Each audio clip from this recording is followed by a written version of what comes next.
his first round. Ice Cream Man be on point. He don't play no games. He quit school because of recess. Listen, straight up. He quit. I respect that man. I respect that man, bro. I don't play no games with that man's name, bro. I know he ain't playing. He feeding his family. He ain't playing no games. All facts. He quit school because of recess. Listen, period. I don't play no games, bro. None. I had to get that off. I had to get that off the curriculum, bro. Recess. Get that up out of here, man. Throw me an elective or something, bro. Wasting my time over here. Hey, Clay. Him not coming through is diabolical. Diabolical. Hey, it's diabolical. That's a fact. Yo, that's a fact. We pick up on new words in our community, boy, and it's just listen. That's why I started saying it whenever I say it, I'm referring to, you know what I'm saying? Yeah, I'm referring to, you know what I'm saying? Remember when T.I. said, what was the word he used? Oh, he had so many big words. He used what he had. Ron in the building, broken traditions. That's my brother Ron in the building.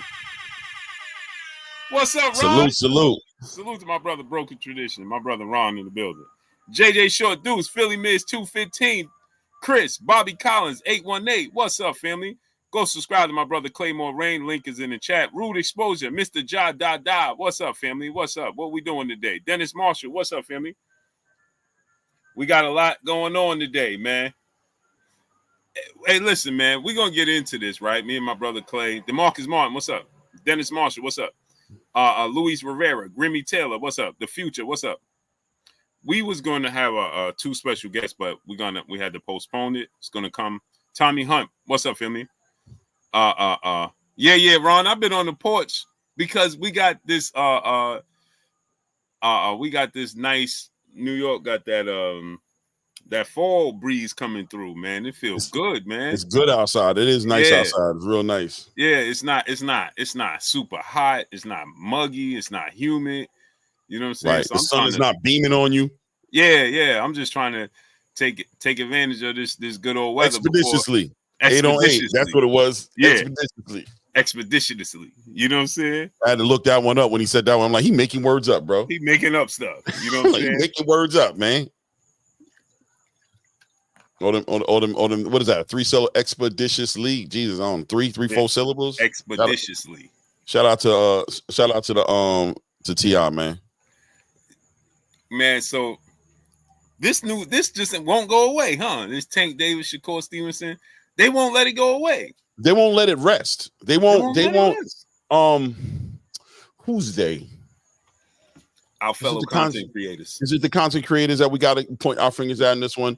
Yeah, it's the content creators and it's the content creators and the fans, because the quote unquote mainstream media, although we are mainstream media when it comes to boxing, right? Okay, let's just get that clear. We are mainstream media when it comes to boxing. Nobody turns on ESPN. Nobody turns on Fox to find out any information regarding boxing. Facts. Everybody, whether it's an actor, actress, whether it's a musician, entertainer, a professional athlete in another respective sport, another boxer, they tune into us because ain't nobody talking about boxing but us. And that's a good place to start, because things like this is why mainstream media doesn't cover the sport of boxing. Yeah. It's why they don't care, right? Because it is so much nonsense that takes place within the sport of boxing, right? That mainstream media chooses not to cover it because it's a circus. There's no structure. It's the Wild Wild West, right? And that can be good and that can be bad, right? Because too much structure, too much quote unquote dictatorship, right, can be a problem, right? But in this case, it's just all over the place. And you can come into the sport of boxing and you can make up whatever you want, right? As we see today, you understand? We can make up whatever we so choose in the sport of boxing and run with it and make it truth. You can't do that in no other sport. Big facts. You could take a 10 word tweet. Young B7 deuce. You say you stay reaching. You put the laughing emoji, but the joke is on you because I'm going to put the link in the chat and you come here and tell us how I stay reaching. Now, don't laugh in the chat. Stand on your square. See, that's another problem that we have in the sport of boxing, right? Mm-hmm. I listen. Cali War, peace of blessings, Queen. As everybody know, I'm a huge 49er fan. So I listen to these other 49, particularly 49er channels, right? Outlets to get my information updated on the 49ers. And so when you listen to these things, these other channels, obviously they talk about other teams, right? They have to. Right. So, but when you listen to this, there's no delusion. See, I can be delusional as a 49er fan, but you have to be it has to be reality when it comes to the actual sport of football. Right. If that makes sense, right? I can't. I'm a huge 49er fan. I could be delusional and tell you the 49ers is the best team ever, which is diabolical, right? Mm-hmm. But in real time, for the 49ers, Brock Purdy can be my favorite quarterback. But can I publicly go around talking about Brock Purdy is the best quarterback in the NFL because he plays on the 49ers and I root for them? That just sounds ridiculous. Right. You can't do that because everybody and anybody in the sport is going to look at you like you got 40,000 heads, including the players on the 49ers. If Brock Purdy going to look at me like I got 10 heads. Right. If I say, hey, bro, you the best quarterback in the league, he might stop me and be like, I mean, your favorite quarterback, I might be, but the best quarterback in the league is a bit of a stretch. We got Patrick Mahomes, you got Lamar. Right. I mean, but in the sport of boxing, right, you don't have to prove anything. And you can run with any narrative that you want, Clay. You can say, hey, Monster Inoue is the greatest fighter I ever seen in history. And this can actually be a headline in boxing. It's your personal opinion. You can get away with it. Right. So you can't do that in no other sport. You can't do that in basketball. You can't say, hey, man, my favorite player is Jason Tatum. So you know what? Steph Curry and Jason Tatum, they better than Michael Jordan. What? Everybody's going to look at you like you got 10 heads. Big facts. Now, if you got a reasonable argument if you say, hey, LeBron James is better than Michael Jordan. Now, people like myself, yourself, older gentlemen, we could be like, we could challenge that. But it's actually a conversation. But when you have in the sport of boxing, you can say whatever you want without any proof. You don't need, and guess what, Clay? The people don't need to see it. They don't need to see the fights happen. Nope. All they need to, they put it in their head, and that's all they needed, Clay. Yep. Hey, my fighter will knock out this fighter. And that's all. I don't actually need to see him knock him out. I don't need to see him fight that man. All I know is, based off of what he did against this fighter, he'll knock out that fighter. Triangle theory. Content with that. You see what I'm saying? I'm content with that. No doubt. Shout out General Manager, bro. I can appreciate his perspective. You got to wait till they fight, bro. Got to wait until they fight. You know what I mean? And I also appreciate Cheech's statement on here when he talks about what happened on Showbiz today. You know what I mean? That there's a lot of things that goes on there's a lot of things going on behind the curtains, behind these cameras, behind the Twitter, behind the social media that we are not privy to. And it's difficult to sit here and look at somebody's mannerisms, as I've been told before, right? Or the way they're acting, in your opinion, and turn that into a whole entire conversation about whether they ducking or not ducking, right? Like there's a way for fights to be made. And when the fights are moved in that direction and move that way, like when an offer is sent out, when an attempt or contract is sent out, and then a fighter responds to it accordingly, it's a lot easier. It's a lot more black and white to sit there and be like, yo, now I know what's happening. This is what's happening. This guy didn't take the fight. The fight was there for him to take. He didn't take the fight. Now we can get a little bit more looser with the word duck. But ultimately, to just say that because Shakur has decided to make a move with Eddie Hearn, get into a short 2-fight deal, a fight deal that's already been mapped out for the world to see, Cordina first, and then Williams Zepeda, and then openly Eddie Hearn saying that, and then Tank Davis is going to be the third fight that's looking to get to put together. For that to turn into a duck and not be acknowledged for what it is. And then on the other side of the conversation, when you have Tank Davis and his team who have not offered the community any information as towards them confirming that they've sent out an offer or not, right? Clearly, both these guys are on the same page about when this fight's going to happen, and definitely when this fight's not going to happen, which is next, right? They've both clearly shown that this is not happening next from both sides, not one side complaining and saying, man, this is messed up, both sides, but to sit there and pick and decide that Shakur Stevenson, the B side to the conversation, who's admitted that the A side reached out to him and confirmed certain information for him with him, is the duck. That's a narrative-driven, supercharged statement to make. That's a very charged. You know what you're doing in the algorithm when you say that, because you don't have no evidence to back that up. It don't make sense at all. Right. How you do it. Oh damn! I didn't even read the screen. Yeah. Shout out T-Bugs. T-Bugs, man. Shouts out to great brother T-Bugs, man. Blessings to you and your family. Yes, on sir. This tough time, great brother. May your father rest in power. Salute everybody. To my brother T-Bugs, man. Much love, much blessings to you and the family, man. May the universe, may the Most High, whomever you confine in, to comfort you, to get you through this tough time and through life, man. Blessings to you, man, and your family. We sorry to hear that, great brother. Much love to you, T-Bugs. Yes, sir. Yes, sir. Yeah, man. That's tough, great brother. You know, I'm fortunate to have both my parents still in existence. You know what I'm saying? And blessings to you. Big Punch, no doubt. We're gonna send you the link in a second. Yeah, please. Yeah, Just Do Boston. What's up, family? Salute, Just Do. Sorry to interrupt you, Clay. Go ahead. No, I mean, just wrapping it up, just to say that, you know, at some point in the game, it just seems to me that we just wait.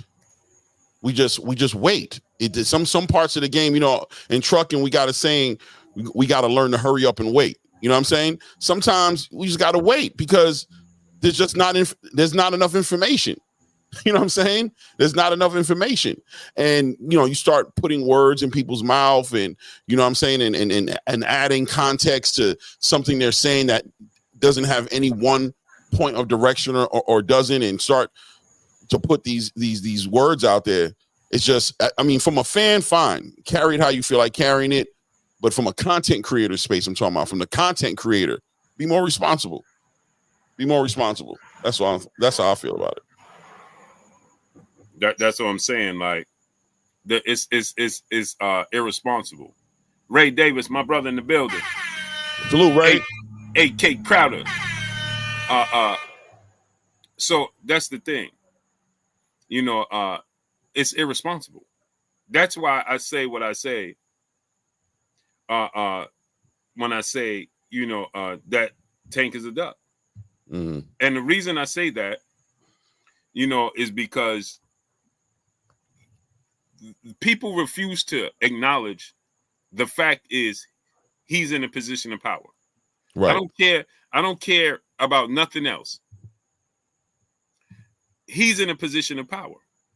And when you are in a position of power, you call the shots. To give you an example, right, Clay? And the people of what I'm trying to get at is this. If something goes wrong in the United States, do they blame the people? Who they blame? The president. Right. The person who could, the blame has to go on the person who has the power to make or break the situation. That's it. Right. Now, blame is different for me, because I see somebody trying to draw the line and saying that's interesting. You know what I'm saying? Blame is different for me than ducking, right? Ducking to me is when two fighters are poised to fight each other and one of them fall out of the negotiation. You know what I'm saying? And said, I changed my mind. I don't want to fight no more. blame is definitely on Tank Davis's side of the on Tank Davis's side of the fence, because he's the one who has to send the offer out. He's the one who dictates what happens and doesn't happen. That's where the blame goes. The blame can't go on Shakur's side. Now, as soon as Shakur receives an offer and declines the offer, it's his fault at that point, right? So I don't use the word duck. Blue uses it, and I still believe Blue. I tell you straight up, I think I think you and these Tank fans are having at it. I ain't gonna lie. I think you're having at it. You know what I'm saying? And I think with you, it's what's good for the goose is good for the gander. If you guys are gonna use it so loosely, then let's use it in a more defining way that makes more sense. If we're gonna play this call the duck game, if we're gonna play this call the duck game, then let's play the game on an even playing field, and let's say who really will be the duck in this situation if we really break it down. But at the end of the day, there's no gray area where the blame belongs. And this is for the Tank fans, right? Because the reason it's for the Tank fans is because you guys seem to be in an uproar about this fight not taking place, right? You're in an uproar. This is ridiculous. This is the next fight. Shakur's messing up. But Turkey's stealing the fight from Tank, from us as fans. Okay, you're upset, but you need to point your energy and your animosity in the right direction. You need to be on the right person's doorstep, complaining with your complaints. You got to be on the right person's doorstep, not on Shakur Stevenson's doorstep. You need to be on Tank Davis's doorstep. Yo, bro, why this fight ain't happening? Those questions need to be for him. I don't understand. You said he was on your list. He's available. You're available. Why isn't this fight happening? Well, why you at my doorstep? Because you're the one who sends out the offers. You the ones who said you were coming for niggas. So that's why we coming at your doorstep. It's disingenuous to be at Shakur Stevenson's door, banging on his door, talking about why this fight ain't happening between him and Tank. That don't even make no sense. It makes zero sense. And furthermore, this is what annoys me, right? Because $4 million. You see that? Yeah, because again, people just make up stuff. People just make up stuff. I'm gonna put the link for Young Beast 722 and for the Big Punch. This link is just simply for these two gentlemen. Okay. It's just for Young Beast 7 Deuce Deuce and Big Punch. Now, here's the thing, right? And see how you just said, like, you would call a fighter a duck if he agrees to a fight and then turns around and says, I'm not going to fight. Right. Well, that's what Tank did. He told us he wanted to fight Shakur Stevenson. He told us he wanted to fight and be undisputed at this weight class. Right. He told us that Tank was on his list of fighters to beat. And now he contacted Shakur, and Shakur said, I'm available. And he never put his best foot forward to make the fight happen. There's no different than Lomachenko. Yep. There's no different. Ron Toro, brother in the super chat, dropping that half a dub on us in the super chat. When has Tank or his team ever expressed serious interest in fighting Shakur like he did with Frank Loma or even Pitbull? Hashtag Tank a duck. Hashtag Biz a joke. Salute to Ron Toro, dropping that half a dub on us in the super chat. What's going on, brother? Salute to the Big Punch. What up, though? How you doing, family? What up, bro? Hey, y'all funny. Y'all real funny. Talk about it. All I gotta say is one thing. Hey, Punch. The truth is always funny. Oh yeah, the truth is the truth. I had to pull over for this. Hold on, I'm gonna pull over. Please pull over. Please don't get. Yeah, I want you focused. Hold on. Okay. Let me pull over. Yeah. So, what's up, Bloke? What's shaking, my guy? I just want to know if we gonna ignore this one fact. Okay. This one fact. Mm-hmm. Shakur, out his own mouth, said that Tank's team reached out. Mm-hmm. Right. What does that mean? But wait, you got to finish it though. See, that's right. No, I don't have to that's finish the problem. It's really that simple. No, it's not that simple. It's not that simple. It is. No, it's not. Why else would they reach out? Oh, Punch. Let me ask you a question. You married? Yep. Okay. When you first saw how'd you get married? Did you just look at your wife, say hi, and walk away? No. And then she said, and then you walked away and said, "Hey, I said hi to her." Okay. Did you see me get married? I didn't have to see you get married. You told me you married. Exactly. So did this guy tell what happened on that phone call? No, you missing the point. No, I'm not missing the point. No. He did tell. Never, He did tell. He did. Hold no, on. I'm gonna tell you. He did tell. He he told said us what happened on that phone call. Right. So I'm asking you, when you got married to your wife, the reason you got married is because Punch engaged in invested in her. Right? You didn't just see her say, "How you doing? Oh, you beautiful," and walked away and then say, "See, she ain't want to marry me," did you? No, you had to engage, you had to court her, you had to do whatever you had to do to get her on your side, right? Oh, he dropped off. I think it's interesting that he brings that up, though. Big Punch brings that up. I think. Right. Go ahead, Big Punch. So now you have to engage. He called Shakur Stevenson to ask his availability. So when, again, like I said, if you see your wife and you say, "Hey, oh man, you beautiful, you free this weekend?" She say, "Yeah," and then you never contact her again, you gonna get married to her? Of course not. So you're admitting right now. So you're admitting that he checked his availability. He reached out to check his availability, right? And Shakur said yes. So check this out. You said Tank never wanted to fight.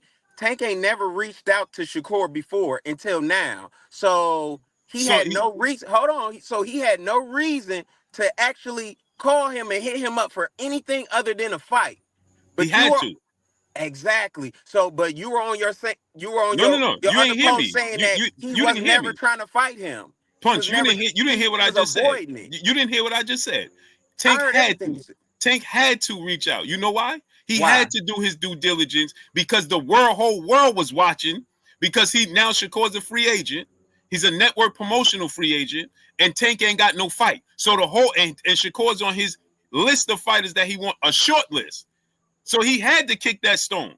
He had to kick the tires because the world would have been like, "Why you ain't inquire about Shakur?" Because you said, and your team said, hold on. You and your team said, y'all put yourself in the box.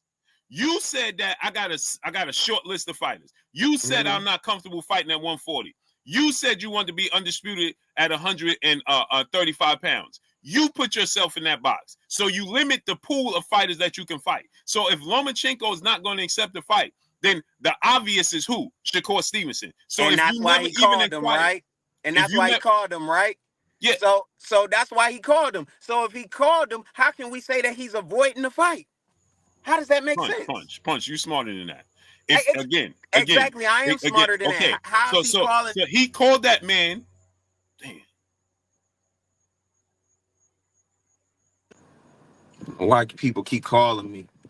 He called that man, right, to inquire. Shakur said yes, right, and then he never said anything else. Wait a minute, hold on. I don't know about that. I'm not going to agree to that because Shakur never said what he said on that. Shakur told us. Shakur said that they asked me if I was available and interested, and I said yes, and I haven't heard back from them. They told Shakur Stevenson they was going to the Olympics. They never reached back out to him. He's frozen. Yeah, he froze. Yeah, I mean, my bad. Yeah, I try to put it on not disturb so the phone calls won't come in no more. But no, it's okay. But all right. So Shakur said they reached out. They asked me my availability and interest. I said yes. Then they said they was going to the Olympics. So I'm waiting for them to come back. They never came back to him. And guess what? I know people at the PBC that said we had other plans.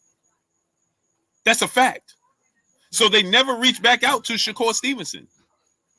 So he reached out to him to pretend to make a fight, and Shakur just got to Eddie Hearn and said, "Hey man, don't make this fight happen," and we're just gonna ignore that part too. Wait, rewind it. Yeah, that sounded kind of. So you're saying right now that Tank Davis reached out to Shakur. Mm-hmm. They never called him back. They had other plans. Mm-hmm. And then Eddie Hearn was on record on Cigar Talk saying that, "Hey man, Shakur told me not to make the fight happen between him and Tank. Never said that. That's not what happened. That's not what he said. He never said that. No, But he never there's said a that. whole Do you want video of me him to saying do, that. do you want me to play it? Yeah, What he play actually that. said? Did you listen to the interview, or did I you want listen you to play that. Let me ask you a question. Like Now, before I go there, I'm gonna ask you this question. Play that. Did you listen to the interview in its totality, or did you listen to what people were Yes, saying about it? I heard the whole interview. Okay, so you heard him say that he told him don't make the fight with Tank. He said, "Don't make that fight with Tank. Tank is not the person. We're not going in the direction of Tank. Don't negotiate with him." Yeah, I remember him don't saying that. negotiate with him. Punch. Salute, real quick. Should I just say salute to y'all? I'm on my little vacation. Blue play already know. I'm just chopping in to let y'all know. You know what I mean? What's up and peace. You know what I mean? I'm listening, and I hope y'all keep doing y'all thing, man. I'll be in tune. Yes, salute. sir. Yes, sir, Ray. Now, Punch. Mm-hmm. What he actually said in the interview, because Punch, you leading me to believe that you didn't watch this interview, that you listened to other people. The whole interview. You've been listening to these content creators too long. Okay, Eddie Hearn said, this is exactly what he said. He said, Shakur Stevenson and his team, meaning Jay Prince and so, informed me, instructed me to not contact or engage in any negotiations with Gervonta Tank Davis because my involvement can hinder him from getting the fight with Gervonta Tank Davis. I believe, you didn't listen to the interview, I believe that myself and my team can bring value to that fight. But if my team and my involvement and my presence is going to hinder the fight, we are taking a step back. We don't have any involvement. Now, you said you listened to the interview. So check this out. Let's say that actually did happen. No. We're going to speak in hypotheticals. We're going to say that's what happened because that's a fact. No, I didn't hear all that. Okay, so I got to play it for you then. Yeah, you do. Okay, because cool. I didn't hear none of that part. Okay. Like, so you've been listening to these other content creators and not listening to that interview. That being the case, check this out. That being the case, right? Right. Shakur was still a free agent. Right. Did he have to sign with Eddie Hearn? He's still a free agent. He's still a free agent. He's still a free agent to Gervonta Tank Davis. Okay, so he's still a free agent. Right. So he's still a free agent. You're saying he's still a free agent, which I heard completely different. That he signed with Eddie Hearn. Okay, again, this is why I do what I do. And this is why what I told you. The truth is funny because people have selective hearing. You said you listened to that interview. You didn't listen to that interview. So and then furthermore, hold on, let me finish. If he's not signed to him. Because in his contract with Eddie Hearn, okay, it is a contract with him, huh? How can he not be signed with him? He got a contract with him. Okay, you ready to listen? So in his contract with Eddie Hearn, okay, it is exclusively disregarding Tank Davis. So it makes him a flexible network promotional free agent when it comes to Tank Davis. So he has a 2-fight deal for October and to finish another fight, right? That is excluding Gervonta Tank Davis. So when it comes to Gervonta Tank Davis, he is a network promotional free agent. DAZN, Eddie Hearn, and Matchroom, you're not listening. DAZN, Eddie Hearn, and Matchroom have no interest, no rights to involve themselves. They cannot hold him back from that fight. Let me give you another example. See, this is why it's important to listen and not laugh. Bro, you now said deal and contract. I know what those words mean. Bro, it's not regarding Tank Davis. There is nothing. You just said he wasn't signed to Eddie Hearn, and then you said he had a deal in the contract with him. His deal is involving anything but Tank Davis. So it leaves him the zone. Nobody has any rights to him when it comes to Tank Davis, bro. Let me give you an example. Another example. If y'all did you're looking shocked instead of listening, bro. Listen. So Terence Crawford. Listening. I'm shocked. So let me. Okay. In Terence Crawford's contract with Bob Arum, right? In Terence Crawford contract with Bob Arum. His contract for everybody else, not named Errol Spence, was completely different when it came to Errol Spence. Every time he finished the fight, they had to do as much as possible to fulfill his obligation of making the Errol Spence fight, and his guaranteed pay was automatically going up. And if they did not secure the fight with Errol Spence, he automatically got an extra $1 million. That's why they didn't pay Terence Crawford like they were supposed to. So when he parted ways with Top Rank, he sued them and he got paid because they didn't uphold their end of the bargain. They never made the Errol Spence fight happen, but they didn't want to pay him. So they had to pay him the money that they was owed. It's exclusive in his contract. And you watch other sports, right? Like you get, why are you shaking your head? Because I'm still mind blown how you telling me this man's a free agent, but he got a deal and a contract signed with Eddie Hearn, and you're saying it's not a deal or a contract, and that it's excluded because of Tank Davis for some odd reason. Is he signed to Eddie Hearn or not? Like, it's I when it comes understand what to you're trying to say. Are we talking about him and Tank Davis, right? No, we're talking about Shakur being signed to Eddie Hearn. Shakur is a net. When it comes to Tank Davis, is the conversation we having. When it comes to Gervonta Tank Davis, he is a network promotional free agent. Him being with Eddie Hearn has nothing to do with him and Tank Davis. Do you understand that? I didn't say anything about that. So then what are we talking about here? You just said that. I said that this man is signed to Eddie Hearn, and you denied that. You told me that he was not. Because you're saying it to say that he can't. It's hindering the fight with Terence Crawford. I'm not saying that to say that. Yes, you did, brother. You just said bro. You're not following. You just said this, but you just said this you said this in defense of. That's why we talked about the interview we just had.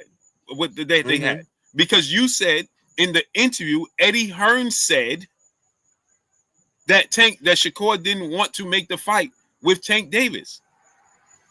So I'm saying that he's not. Eddie Hearn has. This is the bottom line. Eddie Hearn Eddie Hearn has nothing to do with him and Tank. It don't stop it. It don't prevent it. It don't do nothing. It don't go past go. It don't collect $200. It don't do nothing. It act like it don't even exist. The one thing they do have something to do with is the fact that they plant fights out. They already have fights planned for him because he signed to him, right? It doesn't matter. So that means he's organizing his fights, and he organized 2 fights for him already. It doesn't matter. So how does that not hinder it? Brother. Because he organized 2 fights for him already. He can fulfill those. If Tank Davis say, I want to fight you next week, he has the legal right to now negotiate. Nothing Eddie Hearn, Matchroom, or DAZN can do. Do you understand that? He has that in his contract. I don't. What don't you understand? He has. I don't understand how if Eddie Hearn already has 2 fights for him planned out, and that you're saying if Tank says tomorrow, hey, I want to fight you, that he could just drop those 2 fights immediately and say, Eddie Hearn, forget about those fights. I'm gonna fight Tank right now. Right. That doesn't make sense. No, it don't make sense because you don't want it to make sense. Because aren't those fights? He's got a contract. How he not going? Well, Bunch. Let me ask you a question, Bunch. In some type of way. Because Eddie Hearn agreed to work with. Bro, it's the same thing. Are those fights contracted out, or are they pending each other? Like, if he loses against Cordina, does he still get a fight with Zepeda? Is Zepeda going to fight Shakur? The belt are already on the line. Right. So if Cordina beats Shakur, does Shakur still have a fight lined up with Zepeda? That's what it sounds like to me.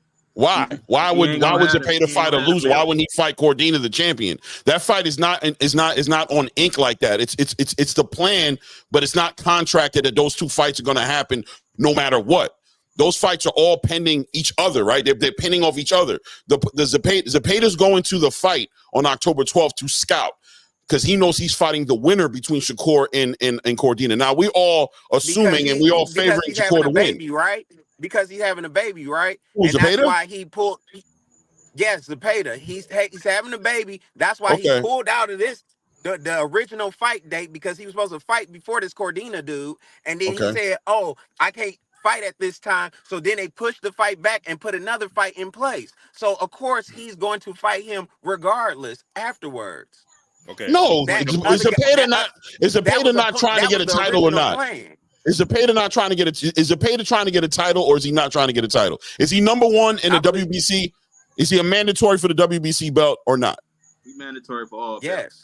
All right, so he's not fighting Shakur. He's fighting for the WBC title. Shakur has a WBC title, therefore they're fighting. If Shakur doesn't have that title, what is Zepeda fighting Shakur for?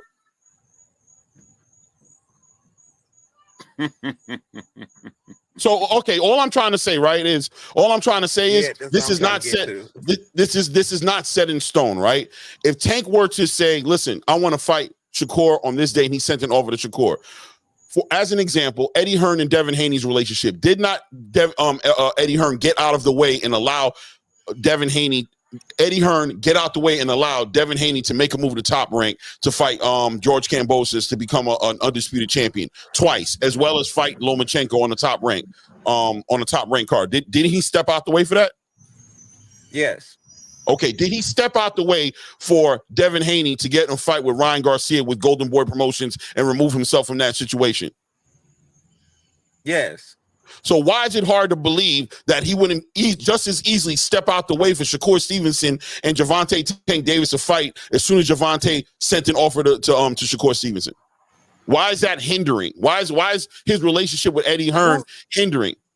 Because that's not my argument at all. My argument is that Shakur doesn't want to fight. It doesn't have anything to do with if Tank wants to fight. Tank can't force him to fight if he doesn't want to fight him. Okay. Wait, bear with me. This is not about. I'm sorry, Blue. Hold on. Okay, go ahead. Because I think he's missing my point. Punch. Okay, so Punch. No, I'm asking you a question. I want you to answer this question. I want you to answer this question in depth. I want you to answer this question in depth. I just want to tell y'all my stance point so y'all won't get me confused. My stance on this is that Shakur is ducking. Shakur is ducking. He doesn't want the fight. So y'all can ask me whatever question now after that. He's ducking. Okay, he doesn't want to fight. He's avoiding the fight. So now show us the proof that he's ducking. He asked Eddie Hearn not to pursue the fight. Punch. The proof he ducking is all that talking on social media. Hold on one second. Got nothing to say now. But go ahead. Y'all go. That part too. That's another part. Yeah, Punch. Yeah, that sounds good. Anyway, so what I'm saying to you, it really doesn't, Punch. You said that again. I just told you what Eddie Hearn said. You said you listened to the interview, right? You clearly did not listen to the interview. To fight him. Punch. We just showed you how the fight can be made. Bro, we just showed you how we already showed you how the fight can be made. That Eddie Hearn is not getting in the way of this fight happening. Eddie Hearn also said on the interview. You didn't listen to the interview at all. At all. Bro, I did listen to the interview. No, you did not. No, you did. No, you didn't. No, you did. I'm going to prove that you didn't. So when I play this actual interview that you said you listened to, Punch, the interview. You said you listened to this interview. Okay. I did. Okay. It's amazing how boxing fans have selective hearing and choose not to listen to what the actual interview is. You picked it. You didn't listen to this interview. What you did was you listened to people play this interview. You clearly did not listen to this interview. Punch, not for nothing. Not for nothing, right? We already you're using his going over with Eddie Hearn as a move to get out of fighting Tank, right? Correct. Okay, I'm showing you how Eddie Hearn can easily and has shown that he's willing to step out of the way to allow the Shakur Tank. So how is that now being used as a way to duck Tank when Eddie's already shown a history of getting out of the way to let his fighters get into fights on other promotional on other promotional platforms? And I'm not talking about get out the way like I'll negotiate with you, like literally remove himself from the negotiations, let his fighter go, sign to another platform to a 2 to 3 fight deal in order to get a fight. He's done that already. How does that equate to somebody saying don't negotiate? Because there's a reason behind the don't negotiate. What happened when Eddie Hearn tried to negotiate Devin Haney and Tank Davis to fight? I understand that. I agree with you on that. But that's understanding that Eddie Hearn does not have the relationship. He does not have the relationship with Tank Davis's team to negotiate a fight. Shakur Stevenson understanding that. Why is it far-fetched that Shakur would say, listen, you can go find me other fights, but as far as that Tank Davis fight is concerned, don't get involved in this. This is being handled in a different way. Me and Tank are speaking where we got our own thing going on. Don't get involved in this part of the negotiation because he don't like you. And Eddie knows he don't like him. And y'all know he don't like him. Hold on. You're adding words. Did he say don't hold on. Here we go. Did he say avoid that? Here we go. Yeah. We're instructed to have certain conversations around fights for him, of which is an honour. One of those is not Javante Davis. And I think that's a smart move. I think being. So Eddie Hearn said that was a smart move. Hold on.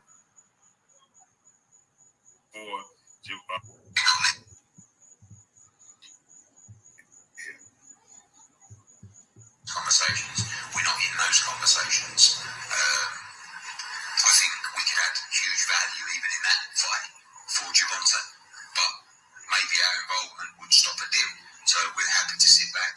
Uh-oh. Where I think we're all. Bro, I didn't even hear that. That sounded like a complete different interview. Sound like he in a hallway. No. It sounded like the same interview. Nah, I don't. The quality don't even sound the same. Because it's a recording. Conversations. We're not in those conversations. I think we could add huge value even in that fight for Javante, but maybe our involvement would stop a deal. So we're happy to sit back. And this is where I think we're all. So you didn't hear that? Yeah, that don't sound like the same interview at all. Oh, it's the exact same interview, brother. It's the exact same interview. Nah. That don't even Punch, sound you like want to put $500 is the same as that? If I gotta go to Fight Hub, if I go to Fight Hub, that was on Cigar Talk. The original interview was on Fight Hub, brother. Again, you didn't even. This is what I'm talking about, bro. Yeah. What you mean? No, that ain't what? where I seen it at. Yeah, I didn't see it on that at all. Bro, you saw it on Cigar Talk. So let me ask you: you saw what you saw on Cigar Talk? Does that negate what he said on Fight Hub TV? Yeah, pretty much. Why? Why does his words negate? Why does him saying something on one platform and him saying something on another platform negate each other? You know why? Because if you can sit here and say that Shakur said, "Hey, this is the interview right here.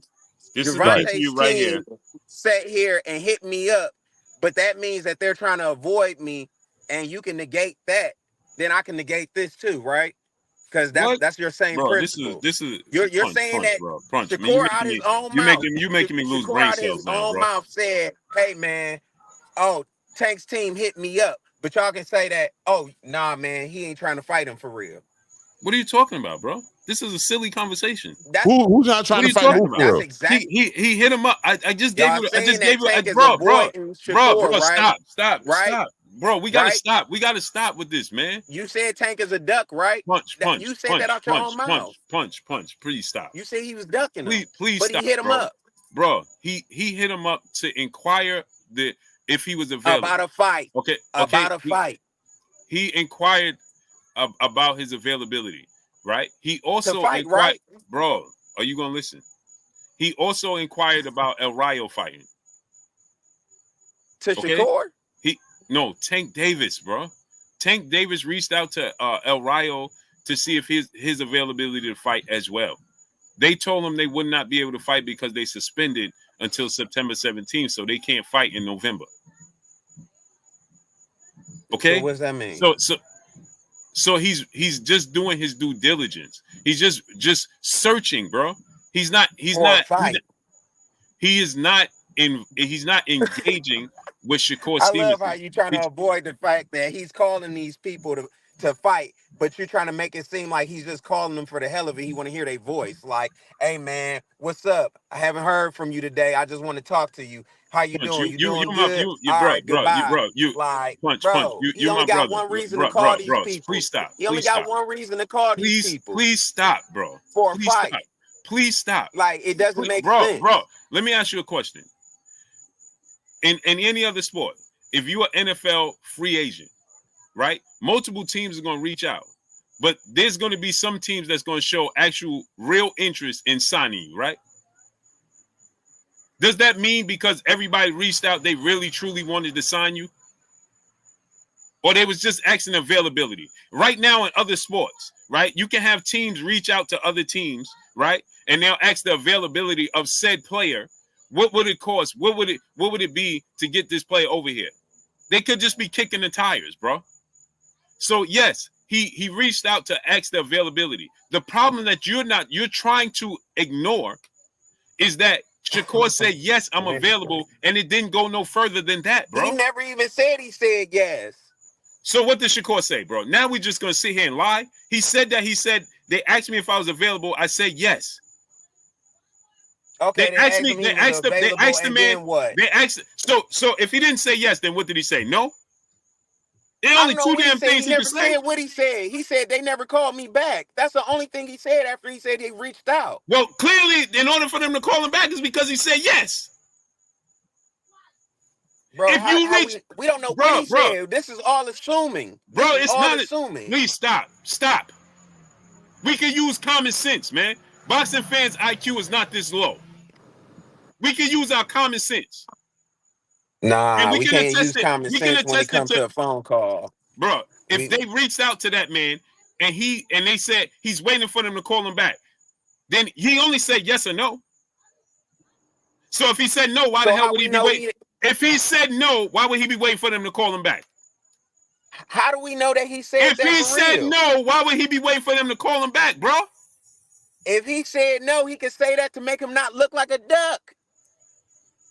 Punch. Right? Punch. Right? People Punch. can lie, I'm gonna ask you again. People lie every day. I'm gonna ask you again, brother. Don't try to act like everybody's honest. Okay, so show us. Okay, cool. Okay, I'm glad you said that. So show us where Tank Team said they reached out and then he said no. We didn't hear Tank Team say anything. We heard. No, we hear them say a lot of shit every day, all day. We heard this what you mean? Out of Shakur's mouth. What you mean you didn't hear them say anything? You hear them say they talk every day. Nothing. I haven't heard Tank say anything about this. I didn't ask you about Tank. And okay, let's talk about Tank. Let's talk about Tank as well, right? I'm glad you brought up Tank. You heard talk. If Leonard Ellaby ain't say it, I'm not listening. If Tank ain't say it, I'm not listening. Okay, cool. I'm not listening. I'm glad you said. Coach Kenny. I'm glad you said that. Because didn't Leonard Ellaby say that when Tank get ready, when he ready, how he ready, then he'll make the offer and he'll make the fight happen? Because you just said you listen to Leonard. So didn't Leonard Ellaby say that? Leonard or Tank. If Leonard or Tank did Leonard Ellaby say that, bro? Say what? Did Leonard Ellaby say when Tank get ready to fight, he'll make the offer when he wants to fight, who he wants to fight, when he wants to fight him, and where he wants to fight him, right? Yep, he said that. When did he make Shakur an offer? As far as I know, he could have made him the offer on the phone call when he hit him up. Now you're just gonna make up stuff.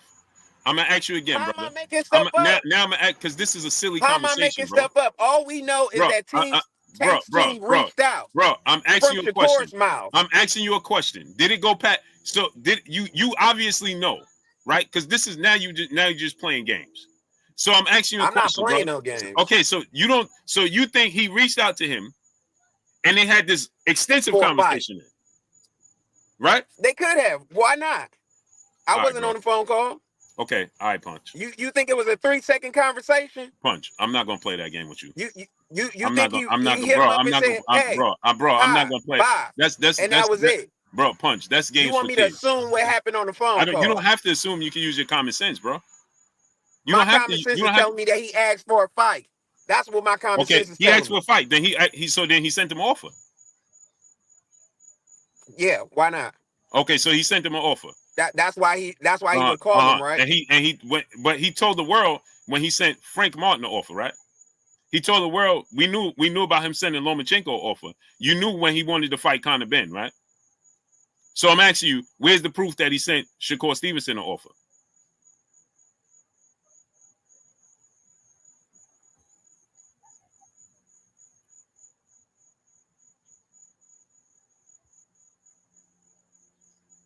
Is he gone?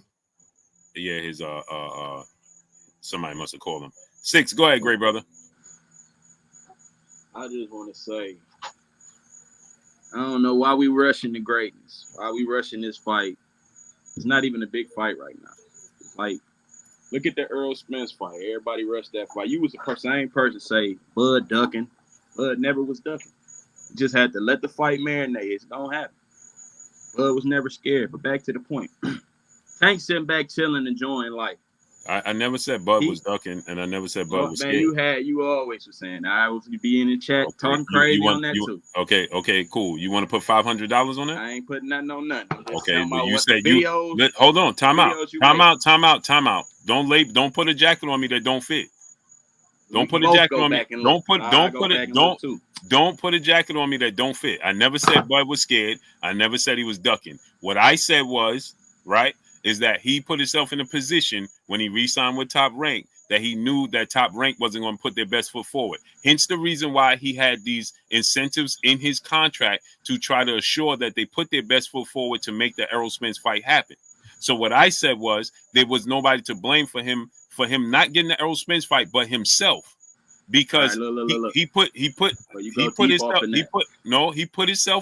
jacket on me that don't fit, bro. I never said he was scared. Okay, I never said he was ducking. What I said was the business, he put himself in a position with Top Rank that he knew the business was going to hinder him. Because Al don't like to do business with Top Rank, Eddie Hearn. He even knew that. The reason that you knew Terence Crawford knew that, because he put incentives in his contract against Bob Arum and Top Rank to assure that they're going to do what they're supposed to do in trying to make the fight happen with Errol Spence. Now, when it came down to the bottom line, when it started to get closer and closer, when he became a network promotional free agent and the fight still wasn't happening, and people from the PBC side was telling me that Terence Crawford was pricing himself out, Terence Crawford was doing X, Y, and Z, that was information coming directly from their team. Okay? And then once Terence Crawford showed me the opposite, Once he showed me the opposite, and I was able to compare the two facts, then I was able to show you guys what the facts was. And then y'all was the ones that jumped up here talking about switch sides when I'm just calling out the facts, the obvious. So that's first and foremost. Don't put that jacket on me that don't fit, bro. All right, listen. If Shakur wouldn't want that fight, he'd do what Spence did. And then go. And okay, Shakur's not in the position that Errol Spence in. Let's start right there. Don't tell me that Shakur. When Tank got a fight, Shakur Stevenson. So right now he's on mute.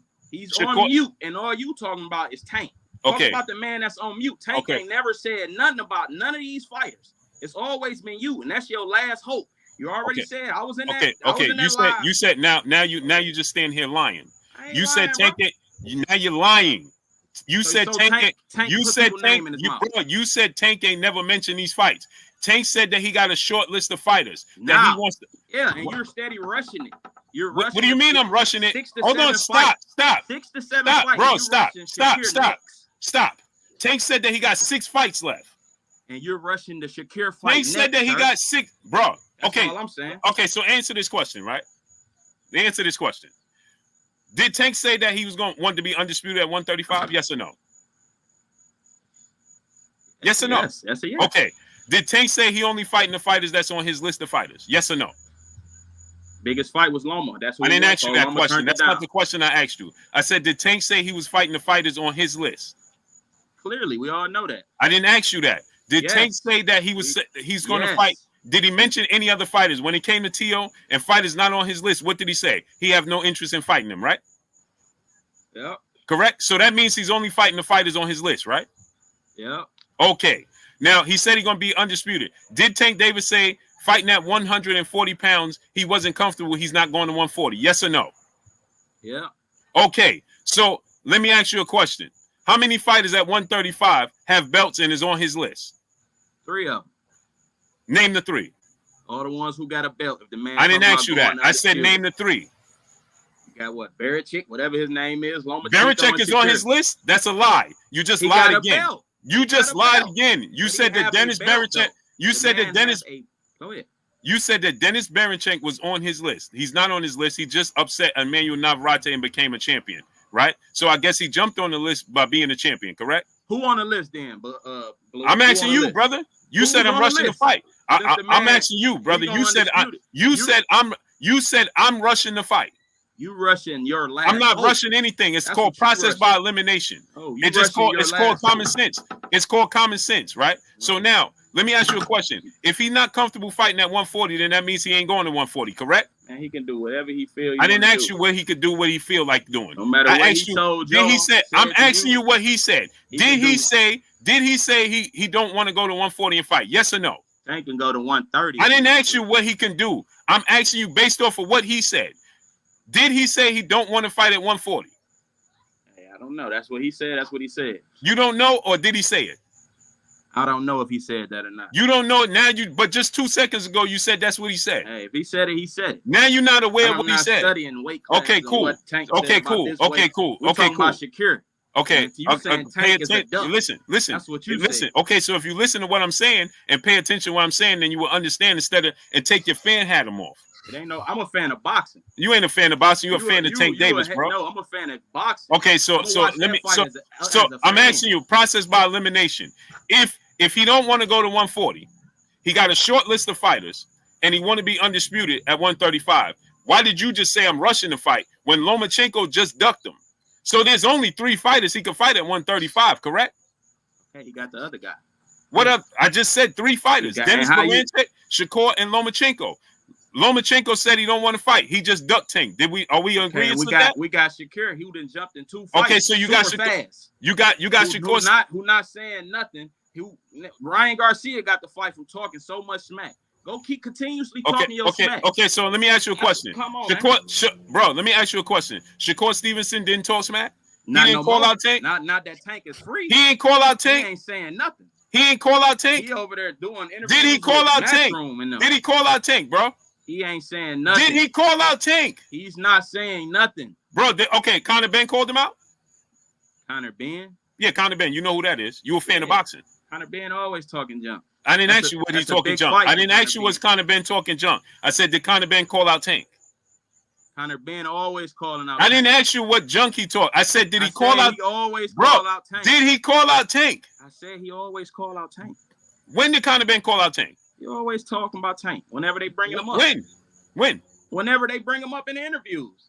Conor Ben. Come on, man. He won a big fight like that. Who wouldn't? Who wouldn't want a big fight? Okay, so I'm gonna ask you again because you said you're a fan of boxing. Because you confusing me. When did you see Conor Ben calling out Tank Davis? He always got Tank name in his mouth. I'm gonna ask you again. You saying if media members brought him up. When did you see Conor Ben voluntarily call out Tank to fight? We're here to talk about Shakur. You done went to Conor. I'm asking you a question for a reason. This is why boxing fans have the lowest IQ in all sports. We're talking about a duck. I'm asking you a question. Talk about this duck. Bro, I'm asking you a question. I'm asking you a question. When did Conor Ben call him out? I'm here to talk about Shakur. When did Conor Ben call him out, bro? I don't know. Look it up. When did Frank Martin call him out? Frank Martin always saying he'll fight Tank. I didn't ask you. I didn't say if he would fight him or not. I said when did he call him out? When did Frank Martin talk trash? When did Frank Martin talk trash and call him out? He's put himself in that position. When did Frank Martin talk trash and call him out? WBA. When did Frank Martin talk trash and call him out? Through the interviews after sparring, they asked him about the sparring. They asked him about him sparring. They asked him about the sparring session that they actually had. That's a fact. So they're just inquiring about that. So I'm asking you again, when did Frank Martin voluntarily wake up and say and start calling out Tank on social media like you said Shakur got to do? Shakur do. It ain't about gotta do. This is what he do when Tank gotta fight. So who called Tank out more, Shakur or Frank Martin? When Tank got a fight, Shakur, I'm asking you a question. Who called out Shakur Stevenson first? Tank or Frank or Shakur?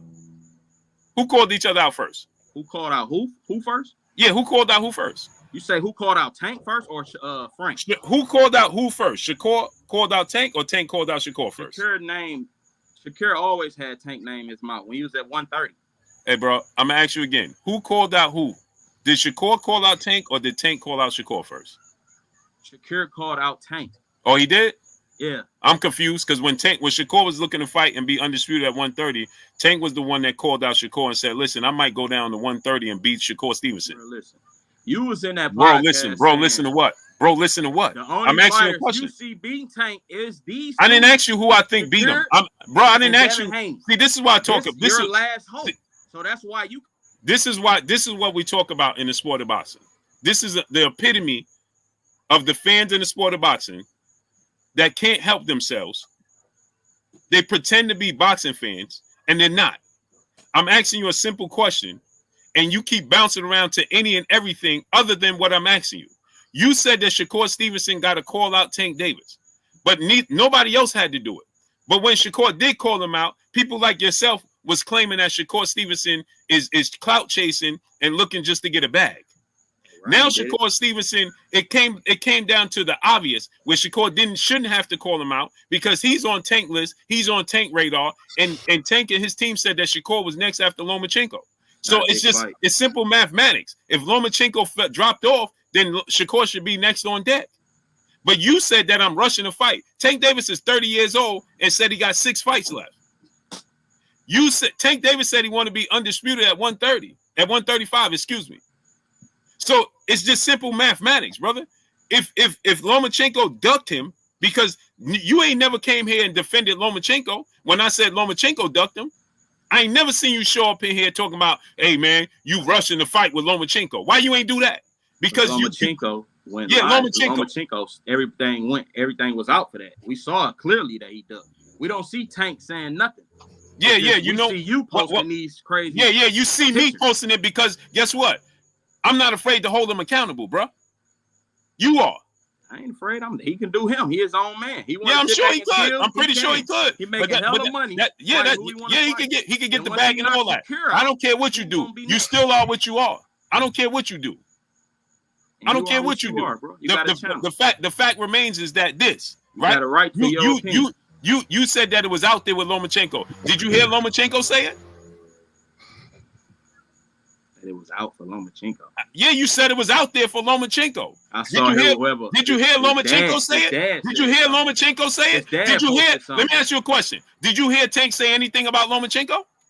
Nope. I saw his dad. Oh, but you know Lomachenko was ducking though, huh? Loma dad what? He said something. Loma dad what? Because Loma dad ain't saying nothing. He said he's gonna sit back and chill. He wanted to defend his belt. That's what Lomachenko said? That's what his dad said. Did Lomachenko say it? That's what his dad said. Did Lomachenko and his dad say it? I mean, did Lomachenko and Tank say it? Did Lomachenko and Tank say it though? Dad. But so when Calvin and Kenny say it, then that's valid then, right? When they say what? What they saying now? What they say? All these ducks. When Kenny and Calvin say things, is it valid? Duck. That's all I seen from Kenny. Oh yeah, they said he ducked, right? Contract. So they said he sent the contract, right? So they said he sent the contract, right? Where's the proof of that? But the proof is we see how to prove. We see what Shakur proof? didn't rush himself into a fight. Shakur didn't rush himself into anything. Tank contacted him over a month ago. Man, we still got plenty of time for November. Plenty of time. You don't got to rush no fight. Just sit back and what you mean? Just like Tank doing. Continue. What you mean, Tank? Bro, you don't have plenty of time to build up a big fight. What you talking about? This is September. This is September. That means the fight is in 2 months. What are you talking about? Back and waited on that man to call him out. Sit back and wait for what? He waited already. Sit back and wait. Yeah. Sit back and wait for what? Tank ain't sitting back and waiting. Tank ain't sitting back and waiting for nothing. What are you talking about? Tank ain't waiting for nobody. What are you Tank is the A side. Who's Tank waiting for? Who's Tank waiting for? Who's Tank waiting for? Who he waiting for? Blood rushing the fight. Who's Tank waiting for, bro? Blue wants that fight bad. Bro, let me ask you a question. Hey, Blue, once he get knocked out, who gonna be next? Bro, let me ask you a question, right? Let me ask you a question. You said I'm rushing the fight. Yeah. So why did Tank reach out to him then? Tank reached out to him because what? Kenny told you that? No, Tank fans are rushing the fight. That's who's rushing the fight. You just said the ones that feel like I can't play semantics, bro. I'm not gonna do that. The fans that think that's the only fight that can happen. He just said this, Clay. He just said when Kenny and them said it, it was valid. But when Kenny and them say something and he can't answer it, then now Kenny is not valid. Right.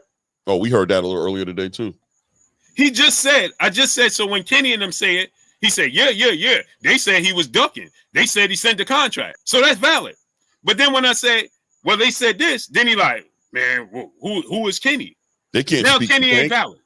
Everybody know Tank speak for himself, and Kenny's word don't mean nothing when it comes to Tank, except for when it works for your favor.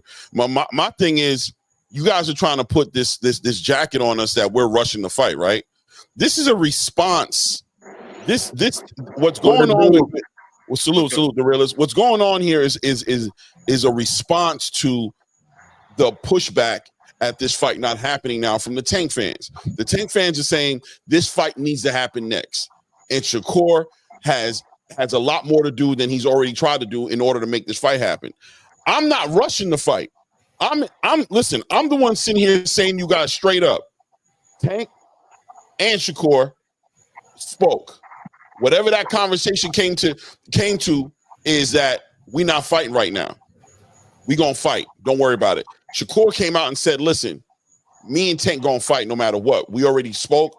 I'm a WBC champion. He's a WBA champion. We're fighting. That's happening. That's been understood across the space. The problem that everybody has is that they don't want to entertain for one moment that both these guys aren't or have agreed not to fight right now. That Tank is like, listen, I'm going to let you know. I just want to make sure you're still down to fight. And Shakur's like, yo, I'm down to fight. Just let me know. And then Shakur's letting the public know I ain't get the phone call back as to when the fight's happening. You guys don't want to leave it there. It has to be something deeper than that. You don't see no vested interest in why Tank might want to. You don't see why Al Haymon or the PBC or Tom Brown or Tank Davis and his team might see a better way to kick off this fight, to roll out this fight presser and everything better than a replacement fight for Lomachenko who canceled the fight last minute. You feel like this is the moment, and if it's not happening right now, this moment, we know Tank ain't the one fronting. It's got to be Shakur. That's what you guys have said in your mind.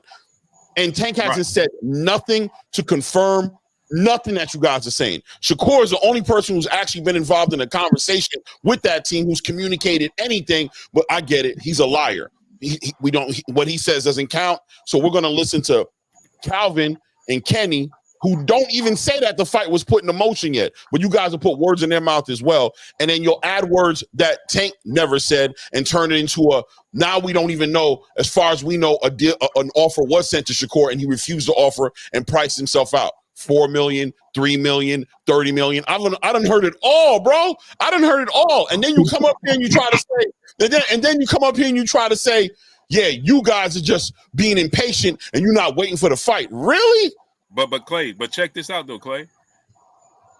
He said that I'm trying to rush the fight because I'm hoping Tank Davis lose. But this is the kicker that don't make sense. When the Lomachenko fight fell through, Tank Davis and his team contacted Shakur. So how am I rushing the fight? Make this make sense. They contacted him to make a fight. That's what was killing me. Because at first he said, he called him, and like we said yesterday, he called everybody because, they wanted the Pitbull fight first. When that fell through, it was panic mode. So they called and see if you want to fight. But my thing is, if you call Shakur and ask him if he want to fight, right? And he available? If you want to fight him, why you calling everybody else asking them, do they want to fight? You know what I mean? Fight Shakur.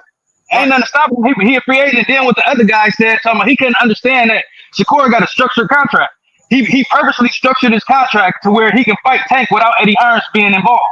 Right. I don't know why he couldn't grasp that. Like that was just, it's easy. That's what a contract is. You can structure a contract whatever way you want to. Because this is the problem, right? Deuce Ford, this is the problem. Because he don't want to believe that's the case. Right. This is not hard because guess what? If you my manager and you my promoter, right? And you say, yo, Blue, I'm structuring this contract X, Y, and Z, and I say, nah, I want it to be bum, bum, bum, bum, bum. Right? You have to agree to it as my promoter. If you agree to that, my flexibility, that's on you. Right. Because you can easily say, nah, this don't work for me, bro. Because that's a big fight. So I'm going to spend all my bread with you doing these little fights. But when it comes to the moneymaker, I don't get a say so. I don't get paid. Right. And you can step away. You know what I'm saying? That's on you.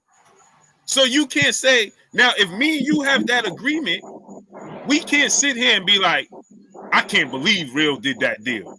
Well, that's on you that you did the deal. It's just like any other fighter, right? Canelo has deals set in place. Case in point for you and Clay, right? Case in point, Canelo's deal with the PBC, and the PBC made this statement.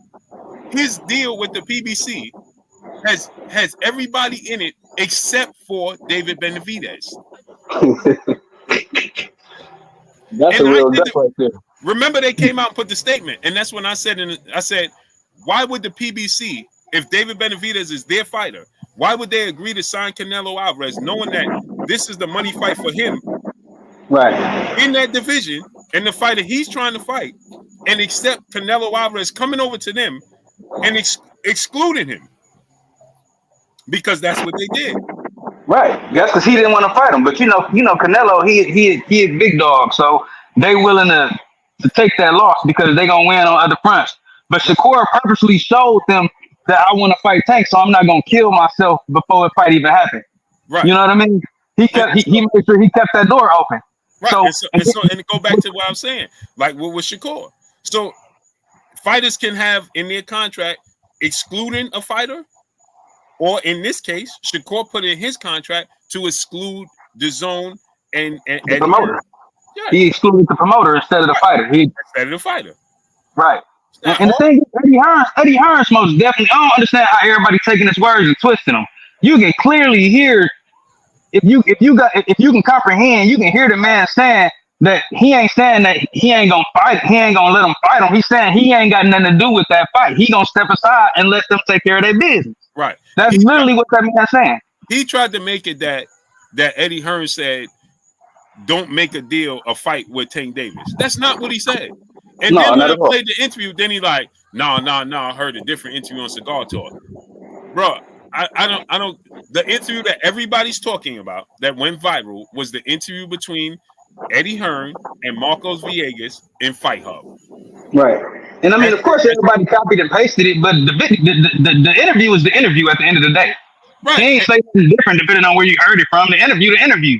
Exactly. So I mean, ain't even an argument. You know what I'm saying? His words is his words. I just saw a recent interview with Eddie Hearn where he included Tank Davis in the game plan, where he let it be known it's going to be Cordina, then it's going to be Zepeda, then they're going to be looking to make the fight with Tank Davis. That interview just came like 2 days ago. That's a fact. That just came out. That was on boxing on box with the British guy boxing. Let me look it up and I'll send it right over to you, Blue, right now. And the thing is, and let me get these super chats. Salute to Dej in the super chat, dropping that Cinco on us in the super chat. Yo, Blue, did you see Coach Kenny Ellis say on IG he's training Devin and he's getting stronger and stronger? Is there any truth to He's just trolling, man. Devin ain't training with him. Happy Valley Farm brother in the super chat, dropping that Cinco on us in the super chat for Big Punch getting caught and not admitting LOL. Man. Yeah, he tried to move the goalpost like Cigar Talk. Man. Hey, I'm looking at Claymore's face the whole time while he's talking. I'm like Claymore looking like, man, I can't take too much more of this. Yeah, because it's like trying to get water through a rock. Like he doesn't want to take and then casually like discounting and being like, I don't know, or making stuff up. Like, bro, y'all go so hard to paint a picture that y'all put your own credibility on the line. These fighters are here for a moment in time. They're gonna move on, bro. Like they're gonna give you what they're gonna give you, and then they're gonna move on, bro. Your credibility and who you are is supposed to be something you hold at a higher level to where you're not willing to just say anything just in the spirit of winning an argument, bro. At some point, you gotta be on to be like, all right, word, I see what you're saying. Okay, no, what you're saying is a lie. Or just painting over stuff the way y'all do it is crazy to me.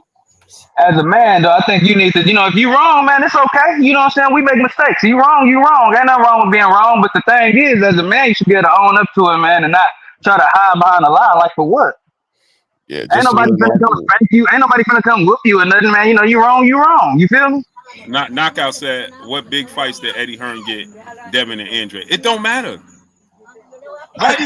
Why does it matter what big fights that Eddie Hearn got with Andre and Devin Haney? It doesn't matter because he don't have no involvement with him and Tank Davis. Who cares what big fights he got for Devin and Andre? It doesn't matter. Hey, you know what be killing me?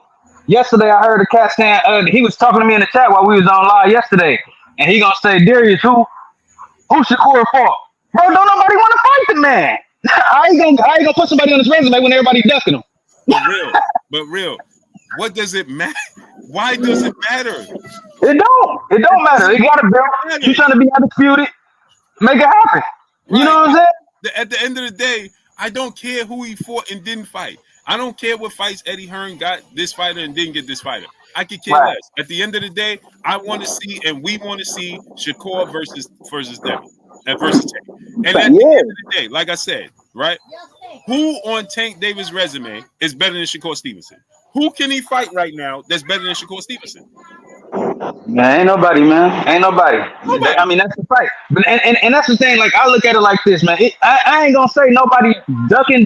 But if I were to choose a duck, it would be Tank because he got the ball in his court. He wear the crown. So if I had to pick a duck, I'd say it's Tank. But my thing is, I'm looking at it like this. I feel like they had a conversation, kind of like what Claymore said. I feel like they had a conversation. Hey, man, get that stank off you from them other fights since everybody's saying you know what I'm saying, you boring and this and that, and maybe he can build his, you know what I'm saying, build his fan base up a little bit and get that stank off of him, man, have a couple nice looking fights, and then it'll make the fight bigger. You know what I mean? And here's the thing. I can respect that. I can respect respect that. Here's where the problem comes in with that, is that he needs to then address his team and be like, yo, bro, we got a something in place, and y'all messing it up, bro. Yeah, I feel it. See, my thing is, what I was trying to say, Tank ain't really got a lot of fights left. He got what he got. Did the last fight he had, did that count into a 6? I don't know, but he said he only got 6 fights left. And remember when Keyshawn was interviewing with Kenny, and he was like, if I beat Baranchik, so on and so forth, and they was like, sorry, bro, you ain't in the plans. But he gotta be if he's trying to be undisputed, and if he gets the belt, then what? You know what I mean? Right. Like it's like how you were saying, like process of elimination. He got to be in the fight because he got the belt to get your goals across. You know what I mean? And my thing is this. This is what I'm saying, right? My thing is this. Ultimately, at the end of the day, you're 30 years old and you want to collect the belts. You got a choice of two: Shakur or Baranchik. Right. I mean, it's not that hard. You know which one he gonna pick. But listen, and this is the thing, right? And this is the thing. If he chose Baranchik from the beginning, I'm cool with that because, again, like I said, because I don't want to see him fight Shakur, Lomachenko, and then you fighting Baranchik for undisputed. It's a Debbie Downer. Right. Remember when Floyd did that in reverse. Remember when he fought with Boulderman and beat Zab? You know what I'm saying? And then he fought Zab anyway. And then fought Boulderman. It was like nobody wanted to see you fight Boulderman at that point. You know what I'm saying? It was like, bro, you beat Zab, you're on to Oscar De La Hoya now. You know what I'm saying? Right. So there's this interview out that just came out 4 days ago, and it's on Matchroom. Okay. With Eddie Hearn being interviewed, right? And he gets specific into the contract and the workings of it. And right here, I can send it to you. I can send you the address. I'll send it to you in the minute mark. Where Eddie Hearn. Just play the clip. All right. Tell me if you can hear it. I'm going to point it out my speaker because this is one. Okay.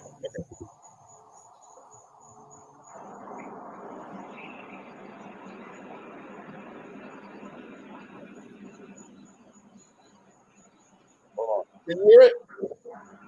No. Nah. All right, just send it to me and I'll play it. I can't just play it. Okay. I got you. I'm going to send it over. All right. Salute the Big Hearn brother in the super chat. He said what the pay-per-view is going to do for Tank and Shakur, or we talking about something different, Big Hearn? But you made a video this morning or last night, late. Yeah. Like, what's going on with that? With the they splitting the fight up with Shakur? I don't like that, bro. That's kind of like a setup almost, don't it? You know what I mean? That's how I feel because you putting Cordina and Shakur as the pay. So why would this information even be out there? Because think about this, right? People, no slight or disrespect to Shakur, but the facts is the facts, right? You mainly going to tune into that card to watch Bivol and Better BF. Yeah, for sure. Right? Shakur on that card is like an added bonus, right? Because it's Cordina. Now, if he was fighting Zepeda or something like that, it would be like, all right, you know what I'm saying? Right. But It means something. But why would you tell the people they don't got to pay for Bivol and Better BF? Right. I get it. So they have, so they can build. It's like a future built-in excuse. Bro, I don't have to buy the card. Right. But now, what they should have did was, and Clay, did you see that? well, maybe they're looking at it like this. Maybe since Shakur had one of the biggest ESPN viewings in his last fight, then maybe that they think that'll roll over. Yeah, but the thing is, like, okay, so now you're gonna have what they should have did was, in order to watch that fight on ESPN Plus, you got to buy the pay-per-view.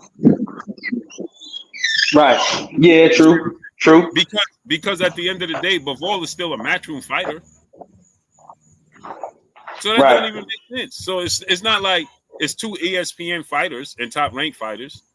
Bivol is still a matchroom fighter. So you should just been like, yo, bro, in order to get this, you got to get X, Y, and Z. To me, if I was Shakur, I would be like, hold on, bro, because they're gonna use these numbers against you. If those numbers don't do big numbers, they're gonna use those numbers against you. And because it's Cordina, and because it's in Saudi, right, and the time difference, and so on and so forth, Right. it just, I mean, and the thing is, it's a bunch of fighters that are hardcore boxing fans, fighters. Ben Whitaker, so on and so forth. You know what I'm saying? Casuals don't know those guys on the undercard. Man, Yeah, that undercard is not a horrible undercard at all, bro. There's great fights no, on that card. No, of course There's not. great fights on that card. The casuals don't know who they are. So my thing, right? So did you see that information on Clay? Which one? That Shakur is going to be the last, the main event. Be the main That's event. what I was hearing. Is that true? Yeah. So they say, yeah, but he's gonna be split though. Yeah. So now once Shakur fight is over, now you got to go to ESPN Plus to watch Bivol and Better BF. But my thing is, that's having two different cards in the same location. That's all it is. Right. Have this ever happened before? Wait a second. Better Beef and Bivol going to be on a free fight? Right. That's crazy. How can you make the fight that big be free anyway? Like that's crazy. I don't mind it, but because I'm gonna watch it either way. I'm gonna catch it wherever it's at. If it's in Blue's backyard, I'm gonna catch it in Blue's. I don't care, but I do think that's interesting though. My thing is, why would you like that? Don't make sense, because what it is it's no different than Top Rank having fights and DAZN having fights. That's right. all it is. So they're gonna make Shakur the headline on this pay-per-view. The only difference is when you go to if it was separate like that, ESPN would have an undercard. Ain't ESPN Top Rank? Yeah. Yeah, like, I think it's interesting. I gotta look deeper into it just to get an understanding of it. I can't really grasp that. That just sounds crazy to me. Like, I mean, ain't ESPN Top Rank? It says that ESPN was kicking up dust because they like, yo, y'all got a contract with us. You know what I'm saying? Oh, okay. I got you. I see what you're trying to say. No, okay, no. This ain't a Top Rank. Okay, I see. This is a Riyadh season card. ESPN wasn't gonna get no piece of it. Right. Okay. Right. Because when Turkish is charging stuff, all platforms get a place, right? Right. It's all under one. Okay. So now ESPN wanted to separate it. So now that won't be aired on DAZN pay-per-view. It'll only be aired on ESPN Plus. So everybody that watched it is going to now, migrate over to ESPN Plus. But they're to entice you, they telling you it's free. But my thing is not free though, because you still got, if you don't have ESPN Plus, you still got to pay. Yeah, you got to. But my thing, why they choose Shakur fight and not Better BF fighting? Like that's the crazy thing. It's like, man, why y'all pick this man knowing what he got going on and the narrative behind him? Like, why you pick him to do that to them? Because Top Rank, you know what Top Rank did that. They did that. Oh, yeah. Top Rank play dirty, man. Yeah, they sticking it to Shakur. Yeah, that's really promoters in general, man. They've been playing real dirty lately, and it's starting to get exposed out here. Yeah, it's getting that's smoke with Shakur for sure. That's exactly what that is. That's a shot at Shakur. 100%. Yeah, for sure. And I hope everybody come out, man, and support, man, so that man can get that up off of him. But you know, everybody say they love it. They love boxing. They love that, but ain't nobody spending no money, man, and promoting it and looking out. But you know what's gonna happen, right? Now they're gonna be like, Yeah, you see, just like they did with Crawford. He on sale. Yeah, all those fighters, Right. all those fighters on that card. It was Terence Crawford fight. The card didn't do super big numbers. Right. Get ready. Y'all got great content coming for like the next 2 weeks after that one. I know we're gonna be hearing about it now. So that's all good. Yeah, I already know the content gonna be coming. Salute to the brother Hannibal in the super chat, dropping that cinco on the super chat. Canelo also called Benavidez for availability over a year ago. Right. That's what I'm saying. It don't matter. It don't mean nothing. Right. It don't mean nothing. It's nothing to stop your life over and be like, oh, I'm not doing man. Tank say he gonna call back. So I ain't going to do nothing. I gotta be ready for that phone call. I could do y'all one better. I'm gonna do y'all one better. Here goes a scoop that most people may not know, right? Yeah. So Floyd had an agreement in place to fight Kareem Mayfield after Pacquiao. Do y'all remember that? No, I was a little younger. Okay, so after Floyd beat Manny Pacquiao, he had an agreement in place to fight Kareem Mayfield. Right. But he was going through, and I can say this publicly because Andre Berto already said it, but he was going through, remember, he was going through the issues with Miss Jackson. He was dating Miss Jackson at the time. He met Miss Jackson through Andre Berto. Okay? When they split up, she went to Andre Berto. He knew where she was. Floyd then couldn't find her. Floyd got upset. Floyd then told Al Haymon, make the fight with Andre Berto, because he found out that Berto knew where she was and didn't tell him, so on and so forth. So it became personal. So he switched from Kareem Mayfield.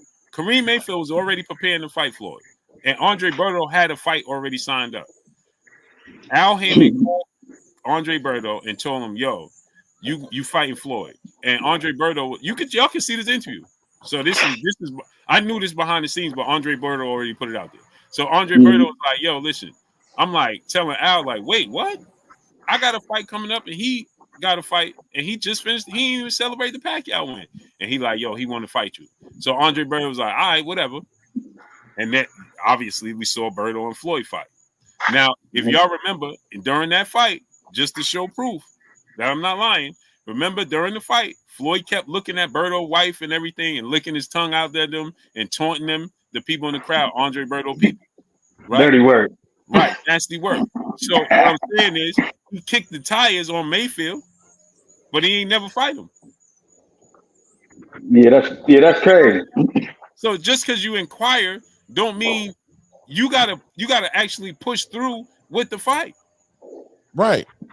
I mean, of course you're gonna inquire. You available, cool. But then what else? After you available, okay, now I know you available, bro.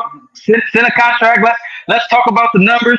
They ain't doing no more work after that. You know what I'm saying? It takes a lot to do a contract. It ain't just call somebody and be like, you ready? And it's bigger than that. You got lawyers involved. Real, right? Real. How many other people got that phone call? How many other people got a phone call right there? There might have been a list of phone calls like, y'all need. I'm trying to make up the best choice for me for the best opportunities. Right. I'm gonna call Shakur. Let me know what's up. I'm gonna call Isak. What's up? Rayo. What's up? Everybody, so I can get the information and figure out how we're gonna move. Just because you got a call, that doesn't count as an offer, and that doesn't guarantee you. Clearly, with hindsight, by the way, doesn't guarantee you a call back. Right. And so check this out. I told y'all this, and now I can tell y'all this. People from Pitbull's team, they like, yo. It's a chance. It's a 50% chance that we're gonna get the Tank fight. That was when I was in LA for the Crawford fight. I remember you was out there. Yeah. So they was looking at that 50%. They was already in contact with them. You remember what he said? Remember what he said after he lost? He was like, Rayo stole the Tank fight from him because he knew he was getting it.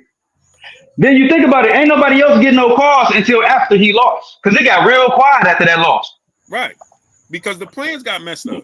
Yeah, because he a better fit for his fighting style. But check this out though, they called Rayo after that. Yeah, but he wasn't trying to fight though. Yeah, he can't because he's suspended November 17th, and Tank is trying to fight November 2nd. It's not possible.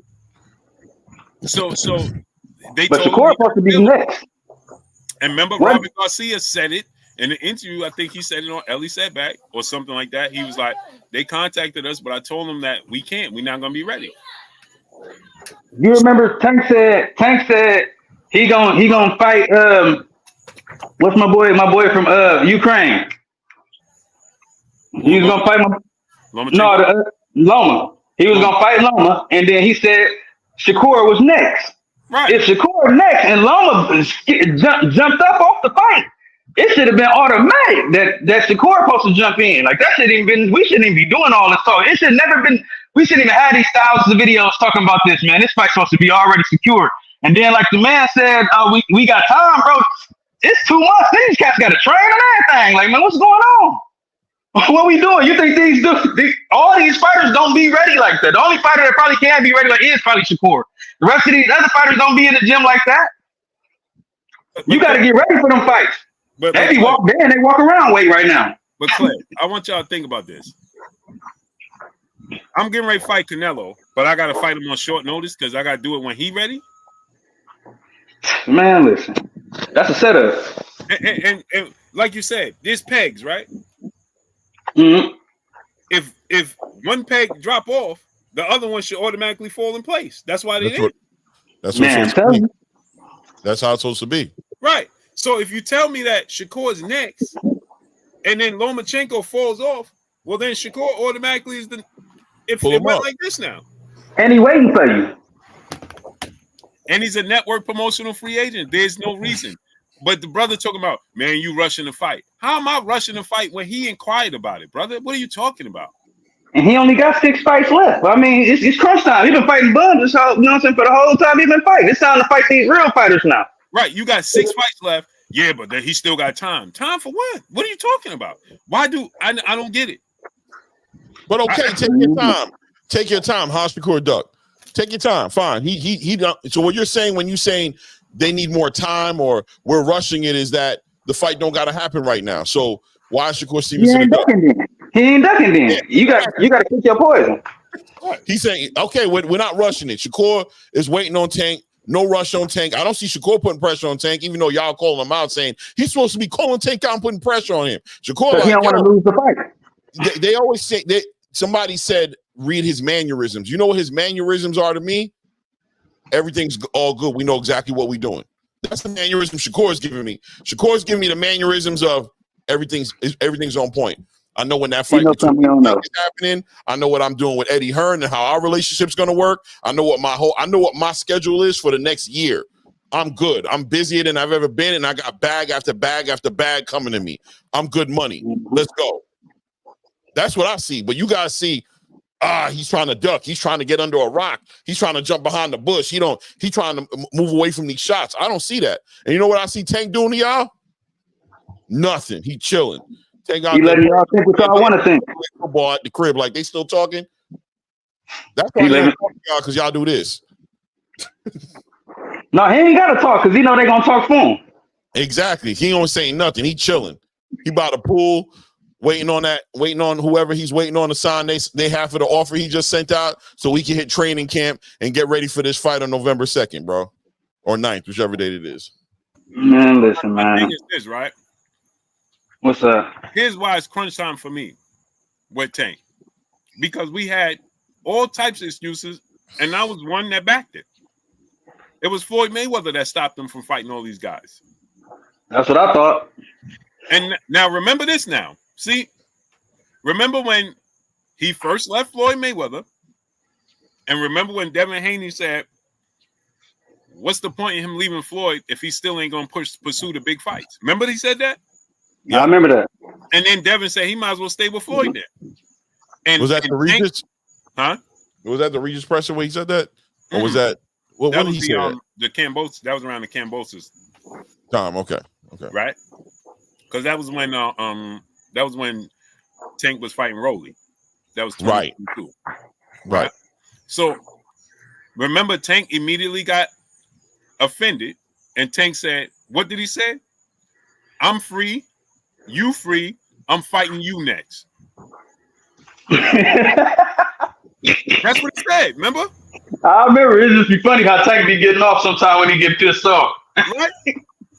He said he told who he told? Brian Custer. Remember he did that interview with Brian Custer? He said, I want Devin Haney next. He be doing a lot of talking. I'm free, he free. after this Rolly fight, I want Devin Haney next. Somebody tell me when they fought. Man, it's crazy, man. He ended up fighting Hector Garcia. Yeah, but that's. I feel like Tank, man. To me, like I ain't gonna lie, like I've said up here, I've said a lot about Shakur, but Tank really my favorite fighter for real. You know what I'm saying? But I just gotta keep it 100 because it's looking fishy. You know what I'm saying? So this is my thing. It's just looking fishy because he's doing what he want to do, and he don't want to fight Shakur right now, bro. That's what it is. He's not fighting Shakur right now. He got a different plan on how that rollout's gonna look. That's it. And ain't nothing wrong with that. But I feel like, man, they need to go ahead and just put it out there like, hey, we gonna let it build up. That's cool. Right. Ain't nothing wrong with that. Instead of everybody calling each other ducks. But I guess in a way that's building the fight though. It's building the fight up. You know what I mean? When you really think about it. Look what we're doing right now. Look what everybody else is doing. So it's like looking at it like, yeah, I could say that, but why not just let it move the way it's moving? It ain't hurting us. Shut off our YouTube, shut off our social media, have a good time, and let this turn into whatever's going to turn into. Just going to make the fight bigger at the end of the day. And everybody get all the YouTubers, everybody get to eat off this topic, man. Because it's a real popular topic. You know what I'm saying? It's a big topic. Everybody want to have their person. They want to put their 2 cents in. So everybody gonna listen in. Right. Now, but you got that link I sent you, right? In the private, you saw that, right? Oh, you sent it in the private? Yeah. Okay. Let me get the super chat real quick. Yeah, I can send it in their phone too. I could do that. Send it to my phone. Yep. Kiki, peace and blessings to the queen. Kiki in the super chat, dropping that half a dub on the super chat. Blessings, my beloved. Happy Tuesday. Peace and blessings to you, queen. Much love to you. Jahad Mitchell, brother in the super chat, dropping that cinco on us in the super chat. Blue salute. I seen somebody say that they trying to freeze out Tank. I don't understand. Shaking my head. Yeah, it's ridiculous, bro. Hey, Billy Boy, you want the link to come up here? You said I'd be capping. Cool. From yesterday. I don't even know that dude, but Billy Boy. Said, remember yesterday before you got off? He said you running, and you said never. Yeah, Billy Boy. I'll send you the link. We got a deal. If you don't click the link, we're going to go ahead and put you in timeout. Don't talk in the chat. Click the link, stand on your square. I give everybody opportunity. Period. I just got it, Clay. Yep. So click the link. Yeah, click the link. Come stand on your square. Speak your piece, Billy Boy. You said I'll be capping. He said, you don't know me, I know you. Cool. Here go the link. I ain't gonna lie, I almost looked at the refrigerator and pulled out the dinosaur chicken nuggets, but I ain't want to do no free promotion. No, sir, not for free. Holla at me. Touch me in my email, bro. You will not get this promotion for free. Man, I'm telling you. Young Beast 7 Deuce. You came on here and the first thing you did was lie. That's the first thing you did. And then when I called you out on it, and then you moved the goalpost, I'm asking you, then you talking about why I'm rushing the fight. No, you ain't standing on business. You ain't standing on business. What business you still on? Yeah. I didn't push you up. I put you on mute because all you was doing was just a bunch of talking. That's all you was doing. All you was doing is a bunch of talking. Well, they got time and they could rush the fight. Well, which one of these fights? You didn't answer not one question. Not one question. I said, did Tank say, no, I don't know that. You don't know nothing. Did Tank say this? I don't know that. So then how you defending something you don't even know what you're talking about? Man, listen here, man. It is what it is, man. It is what it is. So this what I'm gonna do, Clay. Now I'm gonna send him the link, right, Clay?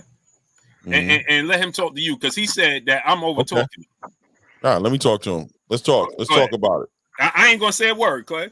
There go the link. There go the link, young beast. Come and press your case, brother. He said he called to talk about the clickbait. Okay, what clickbait then? You didn't? Did he mention one thing about clickbaiting? Nah. I want to know what I mean. Come on up, bro. Let's talk about it. Let's talk about it. Hey, keep in mind, exclamation points and question marks mean something. Right. Yeah. Let's talk about it, beast. Maybe we might find some common ground somewhere. Maybe there's just a missing communication amongst everybody. Maybe we're all talking about the same thing. Let's find out. Let's talk about it. There you go, young beast. Hit the link. Yeah. Let's talk about it, man. Let's figure out what this madness is all about. What's going on out here, man? What's the madness that's going on out here? Let's figure it out.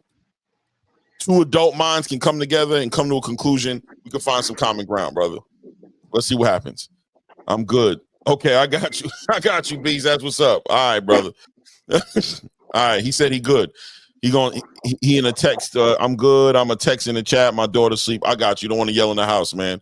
Shout out to your daughter, man. God bless the princess, man. We definitely gotta make sure she's getting that beauty sleep, bro. That's what's up, brother. Priorities for sure. But so young beast, then type in the chat what I clickbaited about them.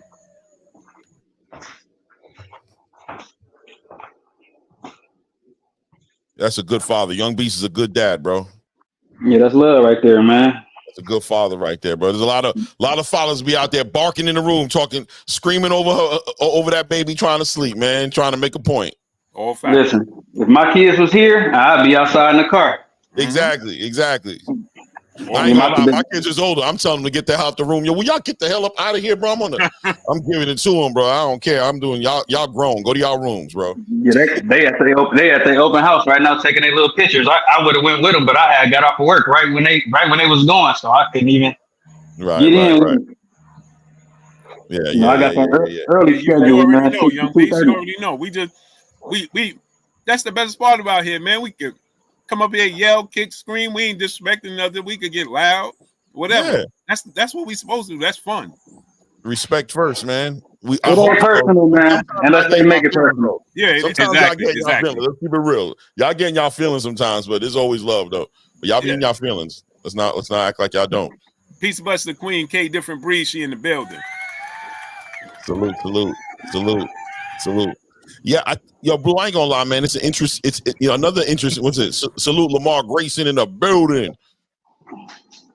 It's also very. Yeah, Clay, real. Billy Boy still talking in the chat, talking about I'm running. Yeah, he talking about he got give him 30 minutes. How am I running? And you talking about give me 30 minutes? Make it make sense. Yeah. Why even say nothing if you ain't ready? Why even say anything and you ain't ready? Why don't you wait till you was ready before you came up in here? Hey man, get your links on. Get your link on. No doubt. I think simple questions, simple answers to the simple questions make the biggest difference in this conversation.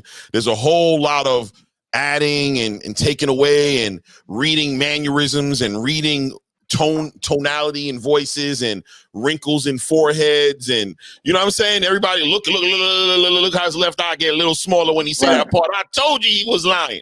It gets so deep.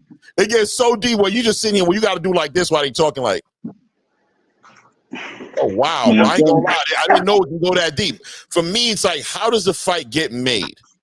Can we talk about how does it look like? Can anybody give me some perspective on what it looks like when the fight is made between Shakur and Tank? How does it look? From my point of view, it looks like Tank people reach out to Shakur's people and send an offer. That's it. Shakur accepts or passes on the offer or counter offers. Mm-hmm. Once we get on the same page, a deal is made, a fight is made, and we get to talk about a fight that's being made. Everything else seems irrelevant to the conversation, right? So the first step for this fight to be made is an offer to be made by Tank Davis's team. Until that happens, we can't move anywhere past that. We can't play those games and start talking about what Shakur needs to do until Tank does what he needs to do. Can Tank force Shakur to fight? Because I know that's what y'all like to jump into it. I heard earlier today that Tank can't make nobody want to fight. Nobody's asking Tank to make nobody fight. We're asking Tank to make an offer to Shakur because he's the A side if he's ready for the fight to happen right now. If he doesn't make the offer, we're going to assume you're not ready to make the fight right now. There's nothing wrong with that. He's not ready to make the fight right now. Everything else, I know it gets boring, right? It's like black people in a horror movie. It ain't going to be very long, right? You guys want white people in the movie because you know the movie gonna be 2.5 hours. Fans are gonna do a couple stupid things in the middle, get caught up in shit they don't need to be getting caught up in. The movie gets interesting. With black people, as soon as it says get out, we normally pretty much packing our shit and leaving. If we pack our shit, because we don't play like that with supernatural energy. You know what I'm saying? We get up out the way real quick. So I know that answer's a little too quick for you guys, but really that's where it begins and that's where it ends. I agree. That's where it ends. Young B said Tank. He said I clickbait that Tank a duck. Floyd don't want to fight. All that. I guess you didn't read the whole thing. That's what Real just said. You don't see the question mark. The question mark is an indicator. I'm telling you this. People were saying that it was Floyd Mayweather. People are saying it's Al Haymon. It's everybody but Tank Davis. When he was with Floyd, he not getting the Devin fight, the Shakur fight, the Lomachenko fight because it was Floyd Mayweather. Now it's Al Haymon wants to make this fight, that fight, this fight, and that fight. So it's not clickbait. It just takes a second to actually read and understand what I said. Right? Sometimes that still don't work. Right. What happens is everybody wants instant gratification. We live in an era of instant gratification. So all you got to do is read 2 or 3 words out of the sentence, and then you made up in mind what I was talking about. So and then I talk about what I actually was talking about. Right. And what I'm talking about is that people are saying that first they said it was Floyd Mayweather, then it's Al Haymon. It's everybody, but I've never seen anybody say Tank Davis. It's Tank Davis' fault. I'm the only one out here that's saying it's Tank Davis. Right? Yeah. Everybody else is going to push a narrative that it was Shakur, Eddie Hearn. It's everybody but Tank. But here's the thing. Adios, Delita, mañana. So here's the thing, right? When he's with Conor Ben is with Eddie Hearn and 2 weight classes, 2.5 weight classes above Tank. Tank contacts Eddie Hearn to make a fight with Conor Ben. No problem. Not near one of these people, these content creators, had an issue with that. The ones that's always defending, they didn't come out and they didn't be like, man, Tank, because he made you look like a fool. See, Tank's sitting back laughing, like Clay said and Real said. Tank sit back and laugh at y'all. I know he is. Right? So you come out and you like, yeah, Tank this, Tank, you defended. Right? He even laughing at his team. What he told them, man, they making too much money. I told them stop talking. They talking too much. Right? So Tank contact Eddie Hearn and like, yo, listen, I want to fight Conor Ben. But in the whole time in between that, everybody said that Tank couldn't fight Devin Haney because Devin Haney was too big. That's another conversation, right? Right. So now, but Conor Ben rehydrated to over 170 pounds and was fighting at 100 at a catchweight 150 something pounds. And guess what? Salute, CJ. He himself, he didn't have Al Haymon, he didn't have Kenny and Calvin, he didn't have nobody. You know who contacted Eddie Hearn? Tank himself. And he did it with the world to see because he did it on social media. And all their comment, I'm not going to say all their conversation, but a chunk of their conversation, he screenshotted and showed to me, the world, and put it on social media. Blue, you don't know he was just trolling. He wasn't being serious. And remember, here's the difference between Shakur and Conor Ben is that he got all the way to the point where they was talking about location. Remember, Tank said he'd go to the UK. And they was talking about location and money. And it came down to, remember, Jay Lynn, peace of blessings, Queen. Give me a Yeah, I think it's interesting, and I think it's going to be another part of the conversation, which is going to be if he fights Ryo at 140 and challenges for that WBA title that Ryo's sitting on. I think that's going to raise another conversation, right? Yeah, because Devin's saying at 140. But let me finish Devin this. So saying then that Liam, yeah. it got all the way Clay, real. It got all the way down to the money. And Eddie Hearn was guaranteeing them like 12 to 15 million, and Tank was like, yo, what? That ain't enough. Remember that? Yep. And Conor Ben even came out, and Conor Ben was like, bro, we offering you a lot of money, and that ain't enough. Now you're going to want this. Now you're going to want that. They got all the way to that point. All Shakur got was a phone call that said, hey, bro, you interested? Yeah. Or we get back to you. And that was it. Conor Ben got down to location, money, all of this. And guess what? The odd thing to me about this all is he did all this with Eddie Hearn. Right. We have no problem with Eddie Hearn, and none of these content creators had a problem with him dealing with Eddie Hearn for Conor Ben. This is how you know they don't keep it 100. Because now today's time, they make a content telling you how how Eddie Hearn is he's the divider between making Tank and Shakur. When he wants to deal with Eddie Hearn, Tank will deal with you. When he don't, he won't. Period. Simple as that. Simple as that. Which goes back to the earlier point as far as Eddie Hearn being this wall now that Shakur Stevenson is hiding behind. Ain't no wall there. Eddie will step out the way very easily to make that fight happen.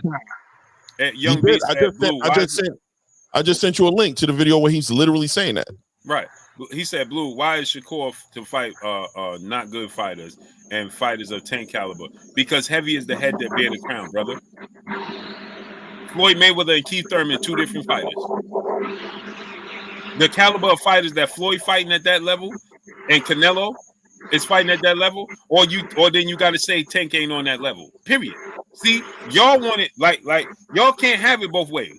Either he the face of boxing and he wear that crown, or he not.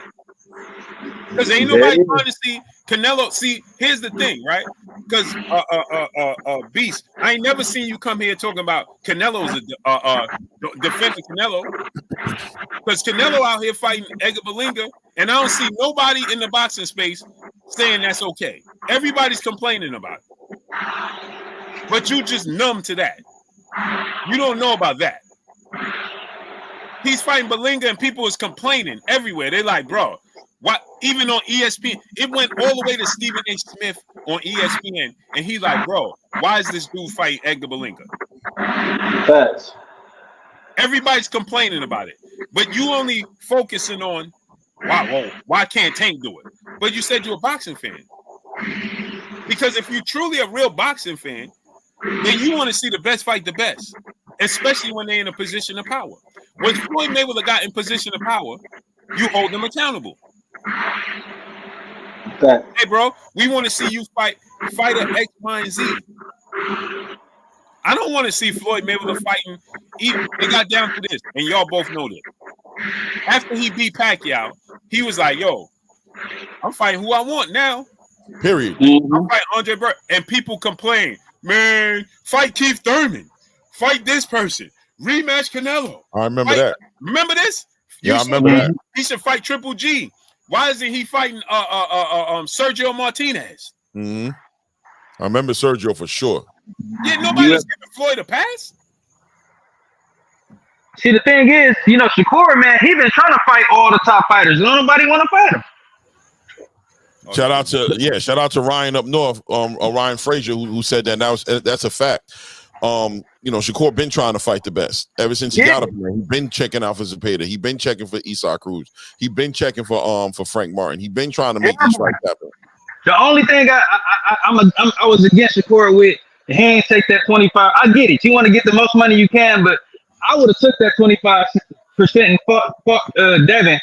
Yeah, because the bag's gonna come after that. Back at that though. I promise you, he looks back at that and he just played his cards and didn't realize Devin would move on so quickly.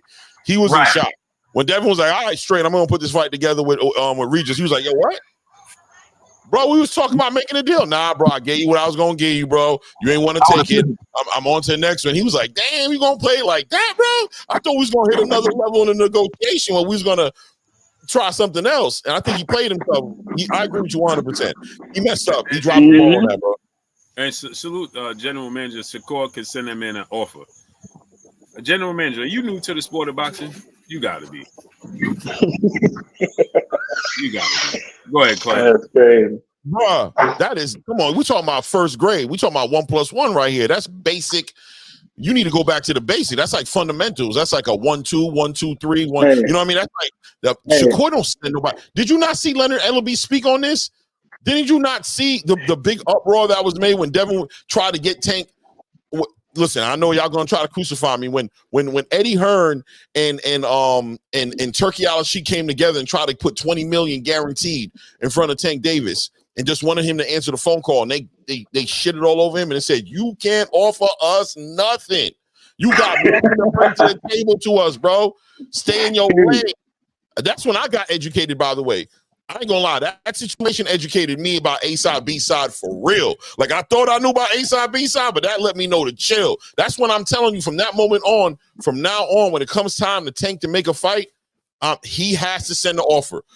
I know, if I don't know nothing, I know one thing's for sure, two things for certain. If Tank don't send the offer, ain't no deal getting made. Period. Hey, Clay Blue, I'm finna play Blue. I'm finna do a Blue impersonation, right? Hey, let's say you go to a job interview, right? You gonna send them a job offer, or they gonna send you a job offer? You know what I'm saying? If you're smart, you'll go get a job offer. But you got a lot of people out who feeling themselves like, I want to give you guys an opportunity to, you know what I mean? And to take advantage. And this is an opportunity for you guys that's only here for a few days. So you got like 2 days to let me know, or you're gonna miss out on this, and I'm gonna have to just leave y'all in the dirt, bro. And y'all don't get to hire me. Man, listen here, man. When you the top corporation, man, it's plenty pickings, man. It is. You know what I'm saying, bro? Yeah, general manager. Sorry, man. General manager, that's not the way it works, bro. Not at all. Like, I promise you, brother. Like, salute to you, family. No way. I mean, you got to look it up and go find me. Go find where the B side offered the A side to offer, bro. Let's be honest. Come on, man. Let's not do that. Well, let me ask you this, general manager. If Shakur can't send the offer, if he's not allowed to send the offer, whose responsibility is it then to make the fight? Just asking for a friend, like Blue says. If Shakur can't make the offer to Tank, if he cannot make an offer to Tank, whose responsibility is it to make the fight? If he can't make the offer. What I'm saying, Bill Haney offered Tank $20 million to fight Tank, and Tank is the A side. So the B side can also make offers. So they trying to hold Tank accountable for an offer. No, brother. Maybe that did he put that in before I said what I said, or after what I said? Am I tripping? He said Haney. He said what I'm saying is Bill Haney offered Tank $20 million to fight Tank, and Tank is the A side. But wasn't Haney undisputed at the time? No, this was during right after the Regis Prograis fight. Right? Once he went up, when he moved up. Right, when they were trying to put that fight together and the whole world came to an end. Y'all remember Armageddon, bro? The sky turned red, meteors started hitting the ground. People were disgusted at that Devin Haney, that Bill Haney would even have the audacity to believe for 1 minute he could ever offer Tank anything. Even Leonard Ellaby said it. Yeah. Leonard was like, you got me twisted. Who do you guys think they are, bro? Right. And again, like we always say, rightfully so. Nobody's disagreeing with them. By the way, exactly, Blue. By the way, nobody's pushing back. I'm telling you, I got educated. I'm like, damn, I never thought of that. Right. All right. Well, how could you offer Tank anything? You can't. You know what I'm saying? You can't. Blessings to the Queen Maya Egypt. Salute, Maya. Salute to my son that's in the building. That's my son right there that's moving. He's leaving this week, man, moving to Florida. First of our kids to leave the state. Love you, son. Much love to you. Salute, young Blue.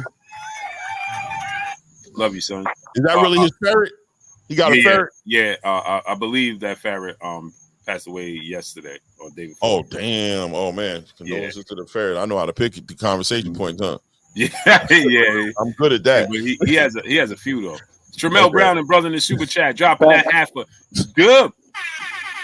Honest and super salute Blue and everybody on the panel. This is why fans don't care when their favorite fighters don't fight the top fights, because most of them don't pay for pay-per-view 100. Facts. And they don't.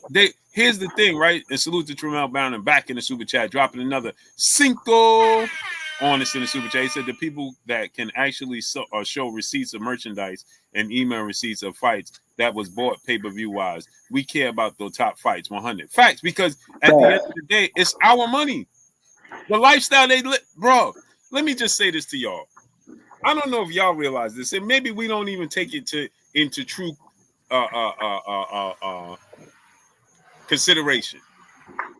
Unlike NFL, NBA, Major League Baseball, hockey, so on and so forth, they got endorsements: Nike, Adidas, Gatorade, Amazon, Peacock now with the NFL, ESPN, TNT.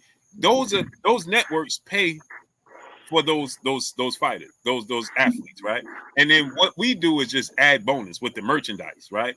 The jersey sales, the ticket prices, so on and so forth. We just add to it, right? In the sport of boxing, we are directly taking our money out of our pockets and putting it in their pockets. There is no endorsements, very rarely. So the networks are counting on us to pay. So the networks are saying, okay, here you go, Eddie Hearn. Here you go, Al Haymon. Here you go, Bob Arum. Here you go, a budget of $100 million, hypothetically speaking. Now you do what you want with that for the rest of the year. Right. But now they're counting on us, the fans, paying it back. So they got to cater to us. So when you see the fighters living the lifestyle that they live, they directly flexing on you.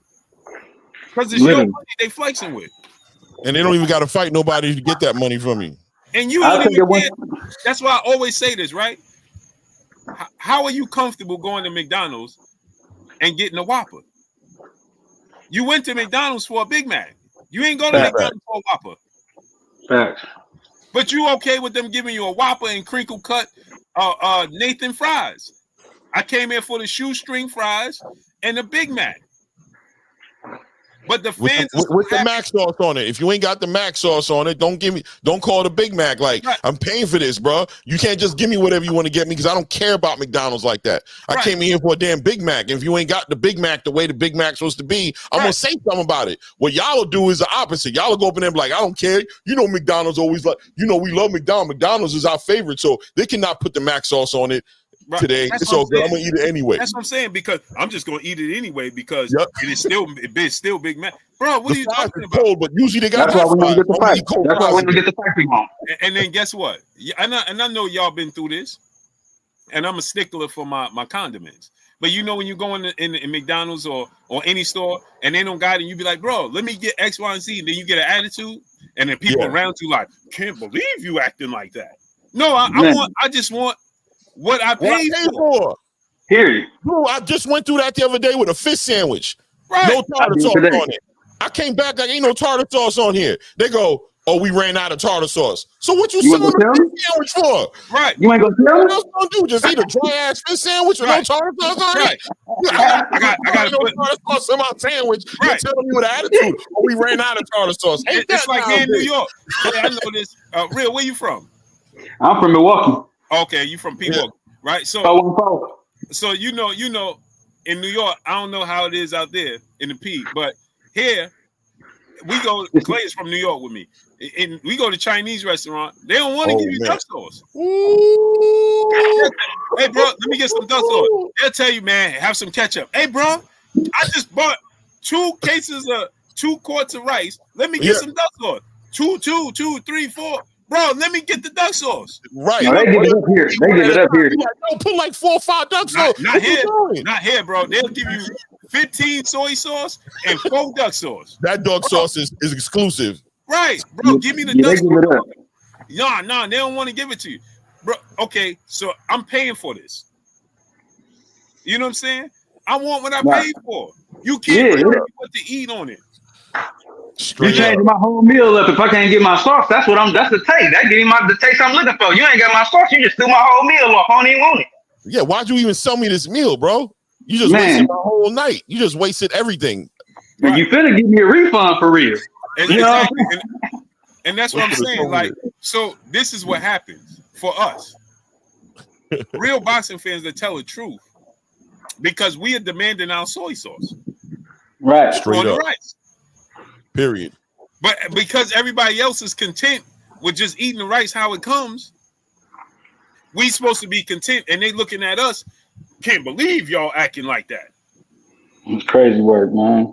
They've gotten very used to being abused, bro. And when you try to push back on the narrative, they go, "Why you always bitching, man? Just take the damn rice without the soy sauce, man. Right. What you special? I take it without the soy sauce all the time." You like, damn. Well, I don't know why you doing that. Just because you want the fight worthy of your money, you a hater. Right. That's crazy. Right. All I'm saying, you know what I'm saying? You can have your favorite fighter, man. But my thing is, like you said, we paying for these fights one way or another. So if we the ones that's backing the money, we the money source. Give us what we want. We want the best. All we want is a return on our ROI, return on our investment. Yeah, best product, man. We just want the best product. Don't give us no watered down product. That's it. Ain't nobody. But that salute to Jafari Caesar in the super chat. He said, "How much it costs for one rib?" Right. Pour it in my hand for a dime. You know what I'm saying? Shout out to Chris Rock. Yeah, so that's what I'm saying. Like, bro, all we Young Beast 7 Deuce, we ain't paying though. Who ain't paying, bro? What are you talking about? I paid. I bought here. Everybody here knows this. Per pay-per-view, and I just stopped because I seen 2 people that had bought pay-per-views for the fights go on other people's chat. And again, nobody asked me to do nothing, but I did it at the kindness of my heart. You know what I'm saying? But you go in the chat and talking reckless about me is absurd. You know what I'm saying? So I just stopped doing the whole paying for. I used to pay for 10 people pay-per-view per every pay-per-view. Yeah. You know what I'm saying? And so once I stopped that, but I was paying for pay-per-views. This is what I was doing. I'm going to the fights. I would buy a pay-per-view for my household and 10 other people pay-per-view. I'm not even home to watch it. I'm at the fight. But I wanted my record to show that I supported it both ways. You know what I'm saying? Because it's the sport I love. So I can't be here sitting here preaching about the sport I love and telling the people what they should be supporting the sport. And I don't support it. Yeah, it's weird. It's weird. You know what I'm saying? Here, my wife don't even watch boxing. You know, my kids watch it sparingly. So I'm buying pay-per-views. And they probably not even watching it like that. They waiting the whole they waiting until the main event come on if they catch it, if they don't fall asleep. Facts. My bad, y'all. You know what I'm saying? So my thing is like, you can't say, "Hey, bro, we ain't paying for it," because I pay for it.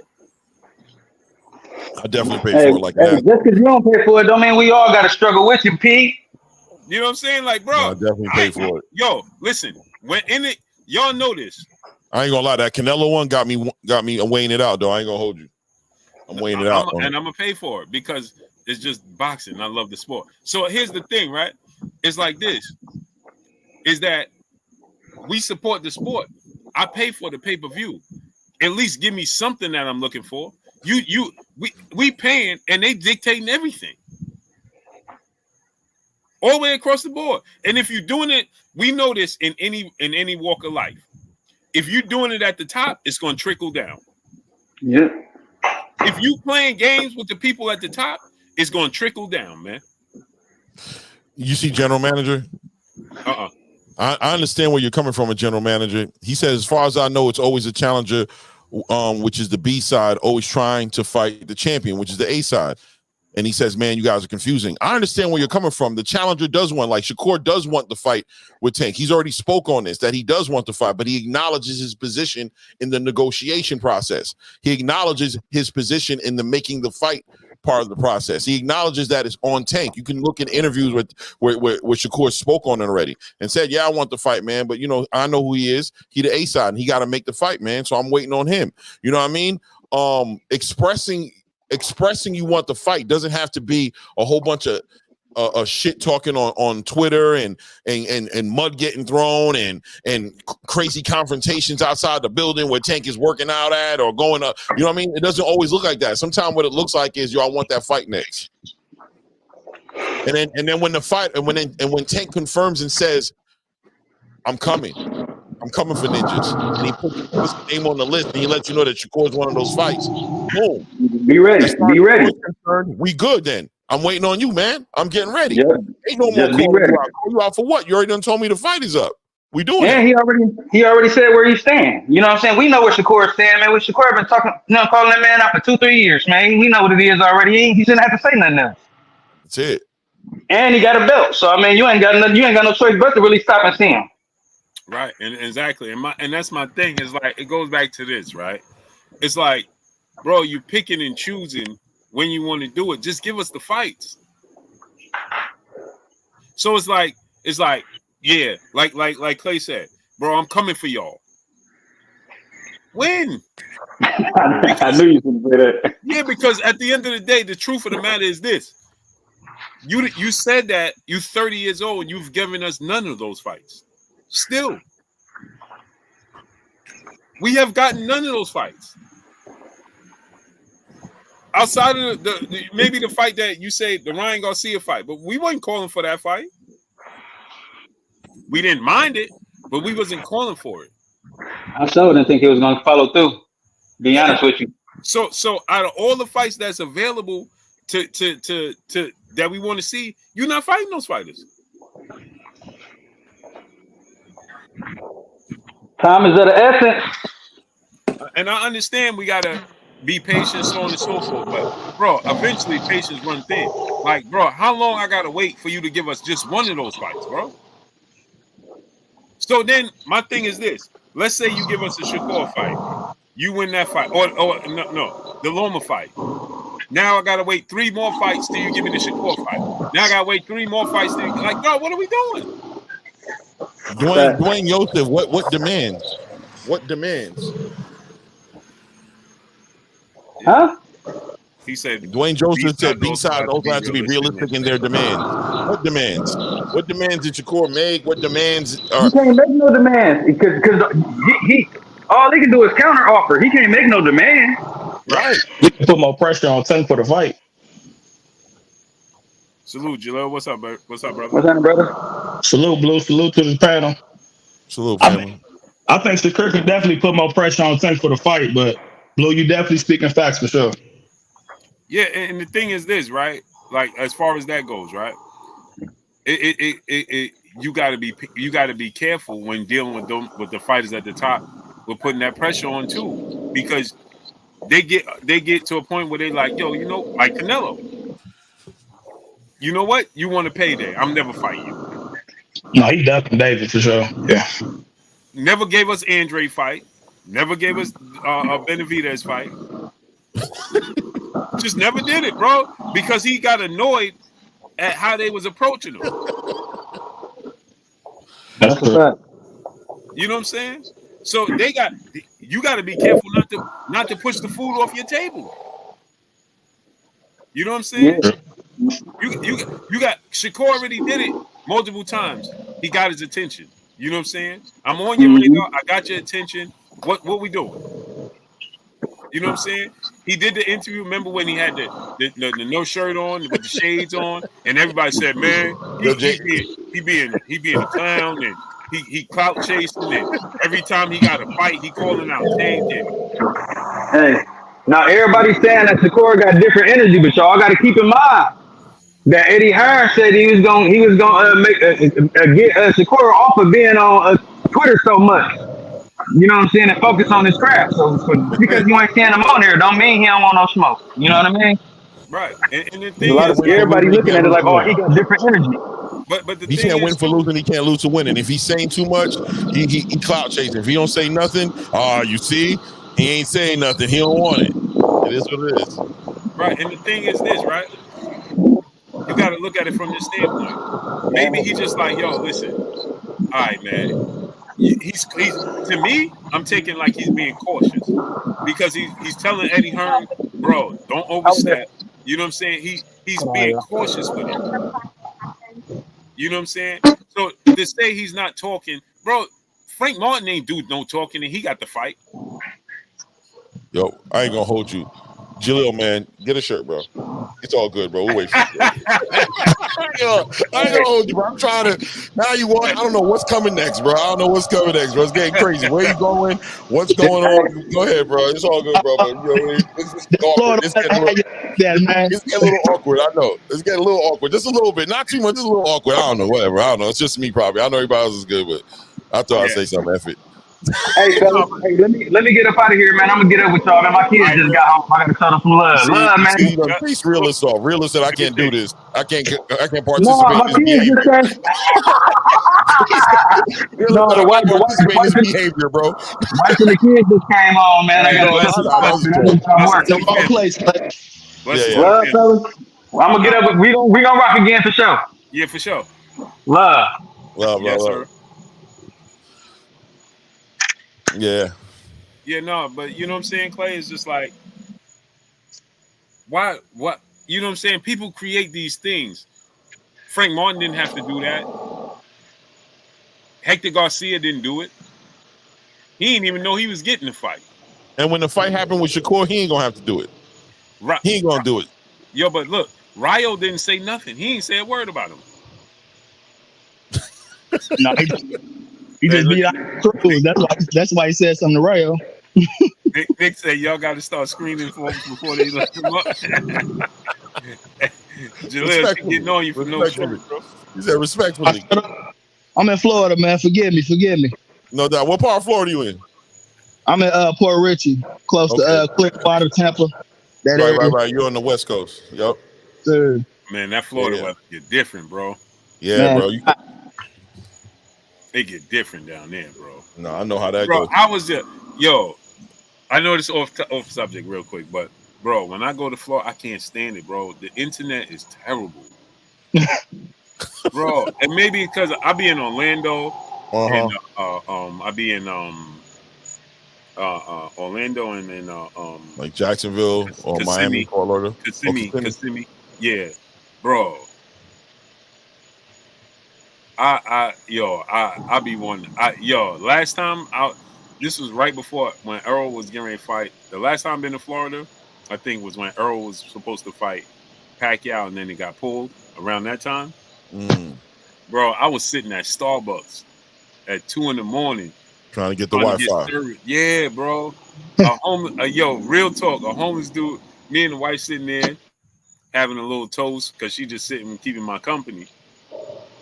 And the homeless dude comes up to the car, true story, knocks on the window. So I'm like, man, ain't no cars out there. It's like 2-something in the morning. So I roll down the window. I'm like, what's good? He's like, hey, man, just want to let you know they closed. So I'm like, bro, what? I'm the only car here. It's pitch black. I'm like, yeah, I know that, bro. I'm aware. He's like, I just wanted to. And he left. He's like, I just wanted to let you know. I'm like, nah. That's when you look at the other side. Whatever side he's on, you look at the other side immediately. As soon as he say that, you go this way. I'm like, bro, I'm pretty aware it's not open. You know what I mean? Go ahead, Jaleel. Sorry about that, bro. Jaleel, what's good with your family? Oh, nothing much, man. I just came here to say salute, Blue, salute, Clay. I'm here all the time, man. Yes, sir. Usually was back here more when you had the late great historian Kurt, man. That man really knew his stuff pretty well. I miss Kurt, man. Yes, sir. But salute to both of y'all. I just came to say what I said, man. But you answered that question pretty good. So I ain't really had nothing much to say. But I'm rocking with Tank for sure. That's one thing for sure. I hope to see the fight happen. I hope it go down. And I'm always picking Tank in 8. So that's all I got to say, man. Salute, King. That's official. Respectfully. Yeah, that's right. Yes, sure, sir. Man. Let's get back to it, man. I'm out of here. All right, my guy. Salute. Yeah. Blue, you ain't gonna tap into Devin Haney staying at 140?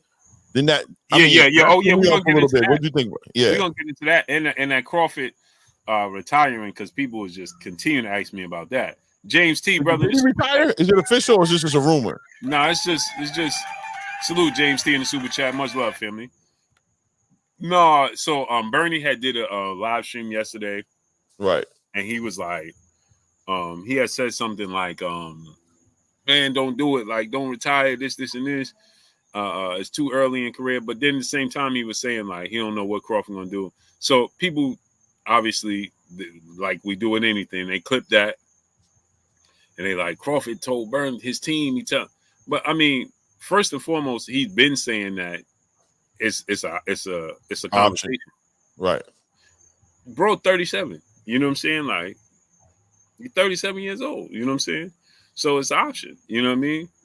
But I didn't take it. You know, I feel like I do feel like Terence Crawford is looking at his exit plan as he should.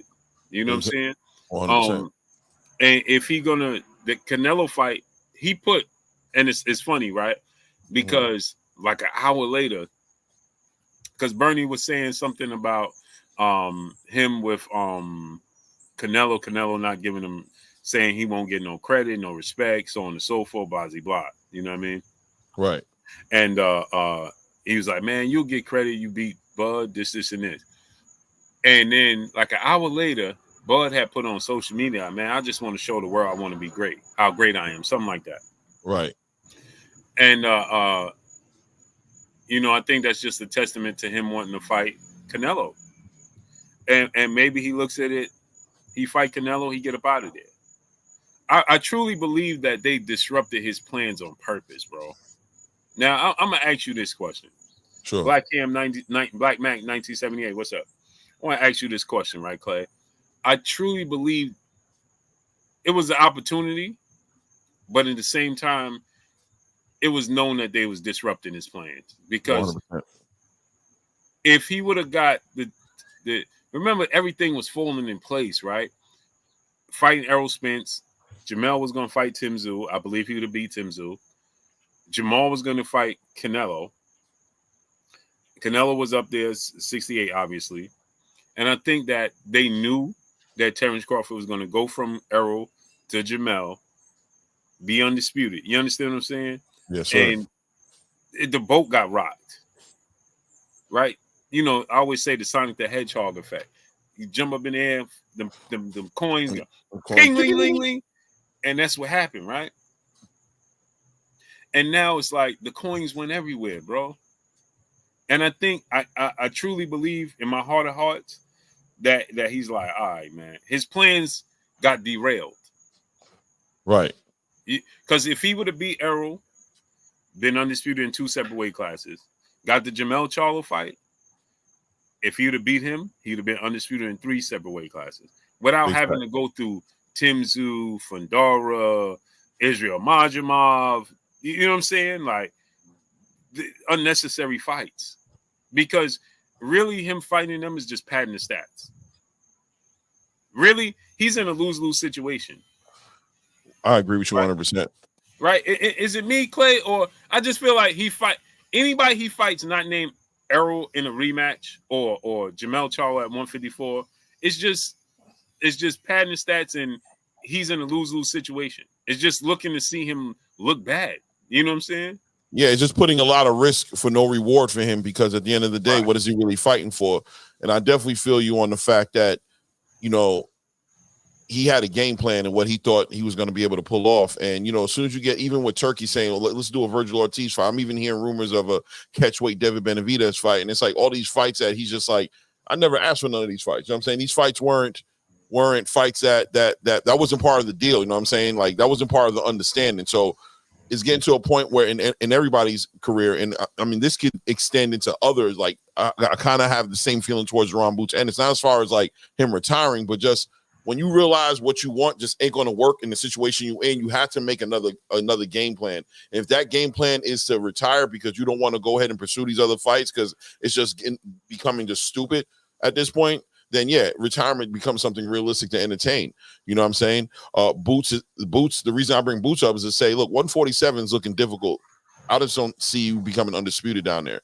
Not because you can't do it, but I just feel like nobody wants to fight you. And this is going to be a point of understanding that he has to come to understand that, listen, bro, if you want to make fights and just to make fights at 147, go ahead. But you becoming undisputed, I think the conversation's got to be getting realer right now. Just looking at how the Brian Norman situation went out, even with the way Brian Norman can't get in the fight with Stanionis. So just bringing it full circle back to Terence to say that the frustration's got to be there to a degree to know that no matter what I do, even now that I got the money behind me, I got the money behind me to make these fights happen, I'm still hitting the roadblocks. I'm 37 years old, bro. What am I doing this for? I got money. I got my family, got 6+ kids, wife, all these accolades. I'm going to the Hall of Fame.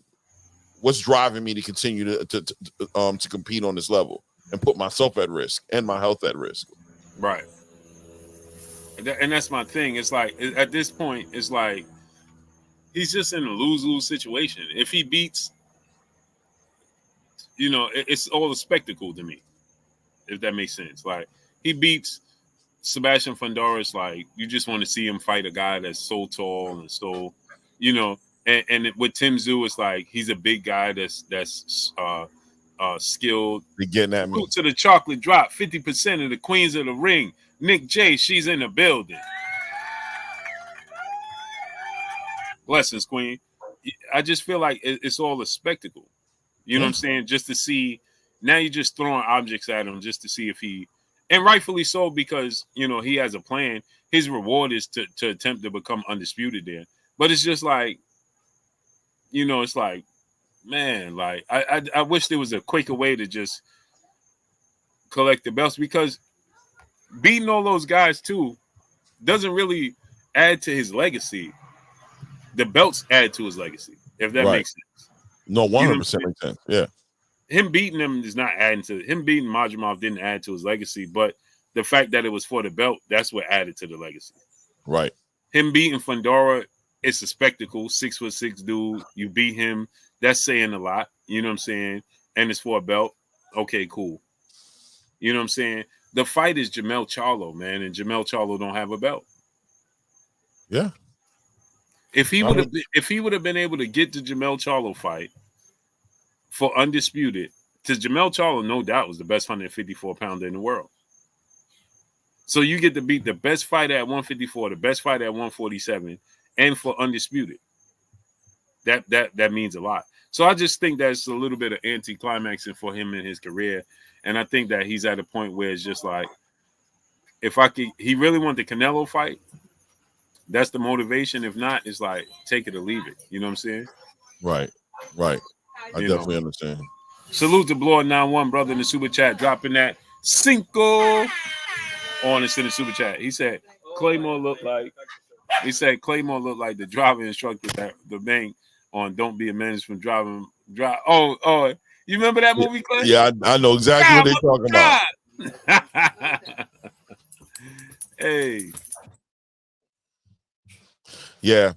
I think it's for Terence, it's I'm good with his career and what he's done, man. You know what I mean? If the Canelo fight can't happen, then just keep it moving, bro. You know what I'm saying? If you want to pursue undisputed at 154, you feel like you can get in those fights, make it happen. You know what I mean? I'm here to see. But at the same time, if it's beneath you at this point and your energy ain't aligning with it, then, see you on the retirement party, bro. You know what I mean? Appreciate everything you did, bro. You about 37 years old. I get it. I'm more so shocked. I'll be honest with you. I'm not shocked. A little part of me is shocked. I ain't gonna lie to you, bro. This whole Devin Haney, Liam Paro situation, I'm like, all right, Devin, well, you still gonna hold it down at 140. Like, I thought, I was more so pointing towards the direction of him going up, because he was saying, how he was gonna fight at weights that he was comfortable at. So I thought that maybe he would be heading in that direction. But listen, man, he's going for, a unification fight, right? Because he's still a champion in recess as far as the WBC. He's a WBC champion in recess, right? Or is he going to be letting that go if he doesn't fight Alberto Puello or Santa Martin? Yeah, that's interesting, right? Because I'm looking at I was looking at that, right? Because he's champion in recess. Right. And I read something that said that Sandor Martin and Puello, how you pronounce his name? Alberto Puello. Puello, yeah. They're gonna contest it. So I gather that he is gonna be reinstated as the champion. It's just a unification bout, because remember, unifications trump mandatories. Oh, so Alberto Puello goes back to being an interim champion. He's interim. That's from what I'm understanding that. And then I gather what they should do is common sense. Another, obvious thing to me should be that you have Puello versus Sandor Martin on the undercard, and the winner fights the winner. Yeah, they could do that for sure. Because if you say no more and if you play, that works in your favor, right? Because now I'm not fighting for one belt, I'm fighting for two. Right. That's Whoever unification. Whoever wins, I get to fight for two belts. Right. Period. And now let me ask you this question: the winner between Liam Paro and Devin Haney, are they the best 140 pounder in 140 pounds? They'll be the only unified, but I would say so. I mean, you can't definitively say it because you got to go through Tio. I mean, that's going to be the only unified champion in the division at that point. Yeah, I mean, I would still favor them, but Tio is still a dog. Right. You got to beat that dog because I actually think that Tio is better than Paro. But I think that we talked about this on your channel, right? Yeah, we talked about like a couple months ago, like a month or two ago. I think Paro beats Tio, but I do think that style make fights. I think his style is wrong for Tio, but I think that Tio overall is a better fighter. Yeah, Tio's a special fighter, but that's a whole different conversation within itself because his mental focus, his ability to focus, and the lack of strategizing, and also, you know what I mean, the dysfunction between him and his father. I don't know, you know what I mean? I don't know like how much. I don't know if he's reaching his potential, if he's the best version of himself that he could be. You know what I mean? And you can't tell because it's like he has this weird situation, man. He fights to the level of his competition, and then he's super athletic, but then he fights guys like Jermaine Ortiz and he can't catch up to him. And it's like, bro, I don't understand. He fights Sandor Martin, gets dropped twice. But then you fight Josh Taylor and Lomachenko, it's like he lacks motivation and concentration when it comes to certain levels of fighters. So that's why I say he's a major player because against Devin and against, Liam Paro, we don't know. But against Devin, I believe we're going to get the best version of Tio. Against Liam Paro, he go again. You don't know. He might drop the ball. He might feel like, I agree. You know what I'm saying? So I feel like he's a better fighter, like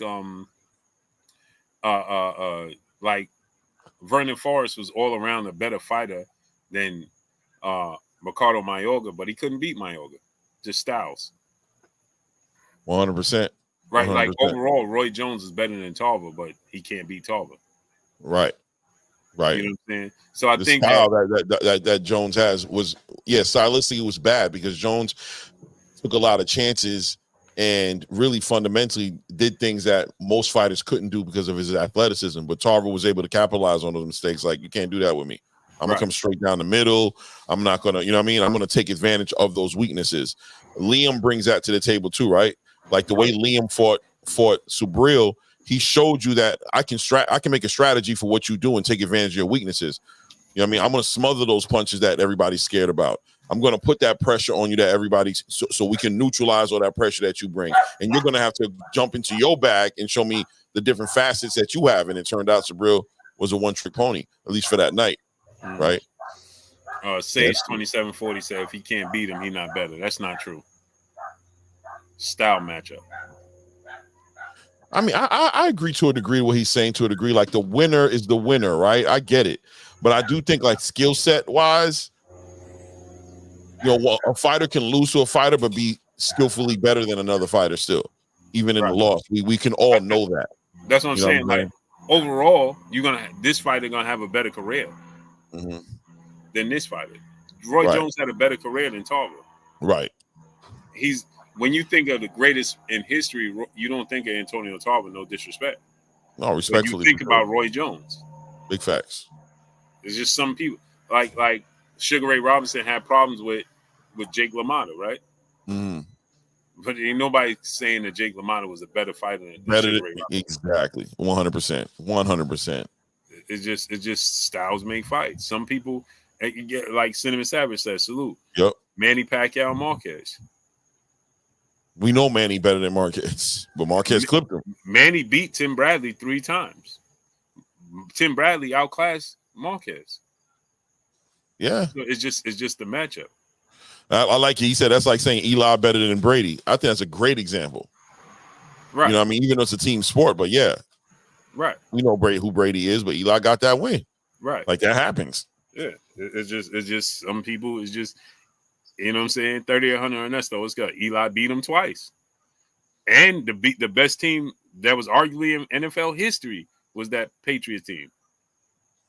You know what I'm saying? Yeah. But again, he couldn't. Eli Manning just had their number. Somebody Right. got your number. You know what I'm saying? You look at the triangle theory, and we got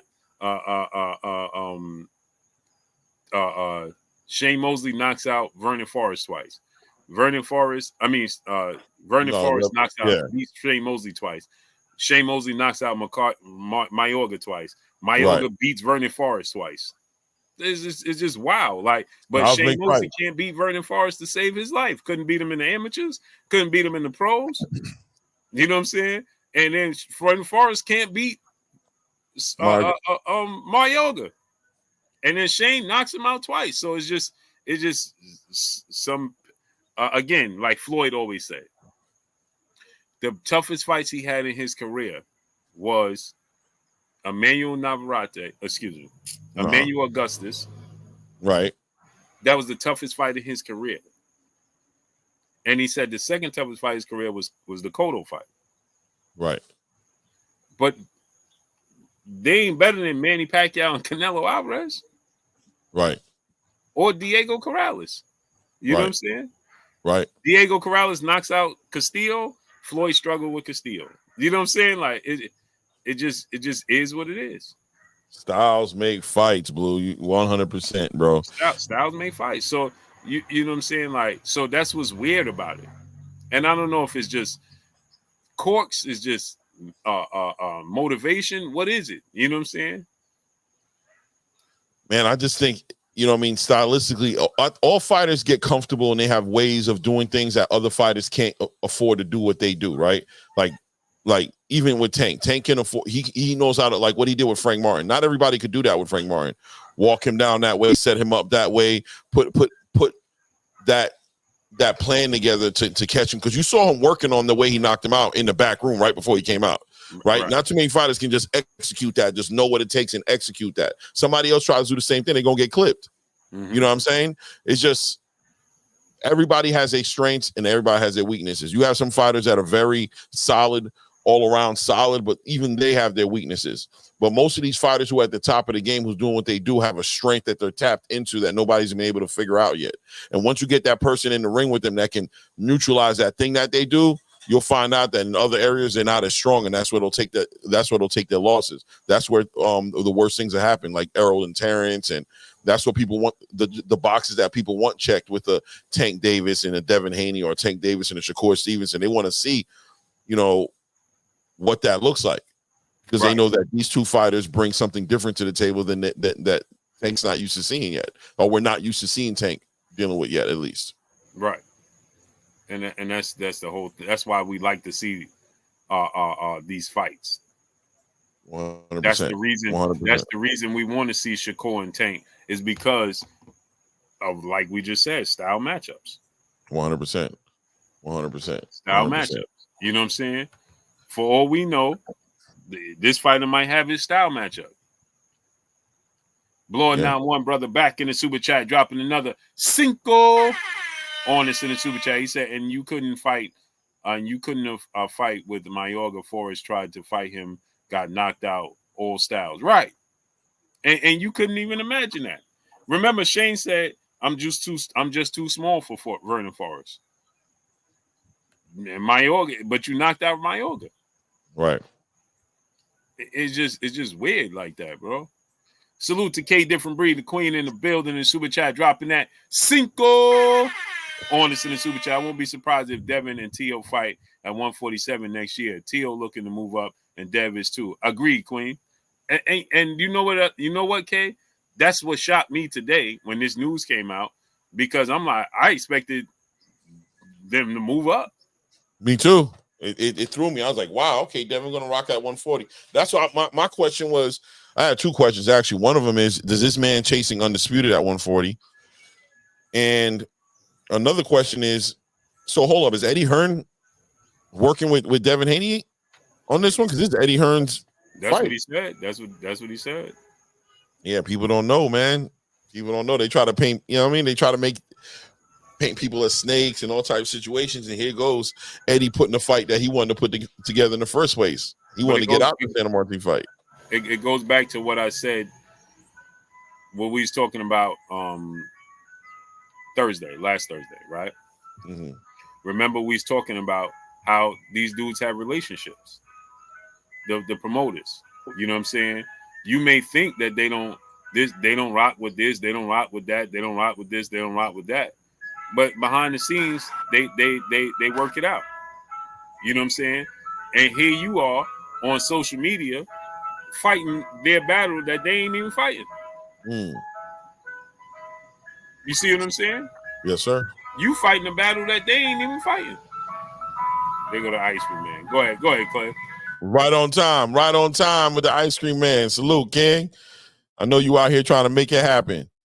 But yeah, guys, big an interesting fight coming between Liam Paro and Devin Haney. I'm thinking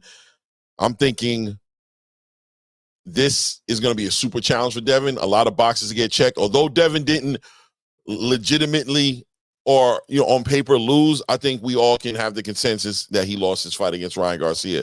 He also came with the wrong game plan. So what has he been up to? What has Devin Haney been up to for the past couple of months in this hiatus that he took when he said he was supposed to be taking almost a year? What is he bringing to the table on this fight? Are we looking to see the old Devin Haney return, or is this going to be an involved Devin Haney that's brought in some of the aspects of his old game, but also embracing the game that it looks like he wanted to get into, which is become somebody who sits down on his punches a little bit more, starts to be able to translate that power in the division. And how's the weight cut going to be this time around as well? Let's be honest, because for me, in my perspective, it seemed like the weight cut was going to be an issue at 140 for him. He definitely had a bad weight cut on this last fight he had with Ryan Garcia. The Regis Prograis was a good weight cut, but it's going to be about this weight cut on this one. It's going to be about the conditioning on this one. His ability to absorb shots. Is he going to go back to the old Devin and just be boring, sticking out that jab, running around the ring, you know what I'm saying? Boxing, quote unquote, not wowing the fans, maybe. I don't know. You know what I mean? I think it's going to be interesting one way or the other. I don't think the fight has been finalized yet. So let's wait to see how that comes along. But usually when this type of information comes out, I think, let me see here. Blue, how do you think Haney is going to do with IBF mandatory rehydration rule? Well, I mean, I'll be honest with you. That's going to be another part of it, too. I heard that there's some gray areas going to be there on that because it's actually going to be a unification title fight for the WBC and the IBF. So I don't know if the rehydration clause is going to really hold is going to stand its ground in this situation. I don't think he's going to be held to the IBF mandatory rehydration rule, but we'll see how that turns out. But that's a good question, MRN Pride. It won't be. It won't be, right? No. Right. Yeah, so the rule won't be in existence. It's only in existence when it stands on its own. Right. So, like, if Devin had no title, he was challenging for the IBF title. Right. Only time that they tried to make it in existence is when Canelo fought Danny Jacobs, and Canelo tried to force that on Danny Jacobs that there was a unification bout, and he tried to say, well, IBF you can't gain more than 10 pounds. So he tried to put a rehydration clause on Danny Jacobs without putting it on him. And Danny Jacobs was like, yeah, okay, I'm not having none of that. Well, let me ask you. I know the rules. So Ryan Frazier says he will because it's not a unification.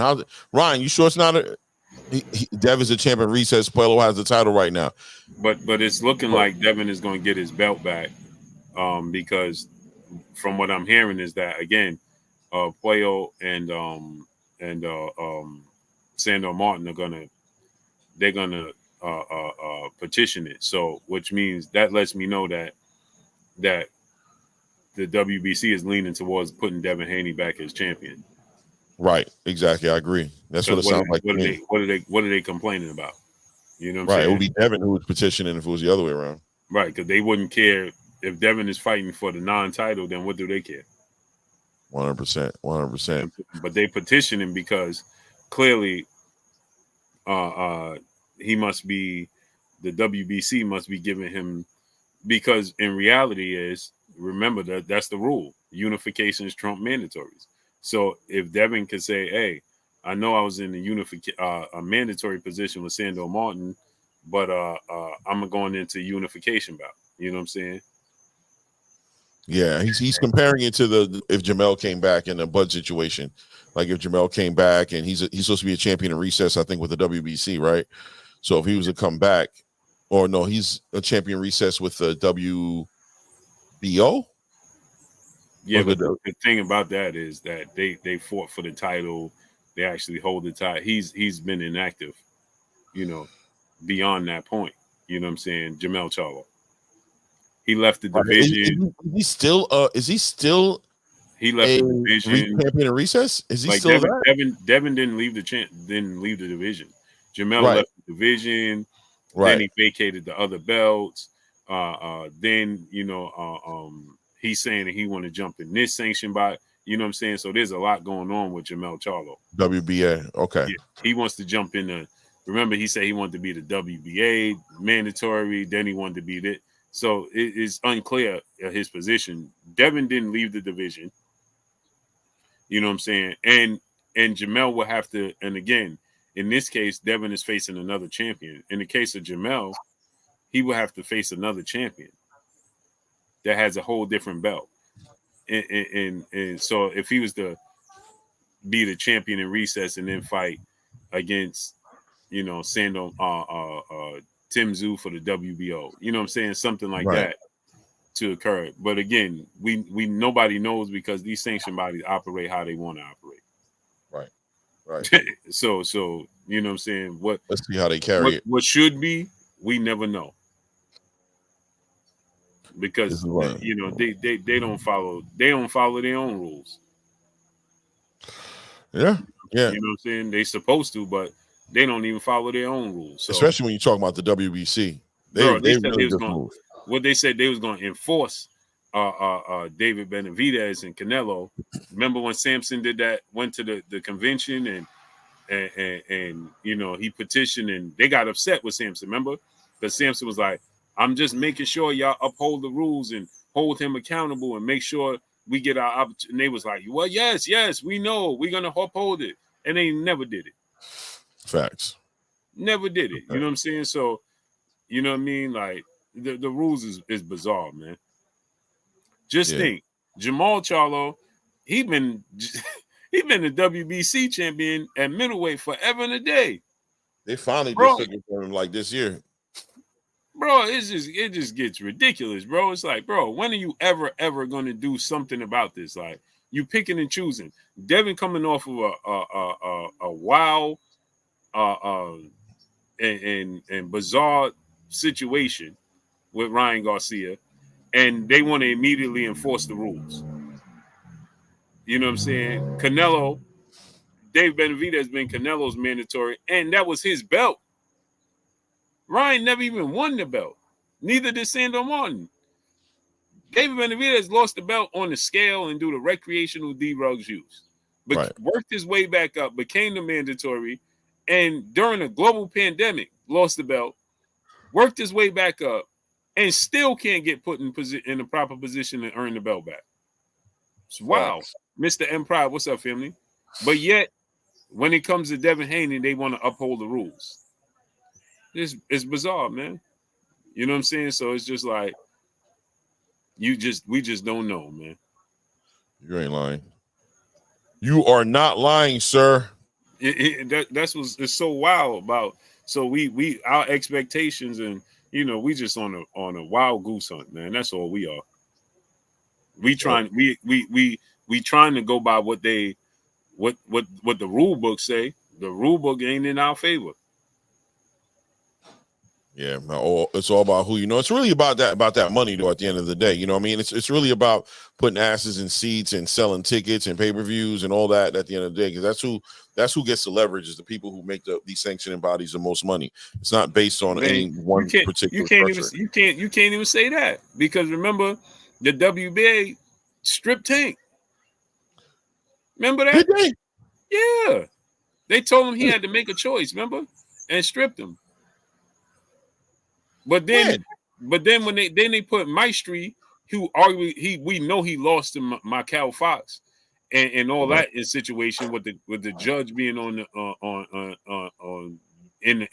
the books and all that. They told Tank that they was trying to clean up the all the belts and he had to make a decision and all of that. And Tank was like, all right, whatever, man. You know what I'm saying? I ain't gonna lie, Terrible, man. Sport of, that's what I'm saying. It's just nasty work all the way around, man. It's nasty work. So we just don't, you know what I'm saying? We trying to find a rule book that we don't even know. We don't know nothing about it, man. Because they make it up as they go. And like I said, you think about it, right? If it was really truly about money, remember they stripped Canelo. Remember they forced Canelo with the Triple G situation? Yeah, they definitely did that to him. Yep. Yeah. You know what I'm saying? And that's why Canelo was like, man, what they doing is they playing dirty. I ain't even going to represent them no more. He ain't want to hold the belt. He ain't want to touch it, remember? Yep. And think, just look how big Triple G and Canelo fight is. And we can't get the fight. You know what I'm saying? So if it truly was about the money, then they would be upholding these big fights. They don't do that. It's just nasty. Inconsistent. Work, consistently inconsistent, right? Yeah, Wild Wild West, bro. It's the Wild Wild West at every corner, bro. It's amazing the things that the sport of boxing will prevent us from getting and give us, man. They don't have no, it's just amazing to me, bro. No doubt. I never understand it, but what else are you saying that you wanted to talk about? Let me see. We had the Liam Paro, Devin Haney situation, and obviously the I'm trying to figure out what's going on with this Jerron Ennis and Brian. I keep hearing like the negotiations are moving forward. Do you have any Yeah, that's the same place I am. Right, like they're supposedly supposed to be close to being put together, but same thing for Boots. Like I said earlier, just what I mean, at this point, if this fight doesn't go through, if he's not able to get his Brian Norman fight, why hang out at 147, or at least start taking some fights at 154 and coming back down, going back and forth? There's just too many opportunities at 154 for Boots Ennis, man. Too many opportunities. It's many opportunities for Boots. Hendor, the fearless one. What's up, family? For Boots. Again, like I said, I thought the route that Boots should have took, in my opinion, was always the route of going to 54, forcing Bakram Mataliev, because then you force the big fights. Right. And you get the title. You got a title up there now. Anybody who wants under and the 154 just seems more willing. The fighters up there seem more willing to mix it up. Tim Tszyu was waiting on him up there. Virgil would have fought him because Virgil was, supposedly looking to potentially fight him at 147. Their fights up there for him to make straight like that. Yo, do you see Keyshawn Davis getting into the conversation at 135? And I'm glad you brought that up. And the Queen K Different Breed, she said, yeah, Boots and Brian back in talk. Okay. Yep, she said they back in talk. So no doubt. I'm glad you brought that Keyshawn Davis situation up, right? Right. Because what it did was clear the way for Tank again, didn't it? Because remember, Keyshawn was supposed to fight Dennis Baranchyk for that belt. Right. He's now fighting Lemos. Right. November 8th. Right. Friday night. Right.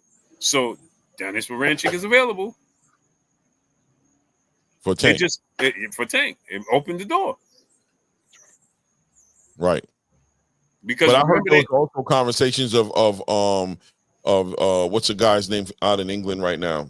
Chamberlain, or Robert Chamberlain, and also for potentially a Raymond Mortala fight there as well. So that's why I was going to be interested in to kind of get Bob Arum's perspective on how he feels about Dennis Baranchyk. Like, does he want to keep that an in-house situation? Is there enough in-house fights that he would keep that under the Top Rank banner, or would he go ahead and entertain giving Tank that fight and collect that big payday?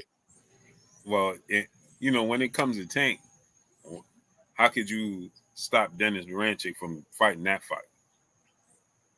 You know what I'm saying? If you Bob Arum, because you can't offer nobody what you're gonna get back. Splitting it with him and Tank is more than you're gonna get with him fighting anybody in house. Right. Because you can't put him on pay-per-view with nobody. But Bob is also old school, right? He believes in controlling that title. He knows. I know deep in his heart, he knows that You know what I mean? He knows Dennis going to lose that title. That's a fact. He's going to be giving that title away. Yeah, but you got to remember this. He's still got two other pieces on the chessboard, Keyshawn and Lomachenko. Because remember, Keyshawn is for sure. Keyshawn is in the ranking system, if I'm not mistaken. 100%. Yeah, so he's number three right now. Yeah, so eventually he's gonna put himself in position to be the mandatory anyway. You see what I'm saying? So let's say Dennis did lose the Tank, which I don't want to say certain, but I'm pretty sure we all in agreement that he's gonna lose. Yeah. And so he loses to Tank. You still got a major player in the Tank fight because you get two checks now. Bob. You're gonna get the Lomachenko storyline with Tank if he beats Marinating, and then in the meantime, you put Keyshawn in position to be the mandatory, and hope that Lomachenko win. And Lomachenko win, then you make Keyshawn and Lomachenko. 100%. Right. And 100%. and then keep in mind, Shakur is still a network promotional free agent. So you still can bring Shakur back for a couple of fight deals for Undisputed. If Lomachenko beat Tank, right, at that point in time, now you can sell the Tank Shakur, hey, do the same thing you did with Devin. Give us a 3-fight deal. 2 fights with Lomachenko, rematch clause, and Keyshawn Davis, which we know he ain't going to do. Right. You know what I'm saying? But you understand what I'm saying, what I'm getting at. Yes, you know sir. what I mean? Yes, sir. And try to work a deal out with that, like that. So if you Bob, and if you Dennis Baranchik, bro, how could you not? Bro, I don't care who you sign with. You better hire the best lawyers or whatever, like, bro. And get that deal put together. They can't stop me from making this right here. Nah, bro, come on. I don't know, the Ukrainians, man. I think it's a different culture out there. We'll see. You know what I'm saying? Because it's just like Lomachenko. Everybody thought that Lomachenko would jump into a situation with Tank, but he walked away from it. You know what I mean? Now he's sitting in a financial situation that's way different than Dennis Baranchik. That's what I was going to say. Because you got to understand the accomplishment. Don't forget, Dennis Baranchik is 36, bro. Boom. It's about time for him to get to that bag. Yep. Bro, when he ain't got Lomachenko's a 3-division champion, 2-time Olympic gold medalist. He got endorsements. He's a unified champion already. He got a belt already. He's a Hall of Famer. Yeah. He get his bag. You know what I'm saying? He got endorsements in the Ukraine and all that from the Olympics. So he getting his bag. You know what I mean? What are you, Dennis Baranchik? What you mean? You ain't in the same boat as that man. And you same age as him. You shocked the world. You were supposed to lose to Navarrete. Yeah. You know you're on borrowed time. You old enough to keep it real with yourself. You on borrowed exactly. What'd you say? You on borrowed time, bro. You know you are. You lost. You were supposed to lose to Navarrete. You got away with one. You better capitalize on it. You ain't lying. And think about this, right? Right, Clay? Remember this too. If you Dennis Baranchik, at the very least, you lose to Tank. You got these two marquee fights, a Navarrete and Tank. At the very least, now you become a gatekeeper. You always gonna get a check, right? Because people they're gonna use it as a barometer for new fighters, like Abdullah Mason and you know what I'm saying, Floyd Schofield. They're gonna use you as a barometer now because you beat Navarrete and you fought Tank. You know him. You know what I'm saying? It like Gabe Rosado. Like he had the tough fight with Triple G. You know what I'm saying? Like, you know what I mean? You know, he made a name for himself. Right. And people took note to that. And now, okay, we want to see him versus this person. Okay. There's a place for everybody. You know what I'm saying? And now you create that, you could create that space for yourself, that paycheck. With Devin Haney coming back at 140 and showing his presence, I think you might have made a video on this a little earlier about him kind of pretty much that being a statement that he's available for a Tank Davis fight at some point, staying at that 140. Could you see Shakur making a move for 140? Absolutely. right? Absolutely. And Why then even not? seeing Tank make a move to 140 and not Absolutely. pursue the undisputed. Because if he takes his fight against Ryo at 140, that puts him in position right there to hold one of those titles up there, to hold that WBA title up there, right? Boom. Devin up there, he unifies with Liam Paro. Boom. Shakur comes up, you know what I'm saying? And you know, maybe challenges one of them for a title, or even gets involved with a Liam Paro fight as well, or the winner of a Devin Haney Liam Paro fight. You know what I'm saying? Or the winner of an Alberto Puello Sandro Martin fight. Right? The problem with Tank is that he has the Canelo Alvarez effect. Right. It sound good. You know what I'm saying? Canelo went to 75, beat Kovalev. We thought, okay, unification bout. He went right to 68. Yeah. And I got faith in Tank though. I think Tank. I'm having faith that Tank is going to pull the trigger on these fights, man. That he just eventually, but is it going to be in a timely manner where these fighters are you able to make these fights? Right. Because it's going to get to a point of no return. That's what I feared with the Devin Haney situation. Devin Haney going to get to the point of no return. If Devin go to 140, it's over. 147, it's over. You're not going to see Tank in the Devin fight. That's a fact. Because at that point, especially Devin start reminding people how good he is. Right. Because right now, it don't have the same effect, because the lasting memory is that fight with Ryan Garcia. You see what I'm saying? So everybody's focusing on that fight with Ryan Garcia, and he's kind of being written off. But he come back and he start reminding you how good he is. Imagine he beat Liam Paro, beat Teofimo Lopez. You know what I'm saying? Go to 47, have some successful fights. Plus 2 boots will probably be gone. Right. Devin can beat Stanionis. He can beat Mario Barrios. You know what I'm saying? At that point in time, you think because they're going to demand that he have a catch weight. Right. And now it's Devin going to be like, bro, I'm a 3-division champion. You know what I'm saying? He could possibly unify the belts at 140, unify the belts at 146. Like, it's not happening. Right. It's just not going to happen. You know what I'm saying? And look, see, this is the problem that we have. This is the problem that we have right here. Look what 30-100 Ernesto said. Bill messed up the fight for Devin talking too much, just like David did with Canelo. But at the same time, they're telling us that Shakur need to be more vocal. Talk more. That he need to talk more. You can't win for losing. As soon as I saw it, I read it. I'm like, yeah, man. You can't. We can't have it both ways. Do they need to talk and act like they really want to fight, or do they not? Yeah, he says not saying it's right, but it's a truth. Right. I mean, so then what me and Clay been saying from the beginning. Exactly. Shakur's doing the right thing. And Shakur's doing the right thing. Let's be honest. Shakur's doing the right thing, bro. He's taking Tank at his word. Him and Tank have spoke.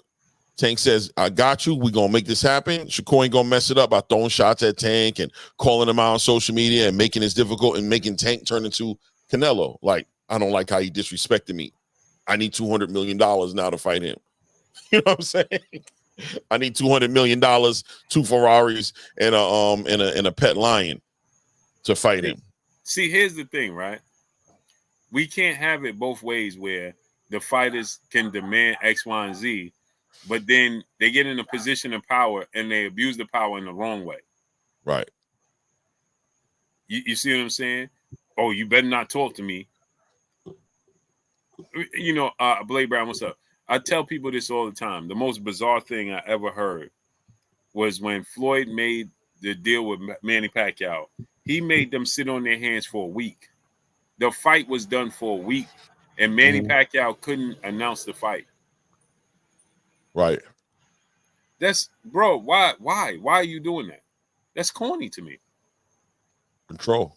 And these are the cases. These are the things that the fans don't see. You know what I'm saying? Right. But that's corny, bro. Why is you telling this man he can't say nothing? And remember, to prove it, remember Manny just announced that they had an agreement in place for the exhibition, and then Floyd canceled it and then took him to court. Right.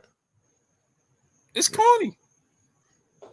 Yeah, it's not in favor of the fight. It's not in the spirit of the fight. It's a horrible thing. Horrible position to take. Horrible position to take. Right. It's just you're just abusing the power, bro, because you can. And that's why then people like myself and you say things about it, and then it's like, bro, he ain't got to do this. Here's the thing, right? Isaiah Eamon, what's up? Amal, what's up? We call these things out. But when you really look at it, when you have Atlanta Ellaby, Tank will fight who he want, when he want, how he want, wherever he want. Right. How does that benefit the fans in the sport of boxing? Oh. Coach Calvin, when asked the other day, now Ellie setback was just there. If he sent Shakur Stevenson a contract, he didn't tell Ellie, bro, we tried to, Tank ain't even do an interview with Ellie. He always interview with Ellie. He didn't say nothing to Ellie because he know he gonna get questioned about it. Yep. So Calvin talked, right? Now, here's the thing, right? It's just simple mathematics. This is not rocket science. You know what I'm saying? And so if he sent Shakur a contract and Shakur turned it down, you don't think he would have made sure he told Ellie, bro, we sent this dude a contract, he turned it down? They would have been said that. He would have said that to Ellie. Why wouldn't he have? Because he would have been in his right. You understand what I'm saying, Clay? Yes, sir. And nothing wrong with about it. He could have been, yo, bro, I sent this dude a contract. He ain't trying to fight. Plain and simple. But he didn't say nothing. Because Big Hearn, no, we didn't see. I don't know if Clay saw it. You saw it. He said Leonard Ellaby said. I don't know what Leonard said. Hannibal Irwin, what's up? Who said it? He said that y'all see what Leonard Ellaby said. I don't know what he said, great brother. No, what did he say? Probably something about Floyd. But you understand what I'm saying, Clay? So yeah, if he sent that man a contract, he would have told Ellie setback. Come on, man. If he sent that man a contract, the team would have known a contract got sent out. Like, I don't see that happening in secret. And I mean, that would have been out there, bro. Kenny and Calvin would have definitely been like, duck sauce. I believe it. Especially Kenny. Especially after the melee of words that they've been going through as of recent between Shakur and Kenny and Truck. Shut Up and Laugh says, so Tank is Shakur only option. Sad. Clearly not. He's fighting October 12th against Joe Cordina and in February against William Zepeda. So he clearly not his only option. Philip Franklin. And that's the big point to the whole conversation, right? Is I heard a content creator said the only concern that Shakur should be focused on right now is Tank Davis. And it's like, why?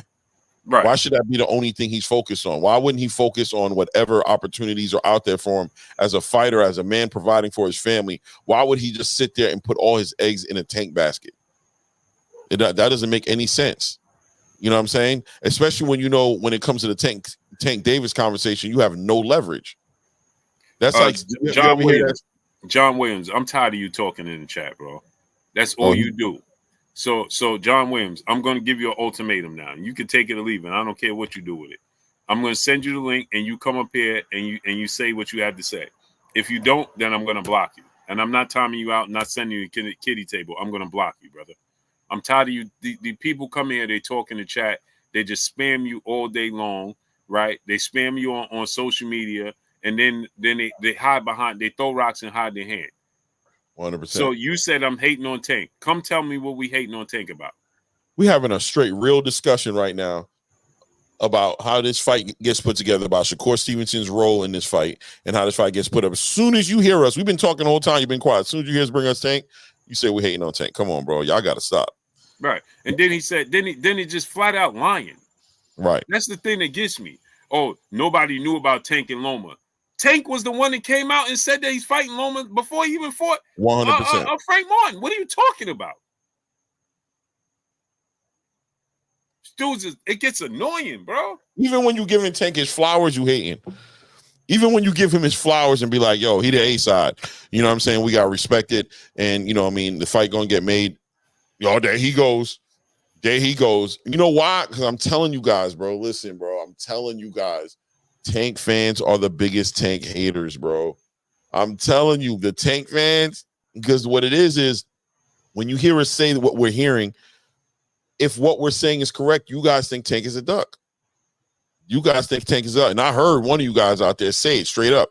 If Tank didn't send that offer out and that availability was there, he a duck. I heard y'all say it, bro. I heard you say it. I heard you say it. I'm Sawawa Romalo. Salute. Roy Boy, Florida. What's up, family? And don't think you could hide, bro. Because that's another thing. Then I'm just gonna stay in the back and don't comment. That don't work with me, bro. Because I have the option to just I can track you down and get you up out of here. So please don't think that you just gonna sit in the back and be quiet and that's gonna work, because that ain't gonna work, brother. That ain't gonna work. So I suggest you either gonna click the link or you gonna get up out of here, bro. Which one is it? Great Tone 765, what's good? Craig Pruitt, what's good? You know, they just be making up stories. Tank was the one that went on as soon as Loma beat George Kambosos. What did he say, Clay? And he volunteered that information. 100%. He went right on social media and told the world, he next. Lomachenko is next after let me get rid of Frank Martin. And the fan said, man, you'll never fight Loma. He said, no, he's next after Frank Martin. Let me get rid of this. Let me get old boy out the way. And then Bob Arum was asked about his comments that he put out there. And then Bob said, yes, we've been negotiating this fight.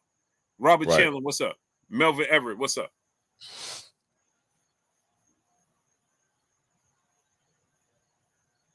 Yeah. He said blue soft now. Cool.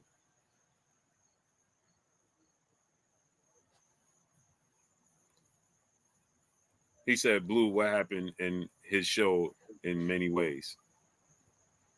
Blue soft now. No problem. But you still watch. Make it make sense.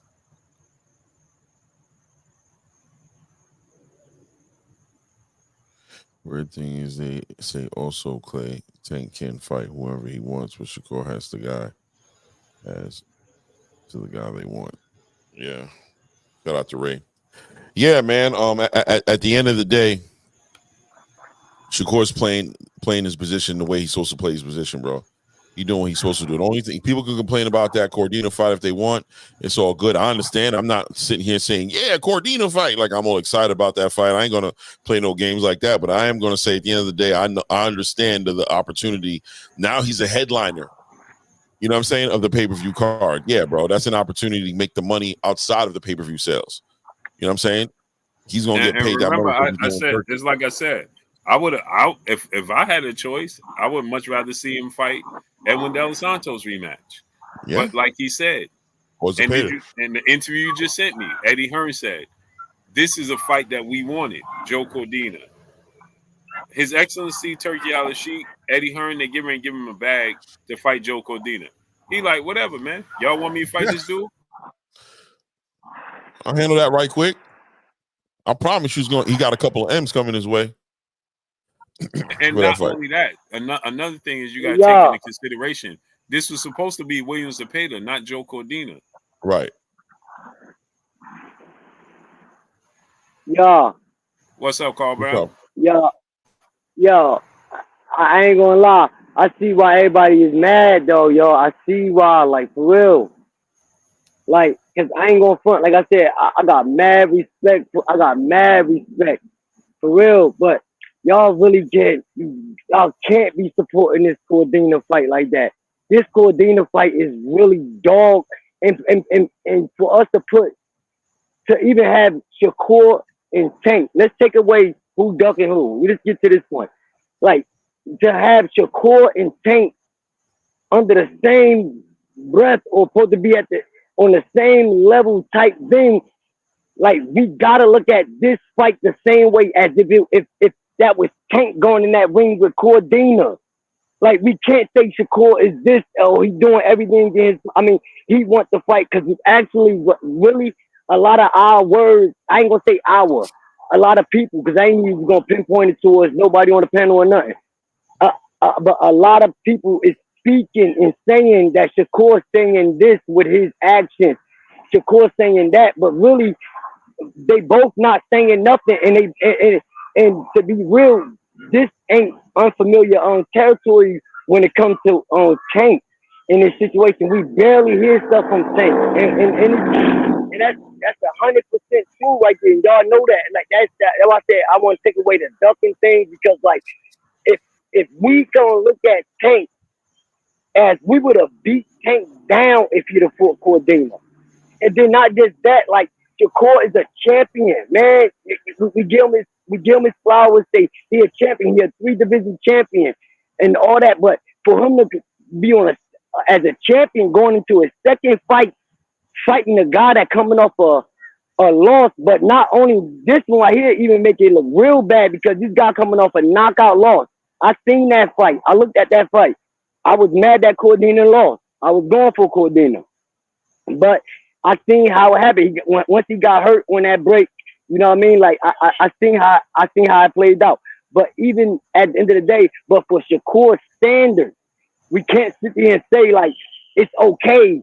He just got with a new he just got it with a new promoter company. Like, we can't just give him that. Like, this is way beyond, because that part right there is way beyond him and Tank fighting, because we all don't know. Maybe they really did say, I'm gonna go get a fight. And because we all know this boxing, stuff like that happens. Like, that happened on a regular. Like, every time a big fight happens, 9 times out of 10, they going to get another fight. Like, they not just going right in it. And plus how close that was, let's be real about it. Shakur name is big enough for us to say this. Tank name is big enough for us to say this. Like, we can say this, that if that fight happens at the drop of a dime, it's really no air to really promote it for November. Like, Tank, like you said, we already knew that Tank was going in there with Loma. We knew that. We knew, but when Shakur last fight was July what? July 9th. What was July 9th? That's what I'm saying. Look, July 9th was Shakur. That's what I'm saying. July 9th was Shakur last fight. So I believe even when they was arguing with each other on the West Coast, and he said, "How about y'all let me get in and replace Loma?" I believe that they were just all popping shit to each other. Like, that's we all human. We this what we do. We like, even us, like, y'all, Blue, you do that. Claymore Range, like, you do that too. We all do that. Sometimes we bump heads even with the closest friends that we have. Like, so when they was talking, none of them was expected for Loma to pull out. So when Loma pulled out, maybe that was a strategic move by Loma. Maybe Loma really did pull out on purpose because Shakur said that. Maybe that's the only reason why Loma pulled out. And you know what I mean? He was started to troll too, because then him and Shakur arguing and stuff. Like, all I'm trying to say, we is really all human. But we can't see and say this guy's a superstar, just like this guy's a superstar. But if this guy fought that guy, we gonna tear him down. But if this guy fight him, we gotta accept it because he is because he fight, he don't knock people out. He went by decision.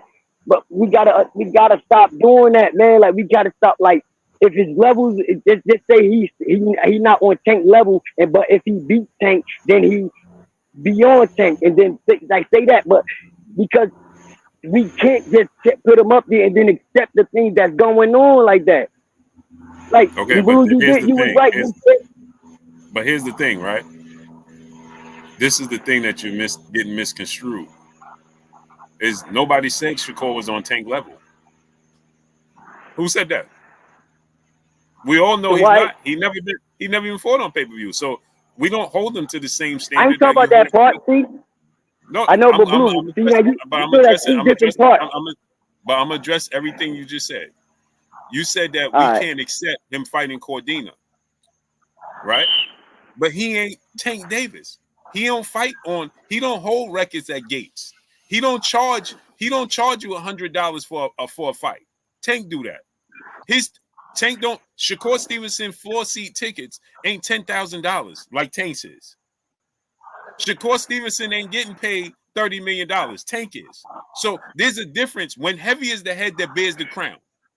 When and then you have to take into consideration the fact that Tank is in a position to call the shots and pick who he wants to fight. Shakur is not. Shakur was supposed to fight Williams Zepeda October 12th. Williams Zepeda pulled out. We trying to place this blame on Shakur Stevenson for fighters not trying to fight him. We have to be realistic. The difference is they're in a different position. Tank Davis can choose who he wants to fight, like Canelo can choose who he wants to fight. David Benavidez just fought Alexander Vovsdik, right? He didn't fight the best fight at 175, right? Because he can't pick and choose. He can't fight Canelo Alvarez. He fought Caleb Plant after Caleb Plant was knocked out by Canelo. That was a big fight for David Benavidez. He fought Caleb Plant after Caleb Plant was knocked out by Canelo, bro. He can't choose who he wants to fight like Canelo can choose. Tank Davis is choosing who he wants to fight. Joe Cordina, coming off of a knockout loss, like I said, I would have much rather see him fight Edwin De Los Santos. But you have to understand something, right? That he was supposed to fight on short notice. He was supposed to fight Williams Zepeda. The powers that be said, no, this is who you're going to fight now because Zepeda pulled out. We're not going to pay top-notch money for a short notice fight. So they gave him Zepeda, Joe Cordina overseas. Hold on, let me finish. But, and then I know, but who is short notice? Because like, who is short notice? That's because you went past that point. You said who's coming to fight in short notice? Cordina's short notice because Zepeda pulled out. They're fighting October. We in September. They fighting out. They get ready to fight in 6 weeks, 7 weeks. That's what I'm saying. So that's short notice. That's short notice. Dang, he was supposed to fight Williams Zepeda, bro. Let me ask you a question. And you know what's Let me ask you a question. Let me ask you this question. Wait, let me ask you this question. Can I get this clear real quick? All right, you go ahead. My bad. Go ahead. Go ahead. Anybody know? People they're gonna lie now. But did anybody know who Isaac Cruz was? They didn't know who he was. When Tank was supposed to fight Rolly, and Rolly was pulled out the fight. Rolly was pulled out the fight, right? And then Isaac Cruz was placed. Remember, I asked Leonard Ellerby. He said this was short notice. Isaac Cruz is excited, so we went with Isaac Cruz. Nobody knew who Isaac Cruz was. He wasn't a world beater. He wasn't a world champion. You're right. You're absolutely right. Nobody complained on that short. And remember this. Now, I asked Leonard Ellerby, and I asked Mayweather's team, right? Why didn't you choose Devin Haney to replace him for? Why didn't you choose a better fighter like Lomachenko? And they said, who's going to pay for those fighters in a short notice? All right, so now look, Blue. Look at the interview I did with Leonard Ellerby. Leonard Ellerby said Isaac Cruz is not trying to break bank. Those fighters are, which makes sense. They're going to demand money that we don't have to pay on short notice. Now Shakur Stevenson get held to a different standard. We got to make this make sense. No, Blue, but look, I'm using everything that you said, but one thing that you're leaving out. Look, Blue, and it's crazy because it's right there, and you know it, and I think you missed it on purpose, man. Like you just used a short notice theory with Pitbull Cruz.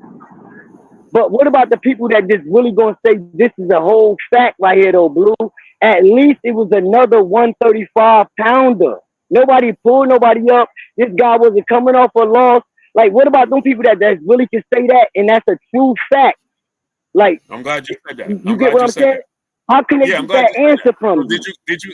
Let me ask you a question. When Tank chose Hector Garcia, did you complain about that? See, Blue, Because Hector Garcia, last time I checked, Hector Garcia was a 130-pounder. I know, but Blue, when we talk about that, that wasn't a short notice fight. That wasn't a there was a fight that was put together. Look, Blue. You had time. Hold on. Oh, no. You had time, bro. Listen, you had time to choose. That's not short notice. So you had the pick of the litter at 135, and you chose a 130-pounder. Now, Blue, at that time, now we all see. That's what I'm saying. I'm really like an elephant. I forget nothing, man. I can tell you. I just don't forget nothing, Blue. Like for real, like so you gonna go back then. Now remember, we was on just around the time that I did get kicked off on your channel, for real. But I remember at that time we was all talking about everybody already had a match because it wasn't even about Devin Haney and Tank at that time. Everybody was really matched up when that. Because look, Blue, you was supporting it. You was even saying that. Wait. I gotta stop you, brother. Blue, wait. I'm gonna tell you what you said. Tell me, did you say this? Look, did you say this about the Tank and Devin Haney and Tank been brewing before he fought Hector Garcia, bro? I know, but I'm talking about you know what? All right, the second brewing there, see. Yeah, Blue. See, I like it when I talk. I'm talking straight. Before he fought Rolly, when he chose to fight Rolly, remember this conversation. This is what I'm trying to tell y'all, man. When y'all be trying to defend it, just let it go. It don't work. Before he fought Rolly, I'm not defending it. What I'm saying, hold on. Before he fought Rolly, I'm listening. Before he fought Rolly in 2022, Devin Haney said, "Why you fighting Rolly Romero, who's weak, instead of fighting the other champions?" And Tank said, "This is because Floyd and Mayweather Promotions are forcing me into this fight with Rolly. I don't want to fight this dude." So we was already talking about Devin and Tank. That's before he fought Rolly, bro. So after he fought Rolly, what did he say? Now let me refresh your memory. So you said you got the memory of an elephant. Now, during that time, him and Devin was going back and forth before he fought Rolly. Right? Hence the reason why when Rolly got pulled out, I asked Leonard Ellaby, why didn't you replace Rolly with Devin Haney? Because that's the fight that people wanted to see. They replaced him with Isaac Cruz. Right? What did Tank say to Brian Custer? He said to Brian Custer, right there, Tank, after this fight with Rolly, I'm a free agent. Devin is free. I'm fighting Devin Haney. I want to fight him next. He fought 130-pound Hector Garcia, bro. He said, how about? I get that. Look. All I can say is this. Look, because like, this go with your saying when you said heavy is the head that wears the crown. Because if we can keep on talking about what that right there is irrelevant to right now. That's why I say, like, even if you bring that up, it don't lead to this. It don't lead bro, you just said, to it's not irrelevant. You just said that Shakur's fighting 130-pound Joe Cordina. So I'm telling you, after Tank fought in May, but you went all the way back. Listen to this. Listen to this, brother. Tank fought Rolly. He said, I'm fighting Devin Haney next. He became a free agent. He didn't have the Mayweather promotion banner. He didn't have the restrictions. He had time. It wasn't short notice.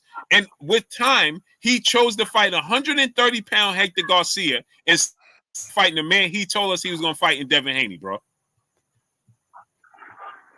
He didn't fight Devin Haney. And to this day, 3 years later, he still ain't fight Devin Haney. He told you that he was fighting Devin Haney 3 years ago. So that's how I go to then, because Tank did it. That's it. Now it's a green point in boxing that now we got to be acceptable because we accepted it. I don't understand. I'm not even defending it because I really don't even because bro, this is what I don't. This is what. Hold on, Carl. This is what I don't understand. Why people pretend they don't understand what we're talking about. If you're the president of the United States, you call the shots. Right? If you're the president of the United States, you don't even got to go no quotes, baby. You ain't got to. Come on, bro. Bro, listen. You ain't got to go no quotes. Like This is why people don't understand, because they don't listen. They want to hear what they want to hear instead of listening. Right? Tank Davis. This is not like rocket science. For nothing though. That's why. Bro, you're not listening. This is not rocket science. Tank Davis can choose. I think we got a delay anyway. My bad. So when I be saying something, it come late. But listen to me, right? This is not rocket science. Tank is in a position to choose who he wants to fight. That's it. That's all. Shakur is not in a position to choose any and everybody. Devin is not in a position. They cannot. You have a handful of people. You have Canelo and you have Tank. That's it. That's all. David Benavidez has been trying to fight Canelo Alvarez for 3 years and can't get the fight. That's David Benavidez' fault? Right. No. Devin Haney been. Right. Devin Haney been. Tank Davis told us that he gonna fight Devin Haney. He never did it. He told us he gonna fight Shakur Stevenson. He never did it. That's his fault. He's in a position of power. There is a different ranking system. It is completely different. What Tank can do and what Devin and Shakur can do are two different things. And again, right, like I said, I don't even think that Devin. I don't even think that Devin and Shakur is the same type of fighter. Devin, and that's what I'm saying. Totally that's what I was saying earlier when you said that me and Clay is allowing, like, we okay with him fighting Cordina. No, we're saying that he should have. We wish he fought somebody different, but you have to take into consideration he is not Tank Davis. He is not the cash cow. So he cannot. He cannot afford to just be out here being standoffish with the promoters, right? It's just like his last fight with Top Rank. He's been trying to fight Lomachenko. Lomachenko won't fight, right? He's been trying to fight William Zepeda. Zepeda won't fight him. He tried to fight Emmanuel Navarrete. Navarrete wouldn't fight him. He tried to fight Isaac Cruz for the vacant WBC title. Isaac Cruz wouldn't fight him. Bro, what is he supposed to do? And what is your promoter? What do you think the promoter at that point in time, they're going to say, eventually, they're going to say, hey, bro, you got to go and do the dirty work. Big facts. His last fight, he had to fight Artem Haratinian. You think he tried Isaac Cruz? Why didn't you fight Shakur? Because he's boring. He's this. He's that. We gotta be realistic with this.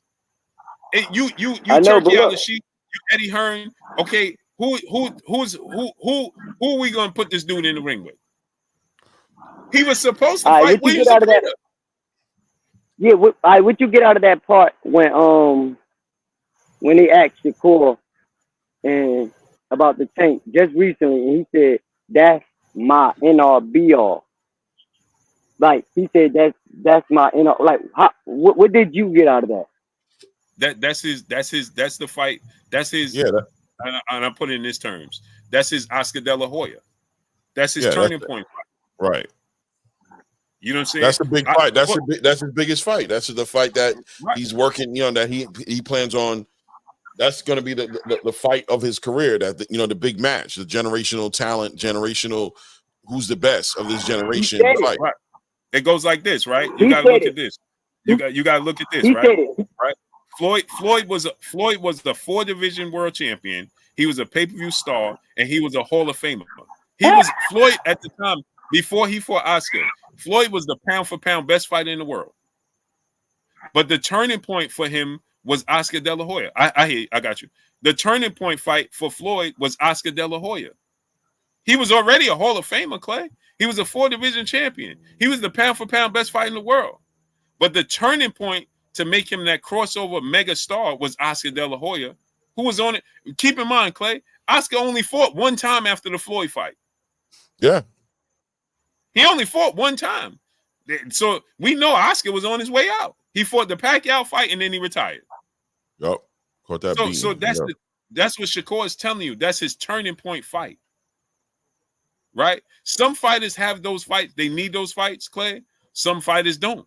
They get anointed. Canelo Alvarez never had that fight. He was anointed. Tank Davis, the facts remain is he was anointed. Tank don't need the crossover fight. He's anointed that position. Yep.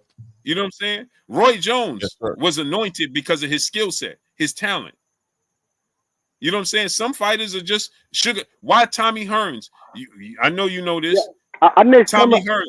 I missed some of the stuff that you were saying, but I was hearing what you were saying. I just had to when you my daughter. why you think Hagler, Hearns, and Duran they couldn't stand Sugar Ray Leonard because he was anointed. They felt like he didn't earn that. They had to go through the mud to be recognized in that position. He was given that position.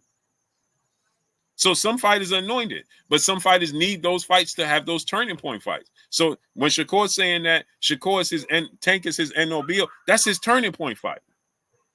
He gets the Tank Davis fight. He beats Tank Davis. He's gonna be viewed in a whole different light. That's a fact. I guarantee you at that point in time, he won't have a problem fighting Williams Zepeda. Right now, Clay, they could play them games with him, Clay, right now. Williams Zepeda. It's just like with Floyd. Remember that, Clay? When Floyd couldn't get the Asalina Freitas fight, the Prince Nassim Hamed, the Eric Morales, Joel Casamayor. These dudes was ducking Floyd. Big facts. You couldn't get none because they of didn't have to fight him because it was a low. It's like Boots, like you said, Clay. It's like Boots. It is. It really is. You know, and people don't understand the building blocks. You know what I'm saying? They don't understand the end all be all being like the biggest fight, but Shakur has also a responsibility to build his brand back up, to build his value back up and his market value back up. So, and he's also a prize fighter. Let's remember that's a very important part of the conversation. He's also a prize fighter. So him going to fight to headline a pay-per-view in Riyadh in front of Turki Al-Sheikh, and his replacement fight ended up having to be Cordina, what would y'all rather him do? Pull out of that fight? Oh, man, I don't got the fight I want, so I ain't going to fight. No, bro, he has a responsibility to himself and his team to take the opportunity that's in front of him and take the money, not to mention activity. It's not going to hurt him. You know what I'm saying? But we all know what the setup is for. Even in that video I sent to you, Blue, he's going to fight this fight, then Williams Zepeda, and everybody knows that Tank is on the list. That's what they're trying to build it to. And then on that same video, Eddie said, if there's some fights I can't do, and if I can't, I'm going to have to step to the side. I'm not going to get in the way of greatness. I'm not going to get in the way of something great happening. That's not what I'm going to do. But there's steps to this. Tank Davis is in another chapter in his career. He's done this work. He's become the face of boxing. He's given the fans these exciting fights.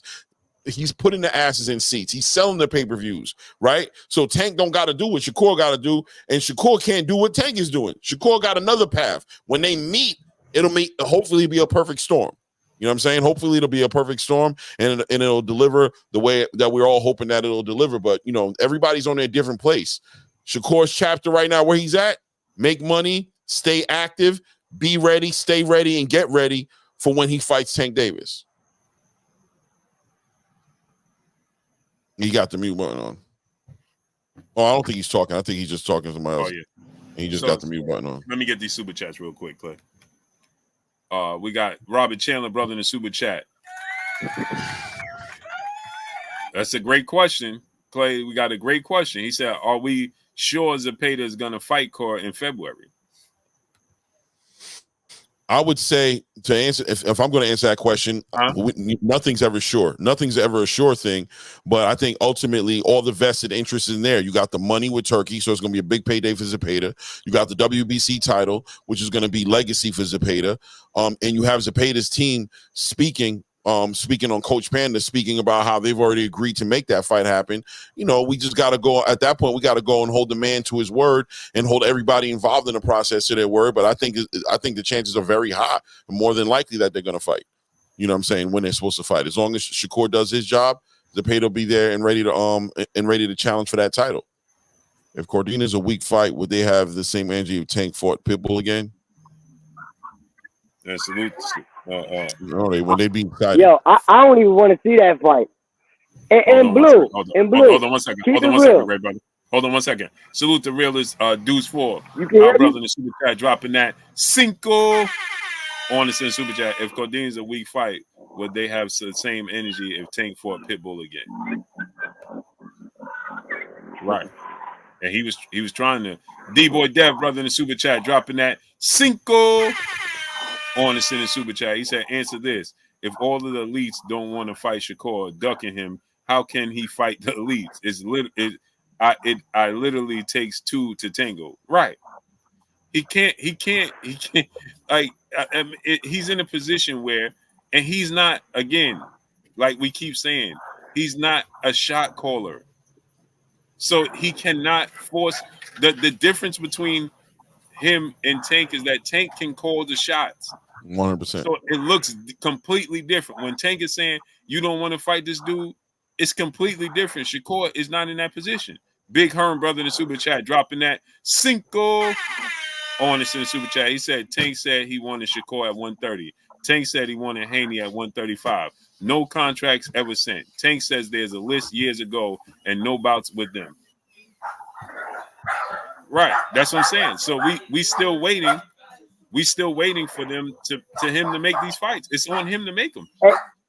Hey yo, you know why a lot of people out there mad too, and I say me, and when I say a lot of people, I be like including myself, and I be thinking like, because sometimes you gotta think there's a million motherfuckers that thinking just like you. You know what I mean? So a lot of us really I just look at this part right here, like because it is crazy, like because you got to think about it. Sometimes y'all say him and Shakur is a 50-50 fight, and then y'all make it seem like it's okay to belittle Shakur to say that it's okay because the elites don't want to fight him.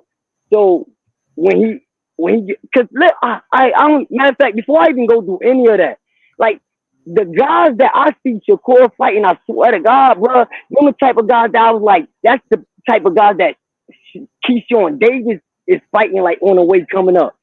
And that's why I'm not even mad. I'm mad at the fight not happening because I feel I could be wrong though, but I feel like I know how the fight gonna go. But I just, oh my God, I just look at it from a different lens than everybody. Everybody else is so invested emotionally so much. This is the thing. This is the thing we're trying to say though. You keep saying that, but and it's even hard to even explain it because like the way. But no, like you keep saying that. No, this is the thing. This is what happens. We get in defense mode of a fighter, of Tank Davis. That's what happens. Shakur Stevenson cannot. Who can he fight? You saying that he's fighting these guys? Okay, how's he going to fight? He can't fight Isaac Cruz because he said no. He can't fight Ryan Garcia said no. Right? He can't fight Lomachenko. He said no. The difference is they don't say no to Tank. So you comparing what he did against, Tank is fighting this level. Well, those same guys that Tank is fighting is saying no to fighting Shakur.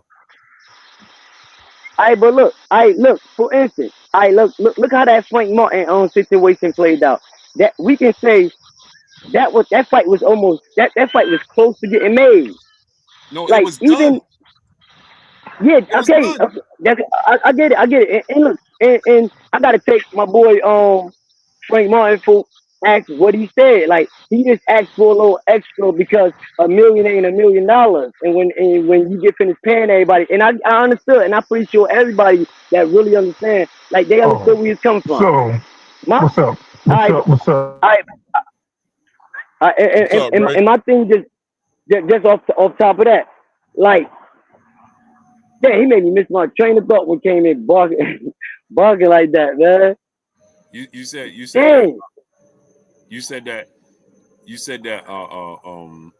the contract with Frank Martin. It was yeah. So that fight was almost done. Like even if like they like coming off a knockout loss to Tank Davis. Like I wouldn't even accepted that. Like my thing is, I don't even think it's Cordina because I heard that Cordina used to fight at 135 before. But I think the fact that he's coming off a loss and he got to come up and he threw him up in weight. People may say that may help him because he don't got to do he don't got to lose the extra pounds. But at the end of the day, like that looks bad as a champion. Like let's be real about that. As a champion, that looks bad. Carl Brown, what's up? Salute, my brother. Salute. What's up, man? Listen, Carl, let me ask you a question, my brother. So you think it's okay for Earl Spence to just came off a beating of a lifetime to move up and get a direct challenge for a title shot, and it's not for Cordina to come up and get a shot. And I already heard somebody in the chat say it's apples and oranges because he was a unified champion. At the end of the day, the key word there is champion. And he was formerly a champion, just like Cordina was formerly a champion. So if we're going to make a statement on the behalf of Cordina not getting that fight, then Earl shouldn't get that fight, right? I mean, that's the way we got to look at it. And that's not the only case that happened in. I mean, I can go on and I on. don't There's know a couple more nobody. cases. I know, but I don't know nobody that was out here, and I be on a couple of channels that was advocating that Earl Spence supposed to get that fight, or I just think you miss. You thinking that the ones that saying like me that's happy that he's getting that fight. You know what I mean? Because I'm No, happy no, that he's no. getting that fight, but not once have I said he deserved that fight. Nah, not at all. I never say he Okay. deserved the fight because like I say that to anybody that But lose. but And that's Earl the Smith, but that's that's the my but, dog. Like but that's Okay. who I So, rock with. but one but more let me for say you. this. One more for Let me you. Oh, go ahead, bro. hold on, Ray. But that's the problem.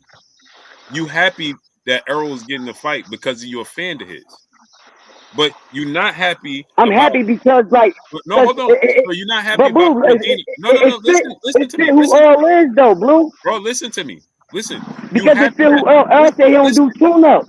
bro. It doesn't matter.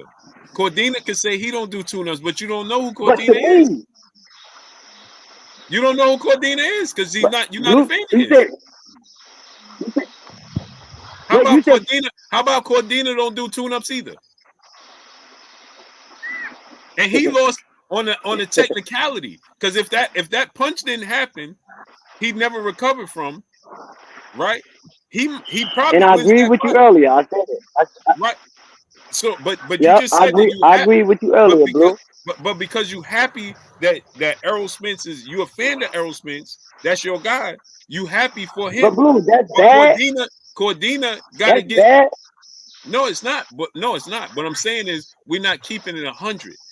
When it comes to Cordina, now it's a But problem. that's two different things. No, How? see, Blue, that's two different things. How? That's two different things. It's not like Cordina was out here saying like, like, Blue, that's two different things. Come on, Blue, like we can't just It's the throw that same thing, together like bro. because we Tell me seen what's a different belt about and another belt. Like, nah, Blue, that's two different. Come on, it. Blue, Okay, that's tell me two what's different different. situations right What's there. Okay, different? And what's you different? know that. Okay, Like we what's can't different? mix that up like that. We can't just throw that So, together. so What's Carl, different? Well, I'm Carl, not gonna throw and it all together due, like that. But I All due want to know what's respect. different. Well, tell me what's No, different about it. yeah, yeah. Don't cut him off. What's the difference? Y'all just messing up. What's different? What's What you different? say? Yeah, Carl, can you break the difference down? Can you break the difference Yes, down I between might it? just talk while I get wait. Say it again. What's Can the you break difference? down the difference in between the two scenarios that we're trying to say is the same? Can I break Okay. down the difference between? Wait, damn. Why the fuck ain't y'all get over? My bad for cursing. But Right, right. y'all can hear me. You said that it's two different things. The whole entire Cordina It and the sound Errol y'all sound Spence. like robots a little bit. Oh, I don't know. That's your connection. I don't know. Huh? Yeah, yeah, for sure. I'm Oh, just saying. So now he frozen. it's cool, but yeah, you know what I Wait. mean. I've been trying to tell people that, man. What's up, bro? All right. Listen. Oh, go ahead, All go right. ahead. I'm right You here. got. Wait. Say, dang. Why don't? It seems like you ain't got no service in here. They gotta stop moving around. Yeah, you got to stay still. That's what it is. I'm telling you. Stay still. Yeah, trust me. Just stay still while you're talking, and it should come back together. I won't go back up and follow that because it was that up there. All right. Yeah. So while he doing that, I'm All just gonna right. tap in and say that energy. Oh, you good? Go ahead. Go ahead. Now, now, Respond. now, what you saying? I said what was you said that it Huh? was two different. You said it was two different situations as far as the Cordina and the Errol Spence situation being compared to each other. And we're saying it's the same, obviously, but I wanted you, if you can go a little deeper and explain what the difference is. The difference, because like I say, it's only me because I can't speak for everybody else. But to me, the difference is the fact that what Earl Spence did, and then like you got to think about it. Earl Spence is on a cusp of doing something that probably was never be done if he would have became undisputed.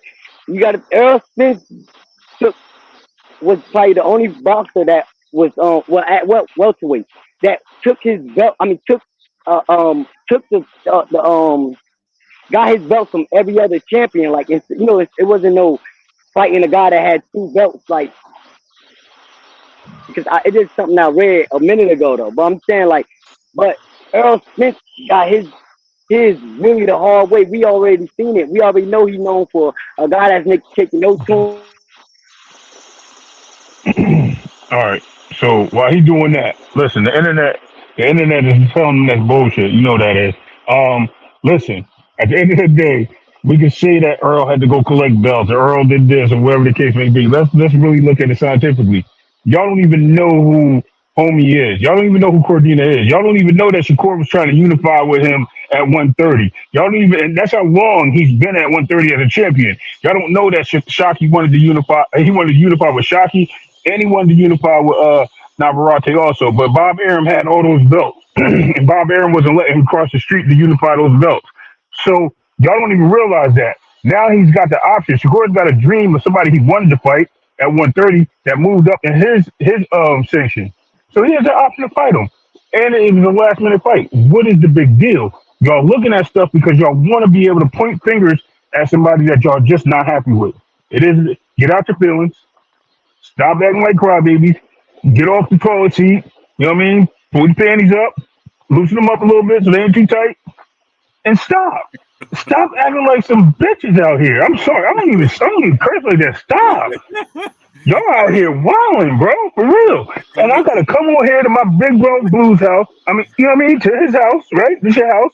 Gotta come over, wipe my feet, hit the like button when I come in. Yeah, you know what I mean? Salute everybody.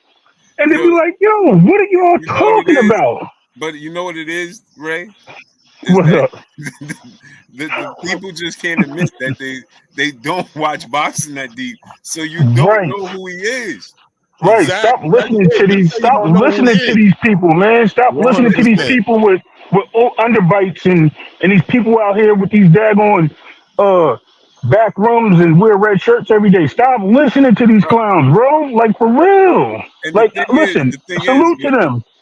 Salute to them. But at the end of the hold on, real quick, bro. Salute to them. I respect what they do because that's what they do. But they got the casual committee behind them. The fan base there is casual. So they know how to manipulate it. Yo, we on some real talk here. We talking boxing, B. Like, understand that. Right. Get that through your skulls. Boxing, square circle. Right. 4 ropes. That's what they don't understand because they are so used to. You get the casual machine behind specific fighters, and that's who they latch on to. So then, when you hear about the Cordinas. First of all, he lost because it was technicality. Like, if that punch didn't happen, he never recovered from that. He doesn't lose that fight. He's an undefeated champion. World champion. You know what I'm saying? World champion. I mean. Right. And then think about it, like Ray said, right, Clay? He was trying to do something that never been done. A 4 major sanction belt, 130-pound champion. It's the same thing. Facts.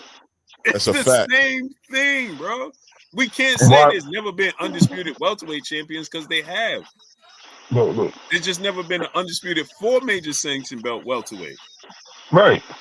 So he's trying to do the same thing, like you said. He was trying to unify with Shakur. He was trying to unify with this person, that person. They wasn't trying to hear it. Politics. And this dude was undefeated. It's wow. Most people don't even know how he got the belts. Yeah, just say you don't know who he is. That's what it comes down to. It's a UK thing, and they're not acknowledging the fact that what you guys think about him over here, the card that he's on, that he's headlining, it's not for us, bro. It's for boxing fans for sure, but that's the whole demographic out there that recognizes Joe Cordina's accomplishments. They recognize who he is as a fighter, bro. You know what I'm saying? And I'm not saying it's the biggest fight to be made. Me and Blue have already said it. Ray have talked about it. This ain't the fight. Nobody was sitting out here and be like, you know who? Joe Cordina be a crazy. Nobody's saying that. But he's staying active. It's a last replacement fight. It's a champion who was already talking about, even in that fight, if you watch that fight, they were already talking about him coming to 135. They were wondering if this was going to be his last fight at 130 in that fight. You know what I'm saying? So it's just a game plan. It's part of a bigger strategy. It's chess, not checkers. It's a fight in a 3-plan strategy, in a 2-fight deal, but a 3-plan strategy to get him to fight Tank Davis and for him to stay active. Just accept it for what it is. And on top of that, you got to take this into consideration, right? Knock on wood. Let's say Boots lost to Brian Norman. Let's say they fighting, Boots lost to him. He's a big deal in the States. Boots is right. Out the States, he's not. So if Boots lost to Brian Norman and then went and due to a technicality, right? And then Boots next fight, he goes to 54 and fights Tim Tszyu in Australia, right? People gonna be like, man, Boots is a big deal here, right? And he lost in technicality. So he goes over there and it's like, man, who's this? Why he ain't fighting this fighter? He should be fighting. Boots is trash. Like Boots is because you don't know who he is. 100%, Blue. 100%. And because we don't delve deep, so that's what I'm saying. He started off by saying we giving him a pass. Nobody was giving him a pass for fighting Cordina. That's number one. He was supposed to fight Williams Zepeda, who pulled out like he didn't want it. So what is he supposed to do on a short notice? And then I said, well, Tank had ample opportunity after Rolly. He didn't fight again. He fought Rolly in May. He didn't fight again till January. He had all that time to decide who he wanted to fight as a free agent. Big facts. And he said Devin was next.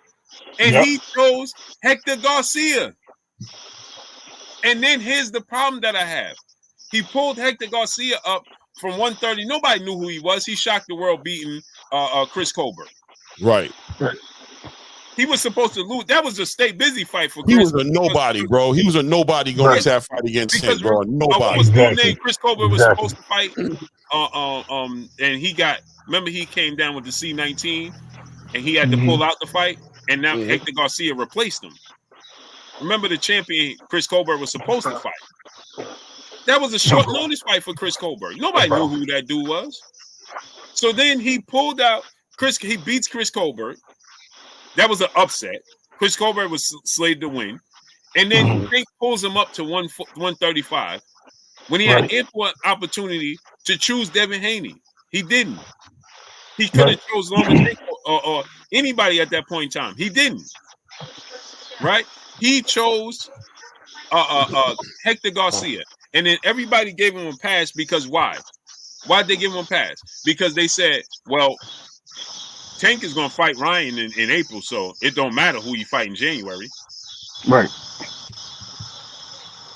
Bro, So let me tell you what's crazy about that, Blue. The fact that he said he was going to fight him, fight Devin. He was like, when he said you were next, as soon as you beat Kambosos for the belt, right? Right. And then Bill called him out. He was like, nah, right? And then he was like, why not? He was like, yo, cause I'll beat your son. Blah, blah, blah. You know, we already know what happened there. And then what did Bill say? He said, I don't want the belt. He goes, I'll drop the belt to fight you at 140. That way I don't violate my contract here with Tom Break. I don't get fined by them by fighting you for the belt. So let's move up and do it. Man, listen, we can go back through history. We can press the rewind button. It's all there. It's called internet, bro. Everything recorded. You can't hide from it. You know what I mean? That's where a lot of people don't understand. If you don't know who Cordina is, another thing is, since you're on the internet, go back and watch his fight. Go back and watch who he is.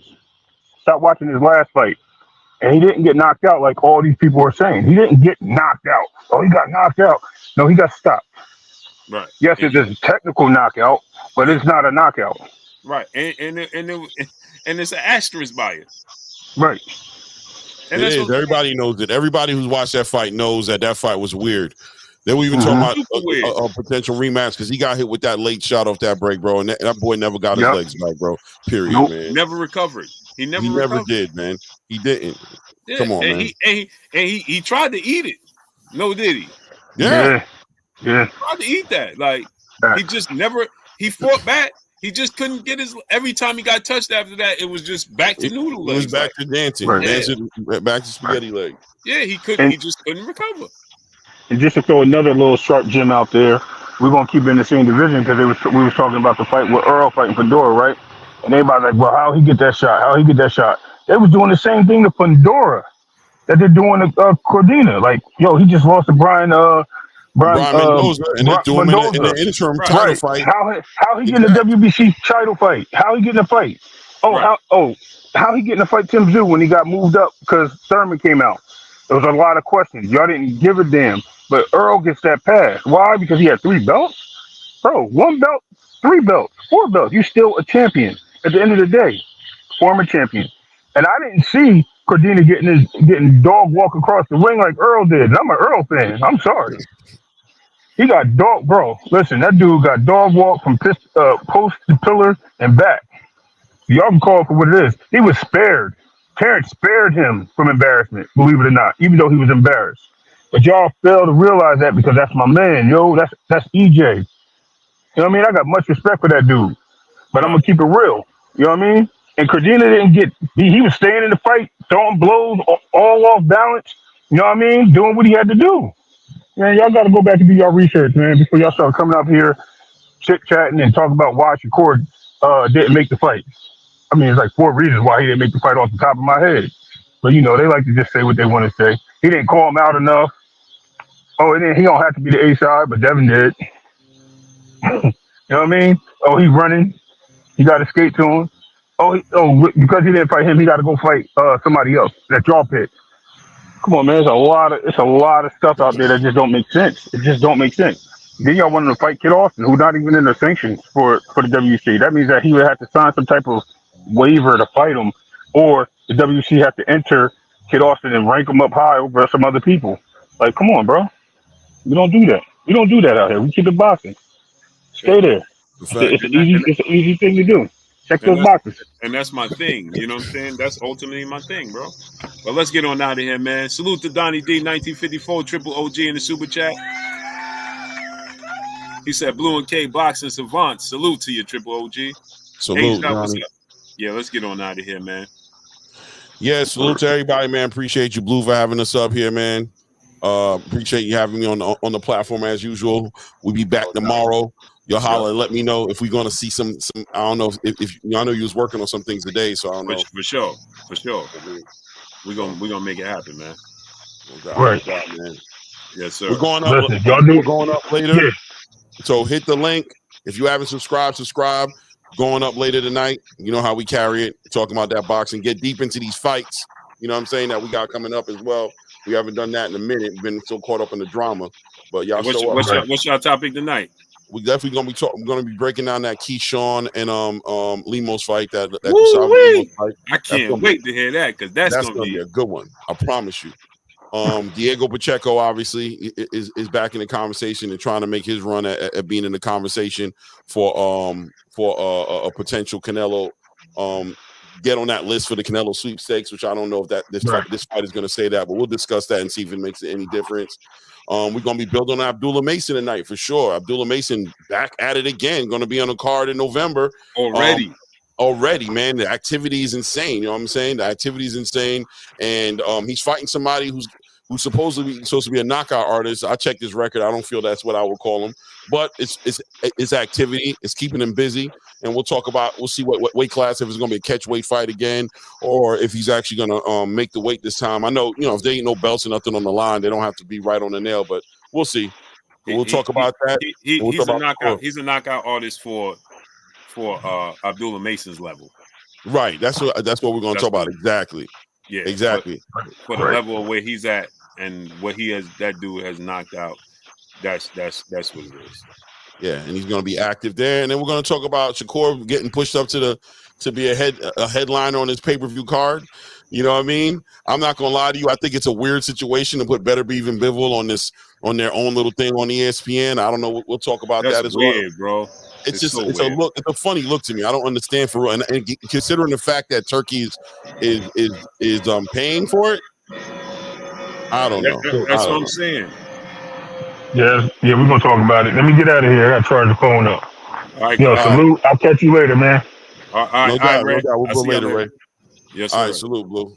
All right, Clay, man. Appreciate y'all, man. Go subscribe to my brother Claymore Rain channel, man. Tap in, man. Appreciate you coming through, man. Kicking it. Another 4-hour stream, bro. Hey, my wife was just fun fact, Clay. My wife was behind the screen. You couldn't see her. She's like, yeah, time to go. And look, somebody creeping in the window behind you. Look behind you. Look over your shoulder. Look over your shoulder. Look over your shoulder. they creeping on you, bro. They on me, bro. They on me.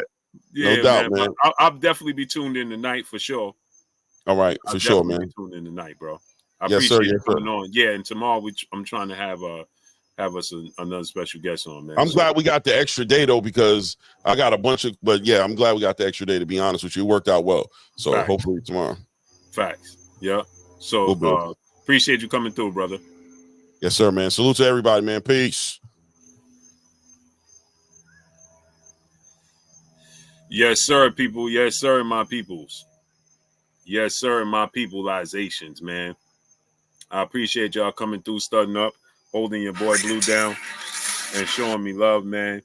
Y'all already know what it is. It's your boy Blue, Blue Blood Sports TV. Hate, like, comment, and subscribe. You haven't subscribed, hit the subscribe button, hit the like button, hit the bell icon to get all the new notifications. Follow us on Instagram at Blue Blood Sports TV, all one word. So we got for y'all. Oh, and I got to put the link to the new channel in the chat, man. I need y'all to subscribe to the new channel. I will have that up and running. I was waiting for my new mic and stuff like that to come through. So I know people is probably like, bro, you've been saying that for a minute. Me and my son has been setting it up for me. And, we have, we finally got the new mic. I was waiting for a new microphone to come in and some things of that nature. So it has finally come in. So now we can go ahead and proceed, with the new channel. So I'm going to put the link to the new channel right now in the chat. And if you have not already subscribed to the new channel, I need everybody to go ahead and subscribe to the new channel. Let me put the link in the chat right now. If I could find the actual live stream. Oh, there it is. Link in the chat. So let me put the link in there. Yeah, I'm thank y'all for being patient for the new channel. There goes the link for the new channels right there, pinned up in the chat, man. I need y'all to subscribe to the new channel. Subscribe to your boy Blue. I appreciate y'all coming through, starting up. It's your boy Blue signing off. I'm gone. Peace. Go subscribe to that new channel, man. Click that link. It's pinned up in the chat. Click the link and subscribe to the new channel. Peace.